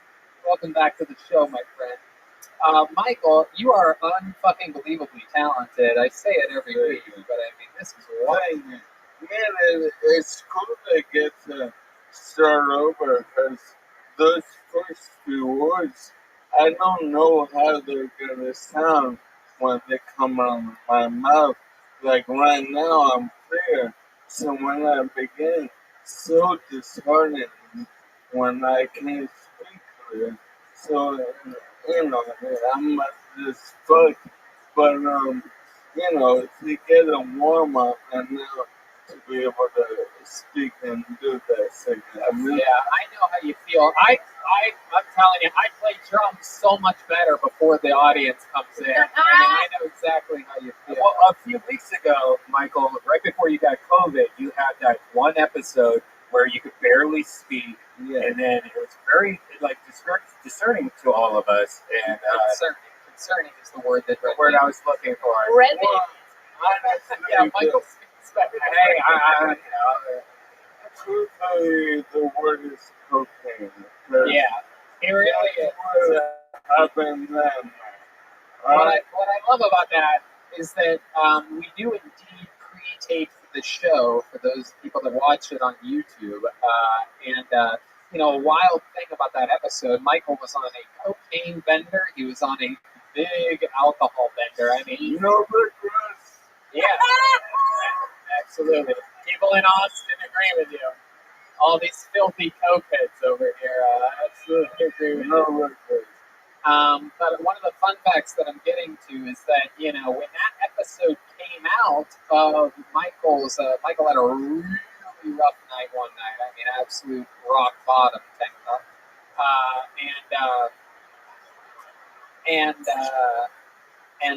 But we had already taped episode 500. Michael had COVID that week of his. Not only was he at the end of a cocaine bender, at the end of an alcohol bender, but he also got the coronavirus. 2 hospital visits, and 1 day later, I mean, he got the fucking Donald Trump drip and everything to repair himself. And so we knew that he was better. We came back for 500 and made his killer return to standing ovations, and with his son, got to murder on stage, and it's just wild. You want to talk about a fucking comeback for someone? I don't think I've ever seen anything like it until this run of Michael Lair as of late, and it just reminds me of how talented I am for bringing someone like this on the show and making them such a permanent part. You see thousands of people. How do you pick? How do you know? Hey, William seems funny. David seems funny, but how do you make the decisions? I do that with my brain. And it's just incredible how right you make me feel, Michael. Thank you. I mean, I talk about a lot, but, I got back into the comedy after 3 years off, and I was an open micer again. And then I got hooked up to this rocket ship, and that's why I work so hard. You hooked yourself up to it, dude. I'm always looking for someone that is so intriguing and compelling that I want to talk to them once a week and listen to a minute of theirs once a week. And so it's not something that you got hooked up with. You hooked yourself up to it. You had the utensils to do that, and you did it, and it makes me so fucking happy. I'm such a big fan. Thank you so much. Another new minute for Michael Lair, in fact, 2 of them. Yes. This was an action-packed show. Let's check in. The entire time that we were all here enjoying ourselves, Ryan J. Ebelt was drawing this episode, and this is that drawing. Look at that, Jessica. Look at you. Little Spunkmeister there floating around. Oh, wow. Little homage to the leprechaun from earlier. Me holding strong under a lamppost with a spear. RyanJEbelt.com for all of those prints. Let's check in with our art from the local artist, Chris Rogers, Austin's own at Chris Rogers Art. Ryan J. Ebelt has a lot of fun things up for sale. Look at this. Mortal Kombat. Let me see that. Get over it. Yeah. There you go, absolutely. Little Sub-Zero or Scorpion or something like that. I love it. Michael Lair is Michael Lair Comedy. MichaelLairComedy.com for everything Michael Lair. Tons of merch, tons of fun stuff. How about a big hand for the band? Sean Dees. Dees on keys. Matt Mueling is at Mutation. MEUHTATION. The great. Come on, guys. Make some noise for D Madness, everybody. D Madness is on social media at Lorenzo Dwayne Jackson, all one word. Be sure to tweet Instagram at him. He reads everything. And how about a big hand? For the first time in the show's history, the first Mexican drum off without Joel Jimenez was won, without a doubt, by Michael Gonzalez. He's on social media at Mike A. Gons, GONZ13, Mike A. Gons 13. And Jessica Michelle Singleton was our guest, everybody! JMScomedy.com. She's going on tour. She has a great podcast called Two Filthy Nerds.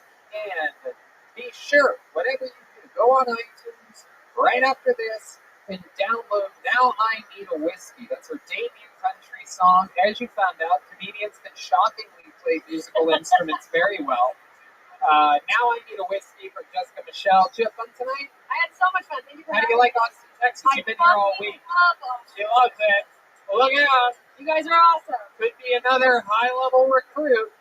Shows all week. Red Band's doing his Thursday secret show in Vulcan. I got Friday and Saturday doing Tony Hinchcliffe and his current friends. Those are always action-packed. And, a lot of other fun stuff. We have a full schedule this week of comedy. Definitely. By the way, George Perez is going to be at the show Thursday. If you guys are fans of him and his podcast and Joey Diaz who said like you'll love George, that's Thursday at Vulcan. Austin, I mean, truly, every single week feels more at home. I'm going to hand for the staff here at Anton's, getting us all through it. And this is it. This is a brand new capacity. This is a whole new level coming off this fucking pandemic. And we thank you guys for being in this special standing room only episode of Kill Tony. Good night, everybody. Thank you so much.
Hey,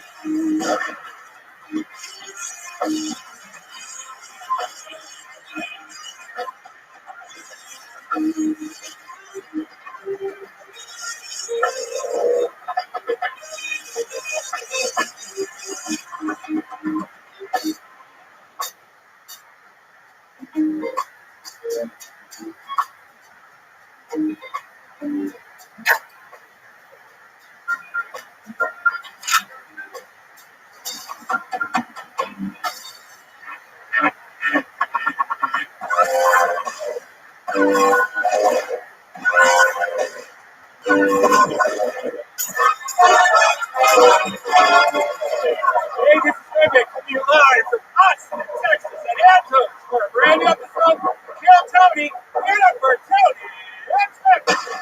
Yeah! Come on, Austin, Texas, we're here to make some fucking noise! Yes!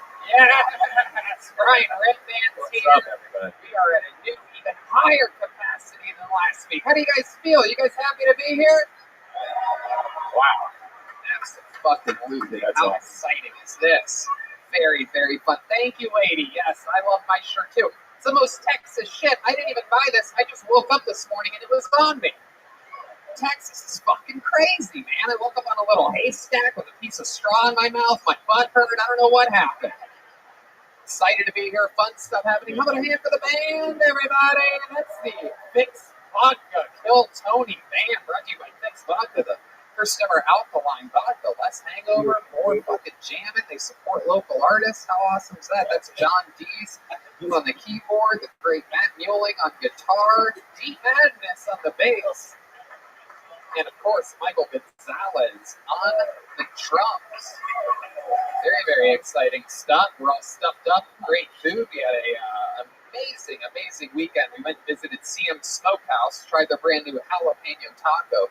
Our friend Yoni over at Best Barbecue Show took us over there, and you can follow them on Instagram at CM_Smokehouse. And also, check them out. They're at Golden Acres. It's absolutely incredible. They have unbelievable barbecue. Such good food. We have another cake made for us by the great people over at Shay's. That is so awesome. How many of you have tried Shay's before? Huh? So good. All right, not a big crossover with our fan bases. All right, I thought it was going to get a big pop there, but fun stuff. Very exciting stuff. We have Ryan J.D. about the house artist, always drawing every single episode of Kill Tony out in Los Angeles, drawing this episode right now. And also right behind us, we have a local artist, Chris Rogers, everybody. He has a blank slate in front of him. He's drawing something tonight as well. So much fun stuff happening. Such an exciting episode ahead of us. But before we start tonight's show, here's a little bit about the amazing sponsors that made tonight's episode available for you here right now. Hey, y'all. You ever have to look for a job? If you have, then you know exactly how hard it can be. It can be absolutely super stressful. You have to look at all those applications. It takes a bunch of time to fill them out. I know I recently had to apply for a bunch of different jobs, and it was a nightmare. You lose your appetite, your eyes burn from staring at job listings. It takes the patience of a saint to fill out every application. ZipRecruiter knows that the general experience of looking for a job is pretty sucky. That's why they figured out a way to make it unsucky. When you sign up on ZipRecruiter.com, you create a free profile, then you get matched to great jobs, plus a lot more. ZipRecruiter will proactively pitch your profile to employers whose jobs match your experience. Unlike with other job sites, if an actual person from the company really likes what they see, they can personally invite you to apply to their job. Candidates who are invited to apply on ZipRecruiter are nearly 3 times as likely to get hired. Plus, if you like the job, you can apply to it and many others with just one click. It's that easy. No wonder ZipRecruiter is the #1 job-rated site in the U.S. You know what that means. So sign up for free on ZipRecruiter.com today and experience the better way to find a job. Once again, go to ZipRecruiter.com right now to sign up absolutely free and put ZipRecruiter to work for you. Look, ladies and gentlemen, the beginning of any journey can feel daunting. We all know this. You're not sure you're heading in the right direction, and maybe you don't know exactly what to prepare for. With Credit Karma, you can be more informed about what's ahead. Look, everybody, everyone knows that on Kill Tony, you get a reality check sometimes. You get to see really where you stand with your comedy. That's exactly what Credit Karma does for your money. It shows you exactly what the creditors and where your debt and where everything, what they can see. You need to know where you stand, and you can do that with Credit Karma. Credit Karma's game-changing technology shows you tailored offers for credit cards and personal loans that you're more likely to be approved for, so you can apply with more confidence. They use your credit and other financial information to show you custom recommendations. Whether you want cash back, travel rewards, Credit Karma can help you find the offers that fit your goals. They can even help you consolidate your debt. They sure can, because they have a selection of options and approved odds. You have the power to make informed decisions. Credit Karma. Apply with confidence. No doubt. Go to creditkarma.com/Tony to learn more and find offers tailored just for you. That's creditkarma.com/Tony, or you can see your offers on the Credit Karma app. Apply with confidence today. Go to creditkarma.com/Tony or the Credit Karma app. Be smart with your money, people. It's 2021. Go to creditkarma.com/Tony and get your life together. You guys ready to start tonight's show or what? All right. Well, I have very exciting news for you. Usually we have one amazing guest tonight, but tonight, you spoiled fucks shall get two amazing guests. They are two of the biggest comedians in the entire fucking world. Ladies and gentlemen, former Kill Tony guests are back. Two of my favorites of all time, two of the greatest to ever do stand-up comedy. Make some noise for Ron White and Russell Peters. Come on! Make some fucking noise, Austin, Texas. Woo! Here we go. This shit is about to go motherfucking down. Austin, Texas' own Ron White is here. And the great and powerful Russell Peters. Ron White and Russell Peters joining us. I'm trying to fist bump the blind bass player, and I forgot, you know.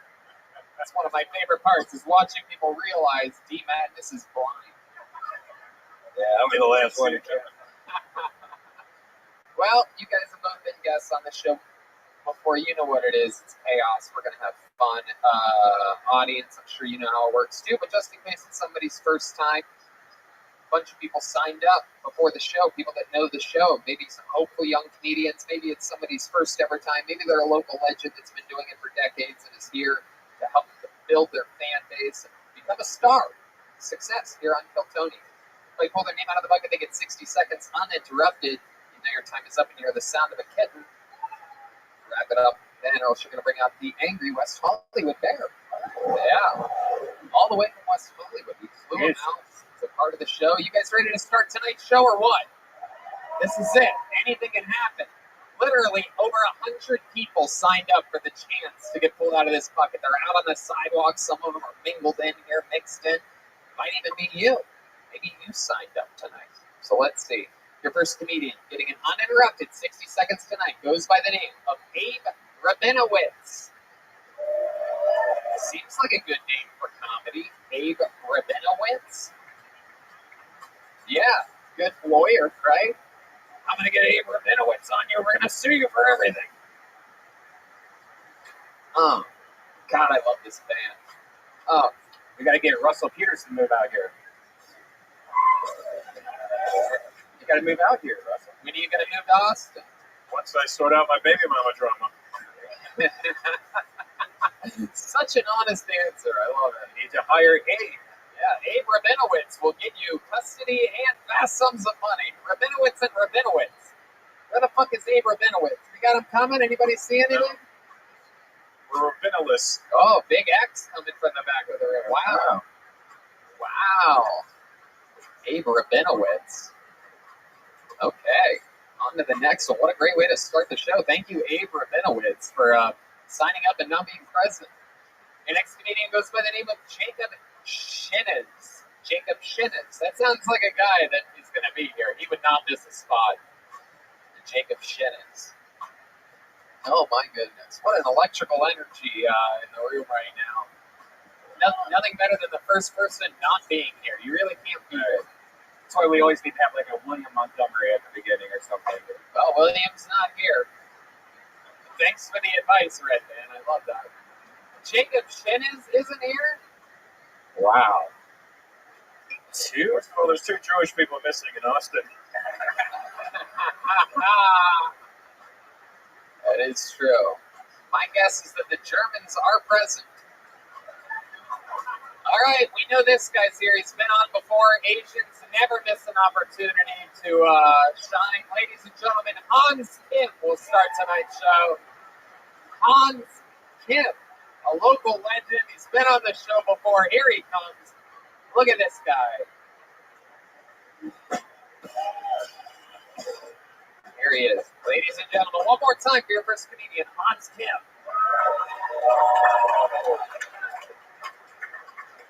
Good to be here.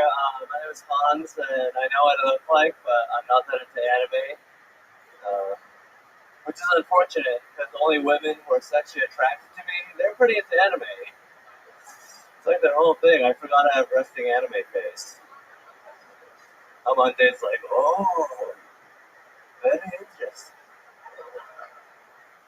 I'm not a racist, but I did see an Arabic dude reading a book in Arabic on an airplane, which kind of freaked me out, but then I saw him fold the corner of the page, put the book away. I was like, oh, thank God he's got future plans.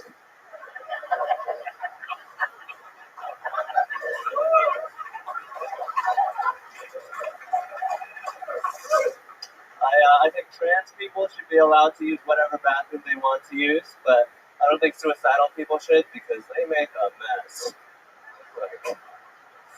They don't always clean up after themselves, these suicide Americans. All right, thank you very much. Hans Kim, in and out. Big applause break. Welcome back to the show, Hans Kim. Thank you so much for having me.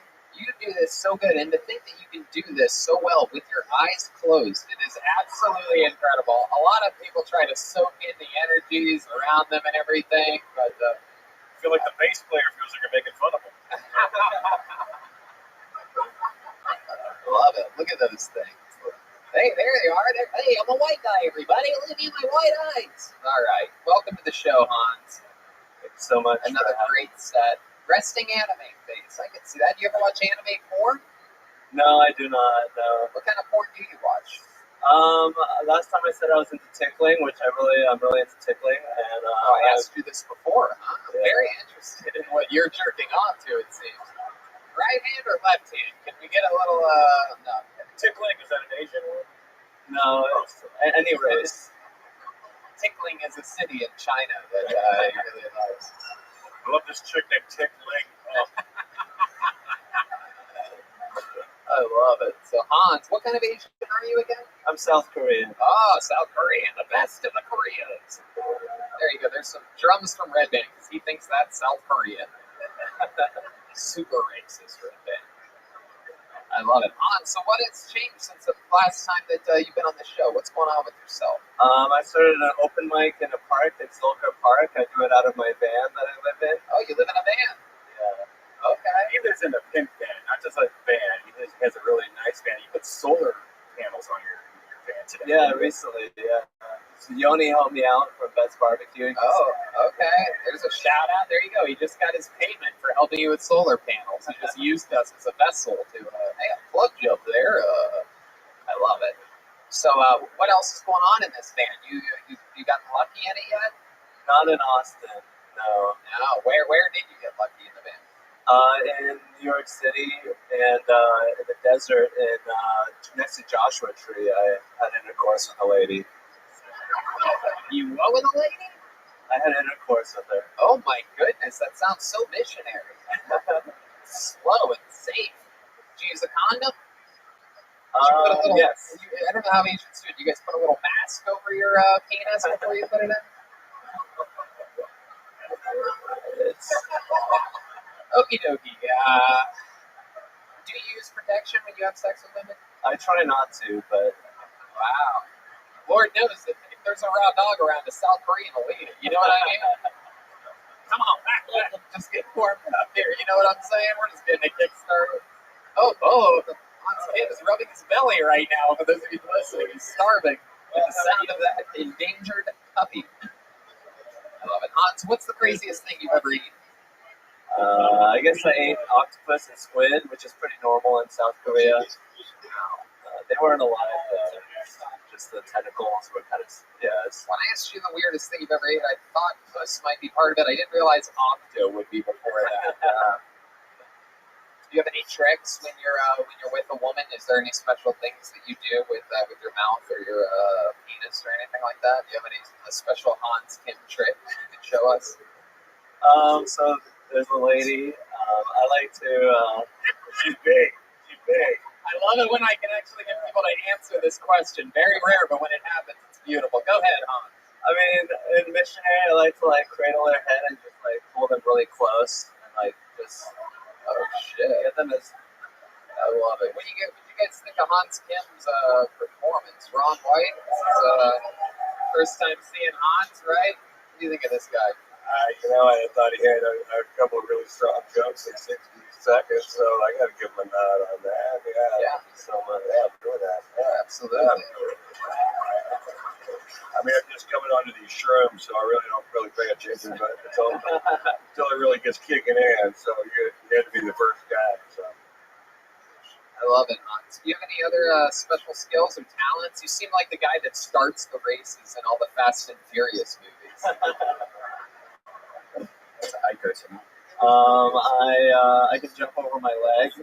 Oh, we got it. How many of you want to see this? Can we get a drum roll for this? Yeah! Absolutely. Here we go. Hans Kim's about to jump over his own leg. Whoa! Incredible. You didn't land it, though. You want to try again and land it? Let's do this shit. Hans Kim, live on Kill Tony. Yeah!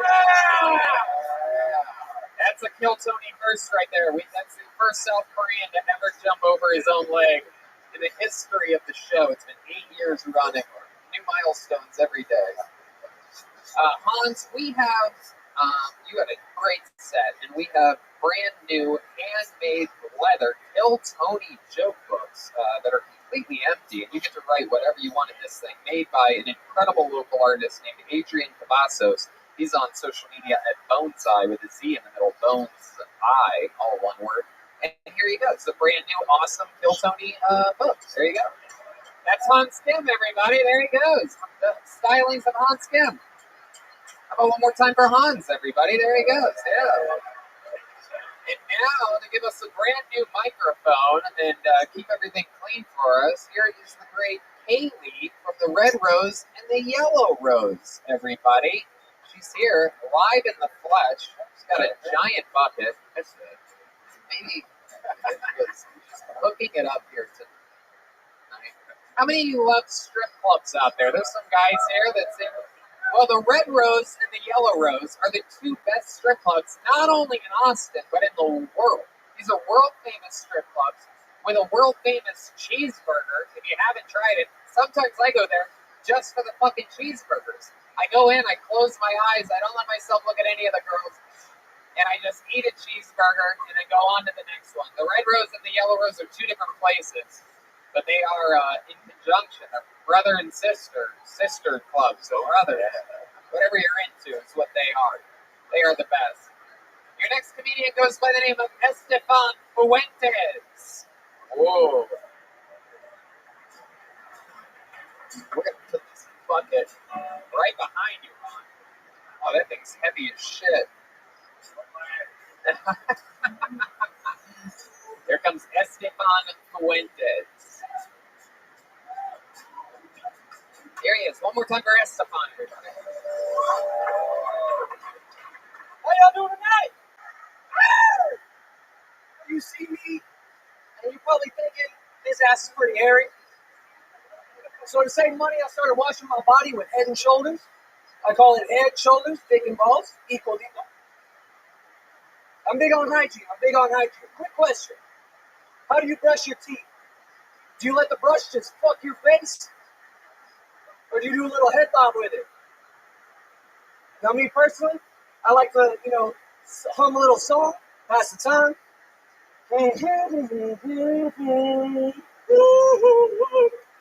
I'm walking on sunshine. Oh! You don't brush your tongue, you nasty fucks. Let me tell you a quick story. I was making out with this girl in high school, and out of nowhere, she hits me with, "Your hands are really soft. You must jerk off a lot." My first reaction was, "Oh shit, she knows!" But I had to play it cool. I hit her back with, "Well, your lips are really soft. You must suck a lot of dick." And she did. Thank you so much. Wow, Esteban Fuentes. This is what I like to call all types of bad. An incredibly horrible performance, Esteban. Is this your first time doing stand-up? I've been doing it about 4 or 5 months. 4 or 5 months. Yes, sir. 4 or 5 months. At open mics in front of audiences? Yes, sir. Mostly comedians? Yes, sir. And they probably laugh at that stuff. They just want to see you fail. They laugh. Comedians at open mics will crack up at bad jokes in hopes that the comedian will keep doing that joke and stay as bad as they are. A little fun fact for those of you that don't go to really shitty open mics. Little insider information. You think that's what's been happening, Esteban? Actually, I was blessed enough to get a guest spot on Alex Raimundo's The Tequila Talking Tour, and I did a little spot with him in Vegas. So, how in the world did you get that guest spot? His opener didn't show up. Yeah. It was my, I'm guessing you have really soft lips after you got that spot. Welcome. my cousin. I was actually great. My cousin met him, did some work for him, made some real badass cornhole boards and some merch for him and stuff like that. So he basically did it as a favor for me. And he Does your cousin still have that job after your performance? Yes. Really? Yes, sir. How long did you need it on that stage? This was 60 seconds. I can't imagine you were lucky enough to only... This is my first time even signing up, and I was even telling them, I have a feeling I'm going to get picked, but I was only supposed to do 7 minutes. I was doing pretty well there in Vegas, so I actually did 9 minutes there before... wow, he went longer. Yes, sir. Before that, you did that Yes, tonight, sir. too. Yeah, he's like, the guy with the broom isn't coming and sweeping me out the stage. This is going great. The guy with the broom was his cousin. Esteban, you just started stand-up. You've been doing it a few months. What do you do for a living? I'm a cook, actually. I've been working in restaurants for about 10 years. Oh, I believe that. Yeah. I believe that. Hey. Line cook? I used to manage a steakhouse, but I was working about 60, 70 hours a week. So thankfully, where I work at now, Jeez, there's such little amount of time for somebody so Mexican. I know, right? Like 70 hours a week. Yeah, What kind of Mexican put are in like 80, 90, right? No, and I really wanted to pursue comedy. So thankfully now I'm at just 9 to 5, Monday through Friday, and I try to hit as many open mics as I can afterwards. Okay. Yes, sir. Awesome. I love it. You've been doing this for a few months. What made you want to start? I just love comedy. I've been watching it since I was a little kid. Obviously, all of your stuff I've pretty much watched, and I really enjoy comedy, especially the comedy scene here in Austin. Gotta give so much love to everybody. They're so supportive and so fucking just awesome. I can't tell you. Supportive to you is what you're saying. Laughing at my shitty jokes. Yeah, I know. No. It's funny when you said they were supportive, nobody's laughing. Yeah, exactly. I was gonna say usually he's not talking about this crowd. It's okay. The guys in the very back know who I'm talking to. Yeah. The guys So in the back. Are you talking about Abra Minowitz? Yeah! So Alex Raimundo is my partner in number one tequila, right? And I noticed that on your mask on the way up. And did he see you perform before he let you on this fucking show? No. No way. I'm calling him right now. Oh, yeah, please do, because again, he even told me, this never happens. I never let anybody who on my stage that I've never seen before, but by the grace of God, I was able to get that opportunity, and I actually drove him to Colleen. Okay, all right, now it's starting to make sense. Yeah, he did it right. God had nothing to do with it, by the way. Praise God. Next can be like, hey, I need a ride, that's it. But I think it's amazing that your self-esteem is high, because I thought halfway through that set, if I were you, I would kill myself right there. I thought about killing myself on your behalf, and I didn't do it. I almost gouged my eyes out halfway through, so I didn't have to see this, and I can relate to the bass player. Let me ask you something. Let me ask you something, Estefan. You've been doing this a few months. What else have you been doing with your life? What other hobbies or special skills or anything else other than comedy have you been doing your whole life? Anything you're good at? Again, cooking. I'm very passionate. Other than cooking, come on. Can you jump over your own leg or some shit like that? No. Over a wall? Hey, yeah. Give me a noose and we'll do a new trick real quick. We'll see. Oh, Estefan, Now people are gonna blame me if he kills himself for bringing it the fuck up. It's gonna be a #1 fucking noose right there. That's what it'll be. Not quite kills Brown. I love it. I'm a big sports guy. I played baseball for about 12 years, so I mean, get me on the court and we'll play. On the baseball court? Oh, incredible! Great stuff, Estefan. Really? Basketball. I don't play baseball no more. I don't fucking play baseball. What about the golf field? You ever go to the golf field? Oh my god! Hey, basketball. What? Wow, that's incredible. You ever do anything musical or anything like that? Not really. Really? I can sing karaoke pretty poorly. What's your karaoke go to? Like Simple Man, Leonard Skinner. Wow, okay. You got anything for that, Matt Muley? What do you got over there? Nobody wants to hear that shit. Yeah, fuck it. You know what? Let's skip it. No, I'm not trying to make you sick. No. Listening to a Simple Man sing Simple Man doesn't sound like the most enticing thing to me. It negates it. Yeah, it's a very complex situation, you singing Simple Man. But I'll tell you this, it was fun to have you. We love people of all different shapes, sizes, experience levels, and things like that. And you know what? You were so mediocre that we have these very tiny Kill Tony joke books that made by our friend Adrian Cavazos. There you go. There it is, a very tiny Kill Tony book. You could take that to the baseball court and show your friends. It's my size. Hey, the sound of basketball. There it is. Jose Treviso is going to be next, but not before the amazing Kaylee comes up here. There's Kaylee, everybody. Come on, make some noise for Kaylee, everyone. She's trying her hardest. She makes the job a lot harder than it has to be, bringing stuff up, doing other things that isn't microphone related, but she's great at her job. She's also great at her job at the Red Rose. I'm telling you, the place is unbelievable. They just celebrated their 1-year anniversary last. How many of you have been to the Red Rose or the Yellow Rose? Yeah, goddamn right. These guys, see how high they raise their hands when they clap? That's a good sign. That should tell the rest of you that you need to go there. Check it out. It's an unbelievable place. And here he is, ladies and gentlemen, our next comedian. Anything can happen. It's Jose Treviso, everyone. All right. Man. I was going to come up here and do some positive material about my sobriety, but I relapsed like an hour ago. So that shit's all out the window now, man. Shoot from the hip this evening. Talk about. I fucking love basketball. I love smoking weed. I love smoking weed and playing basketball at the same time. I tell you, I get lit as fuck. I do dad hits before I leave. Smoke my vape pen, eat an edible on the way to the gym. I'm just in there fucking playing defense, getting rebounds, scoring baskets for the wrong team and shit. 2 girls arguing about the score of these games, you know? It's like, no, man, it's 11-13. It's like, no, it's 11-14. I hit that 2 over there. And then they ask me, and I'm like, I'm high as fuck. I don't know. So you're asking the guy that just scored the wrong basket, so just chill out. God, man. Cocaine would not be a big problem if it didn't smell so good. You know what I'm saying? Do you know when you go to jail? Do you know when... There you go. Saved by the bear. Jose Treviso, ladies and gentlemen. I was just thinking, it's been so long since we had a Mexican bomb on this stage that there we are. You have a smaller book than that last one. There you go. Get that thumbnail out.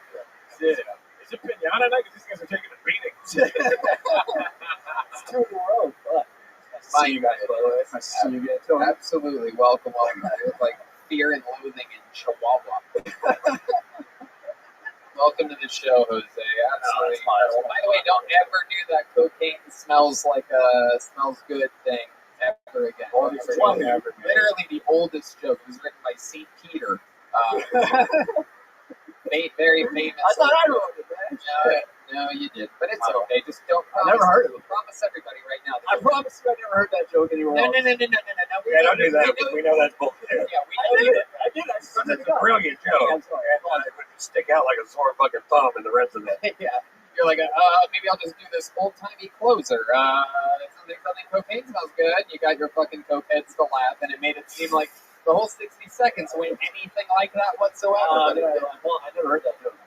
You ever see the Carlos Mencia versus Joe Rogan I video? didn't. I've never heard that joke before. It's okay. It's on that video. Okay, the Red Man gets really weird about this shit, but we're just going to keep the comedy part of the show moving along.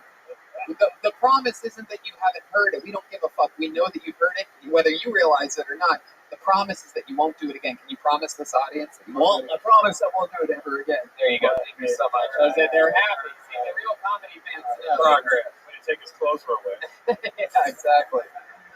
I love it. So, Jose, let's catch up. Have you been on the show before? No, but I've been on Roast Battle. You were a judge on that one. I was judging at a roast battle in Los Angeles? Yes. Oh, okay. Awesome. How did that go for you? There you go. All right. Did you really make an ass? Jose, so how long have you been on stand-up?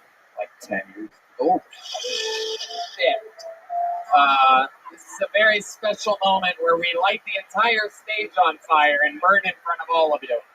This is Rest in Peace, our show. 10 fucking years, man? Come on, dude. Congratulations, you just killed Tony. Yeah. 10 years. All right, let's do another promise. Promise me you'll never tell anyone you've been doing it 10 years again. Can you do that? How would you rate this in the 10-year career that you've been Probably one of the better ones. doing? Until I found out. Until I found out I stole a joke. I didn't know I stole, but I apologize. Never gonna do that joke ever again. We already know. Don't try to milk them for the applause that you got. Yeah. That's also hack. Yeah, 10 years. So where the fuck have you been doing this for 10 years? In Mexico, LA, here. Yeah, I'd move it around too.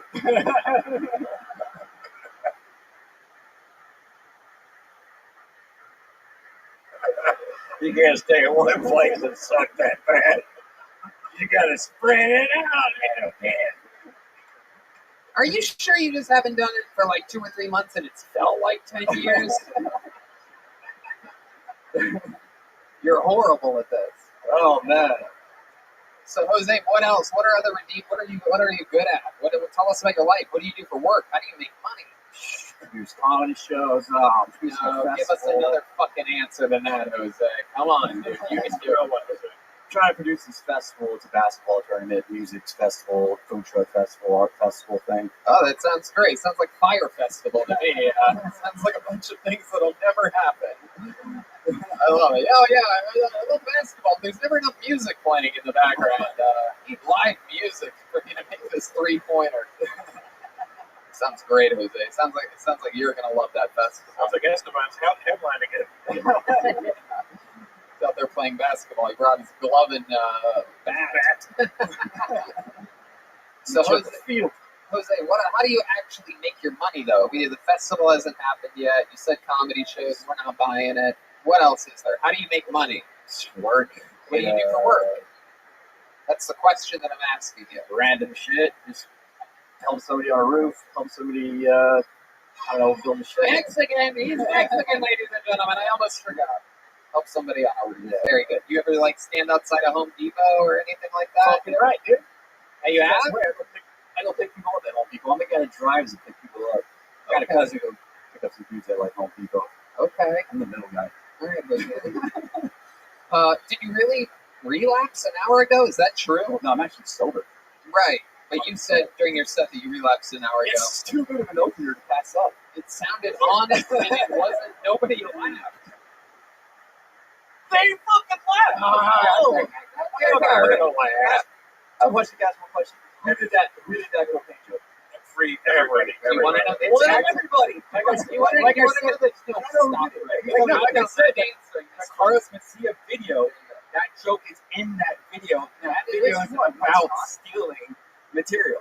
Which Carlos Smith? The one let me stop. I'm going to answer the question again. I'm going to look it up. A lot of comedians do. Most importantly, there's a legend at the Comedy Store that goes on every single night at 9:15. The whole reason why he's part of the lineup is because he is like super old school, and he shows people after the opening act at the Comedy Store, which is usually a younger person from like the future.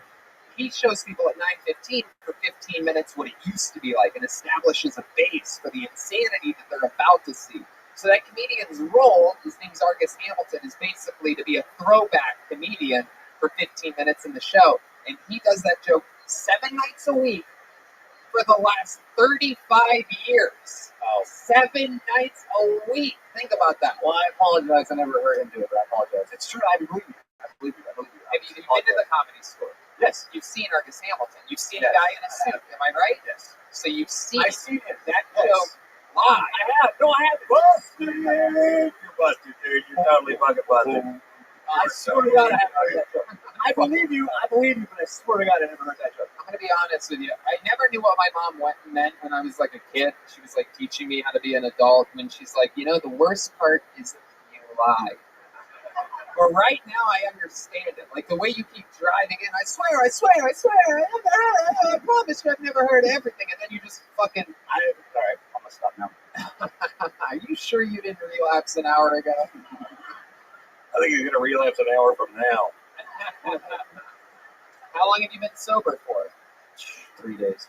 Wow. Is that, was that another one of those killer jokes? What? Sober from drinking. Okay. Well, then cocaine usually finds me when I'm drinking, so I try not to It's drink. contagious, Jose. You're actually sobered up everybody in the room, so it's actually incredible. We're going to keep it moving along. Jose, thank you so much for coming on. Here's a tiny... Here, wait, Jose, get over here. There's a tiny Kill Tony joke book for you. Here he goes. Jose Treviso, everybody. Boy, oh boy. There you go. You can add one more troll underneath everything I put on the internet from now on. There he goes. Jose Treviso. You know what's so funny about that video is that Rick Ingram in the Carlos Mencia versus Joe Rogan video actually said that as making fun of Argus as being one of the most generic jokes ever. Right. And we love Argus, by the way. That's the fun thing in this. He's like our uncle. Everybody loves Argus. His role is to be a throwback comedian. So just know I'm not dissing Argus. And who knows? Honestly, Argus could have written that thing. It could be the actual writer. All right, we're having fun. Kaylee already cleaned the mic. You guys having fun out there? Sometimes the show gets serious. Sometimes there's drama. All right, this should be fun. This looks like a good comedy name. Make some noise for Kiko, everybody. Kiko! K-I-K-O. Let's go. What do you know? Oh, the audience is chanting Kiko, ladies and gentlemen. This is very exciting. He must be a local favorite. I don't think he's ever been on Kill Tony. We're going to find out here. He's making his way to the stage. Ladies and gentlemen, here he is. Live on Kill Tony. One more time for Kiko, everybody. All right, I just started doing this shit next Wednesday, so these jokes ain't even new yet.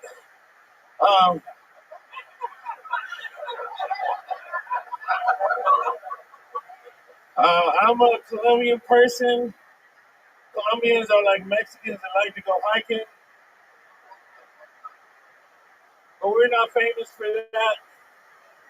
Everybody always wants to know more about, hey, man, you know where I could get that good?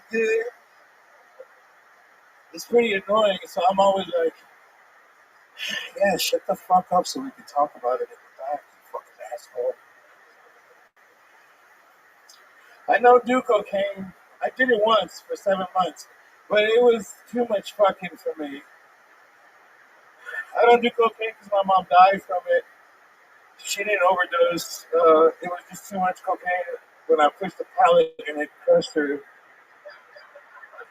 She was tiny, so a pallet is too much cocaine. Thank you very much, everybody. Kiko, welcome to the show, sir. This is your first time here, right? It is my first time inside here. I mean, for this purpose. I love it. I feel like I've seen you before. before. Like maybe you sold me weed at Bonnaroo or something like that. I'm just an Indian of what hippies imitate, so I don't really sell weed that much. Okay, not that much. I love it. You have that weed selling bag attached to you though. It is my medicine bag. That's true. Alright. I love it. And you're what, 100% Colombian, like coffee or something? Yeah, I grew up on a coffee farm. Oh wow. I did. And you look so sleepy. Because that's my medicine with the sleepier business. I love it. I love it. I would have guessed that you were raised around beans, but I didn't realize it was coffee. I'm a full-fledged beaner. Like, I grow my own beans. I love it. Like beans. Is that what your family does? They're in the coffee business? They were. And we couldn't do that anymore with globalization, So I'm a musician, and I don't do that. Oh, okay. You're in a band? I front my own band. I have a backing band. I've awesome. been doing music in town for like 15 years. 15 years? Yeah. Fucking awesome. We love local musicians. I had a gig with Deep Madness on New Year's Eve one time, like 8 years ago or 9 years ago. Yeah. Wow, that's incredible. The name of my band is my name, Kiko Bitamisar. What instrument do you play?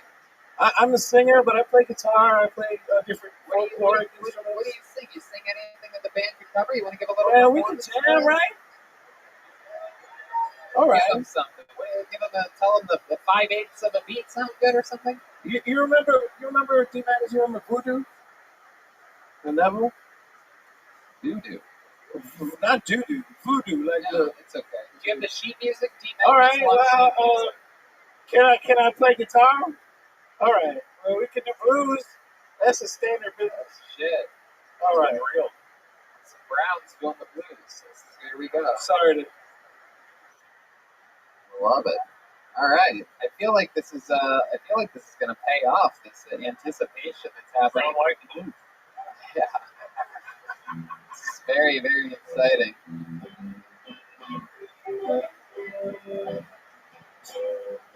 All right. Here's a little tune by the funniest comedian of the night so far. Also the most talented. It's Kiko, everybody.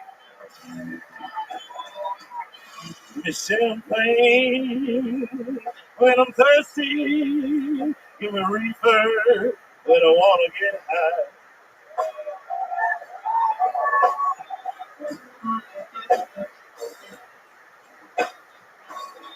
Give me champagne when I'm thirsty. Give me reefer when I want to get high.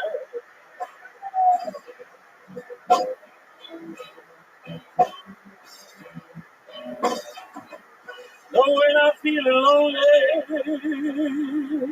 bring my woman, set her right down by my side. Hell yeah.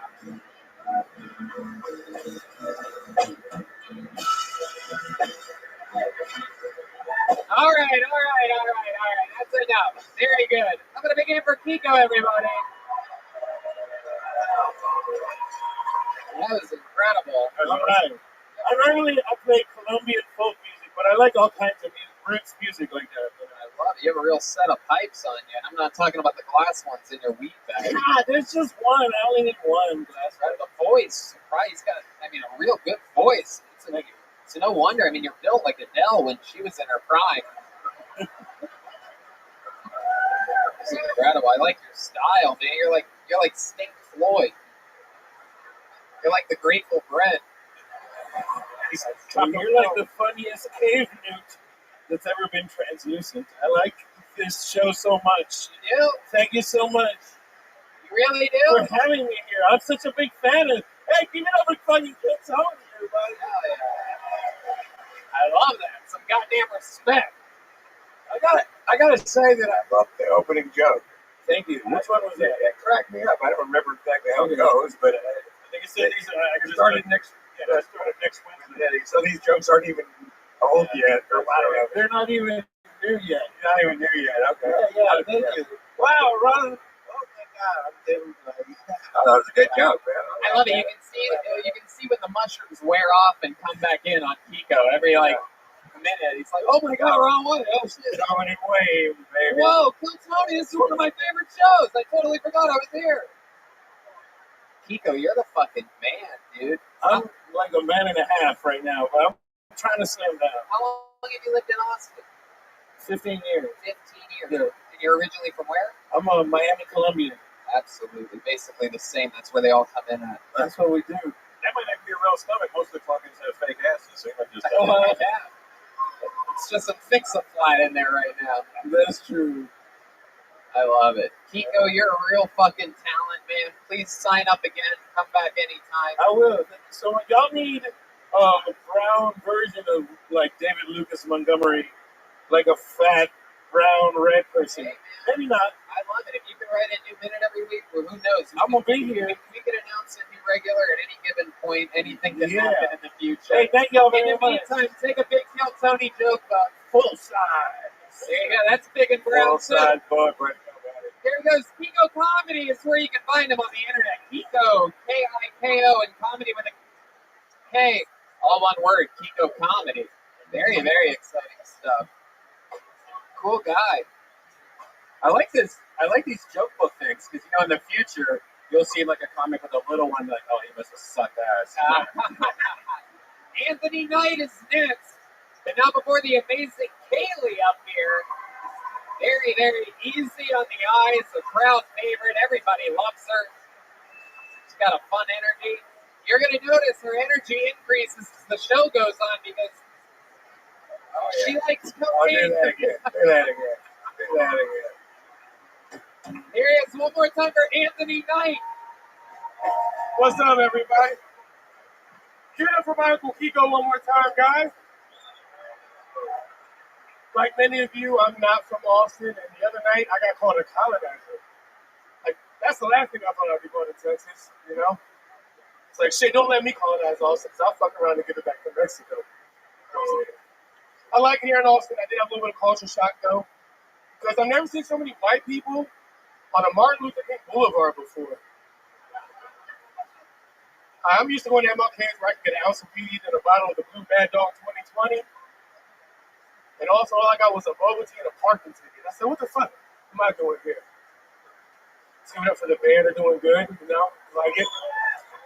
When it comes to music, I like listening to the Bare Naked Ladies in my basement scream for help. It's a joke, guys. I don't have a basement. Don't even have a house. I'm moving tomorrow. Y'all voted me out this bitch. It's like that. There we go. Thank you. Anthony Knight, welcome to the show. Absolutely. How are you? Doing good. How you guys doing? Good. Welcome. This is your first time here, right? Yes, sir. How long have you been on stand-up? 3 years in June. 3 years. All of it here in Texas? Where are you from? I'm from DMV area, DC, Maryland. Okay. Hey, there we go. Oh, shit. Watch out. They have guns. DC. I love it. We got more capitals in store. You still live there? You're just visiting? I moved here about a month ago. Okay. Yeah, so well, welcome. What part of town do you live in? I'm on the west side of Austin. Okay. Yeah, so. How far west are we talking about? West 22nd Street. I don't know if I should give any more information. I'm a little nervous now. West 22nd Street. All right, I'm going to write that down, and I'm sure there's other places near you. Yeah. West 22nd. Okay, what do you do for work here? Well, I'm actually just door dashing now. I quit, my job about a couple years ago. I went to school for Oracle databases. Wasn't fun. This was sometimes. So how's DoorDash working out for you? Oh, shit sucks. It's like the stingiest customers on DoorDash. Uber Eats was better than DoorDash. All right. How about Postmates? You ever think about Postmates? No. Well, Postmates isn't a thing anymore. Uber Eats bought Postmates. Really? Yeah. I mean, if you use Postmates, it's kind of just bullshit. It's just DoorDash, like the Lyft. Yeah. Yeah. Kind of. Yeah. You ever eat anything from the bag? Yeah, when they order $47 worth of sushi and don't tip me, I'll steal a couple rolls, Well, how do you know they didn't tip you if you didn't deliver the sushi yet? Because it tells you, so it's $3 if they don't tip, and that's the base rate. So if it tells me I'm getting $3, that means they didn't tip. Oh, shit. But I heard a lot of people, they'll tip if they get everything fresh and good, then they'll go back and change it. Yeah, did you ever think about not eating? At least you're only eating with the rich people that could possibly change your life with a tip. And there you go. I will never take all the sushi. I promise you that. I love it. Anthony, what else do you do? What have you been doing your whole life? Tell us a crazy fun fact about the life of Anthony Knight. Yeah, so I played football for a lot of years on different levels, but it was fun, and I got it just happened in a football game. So Whoa! yeah, I know. Look at that. Someone's not going to kill it on the guitar tonight. But the ladies love it, so Yeah, ladies love it. Yikes. but yeah, football, getting old out of shape. So Did you ever, does that hurt at all? this is after surgery. So actually, I can make a fist, but that's, it doesn't hurt. Wintertime it does, I guess. Yikes. That's why they moved to LA because you can't do West Side anymore. Right. He's the weirdest. Yeah, this guy lives really west. Northwest. He's up in Pasadena. Yeah. He looks like me and the drummer had a kid. I love it. So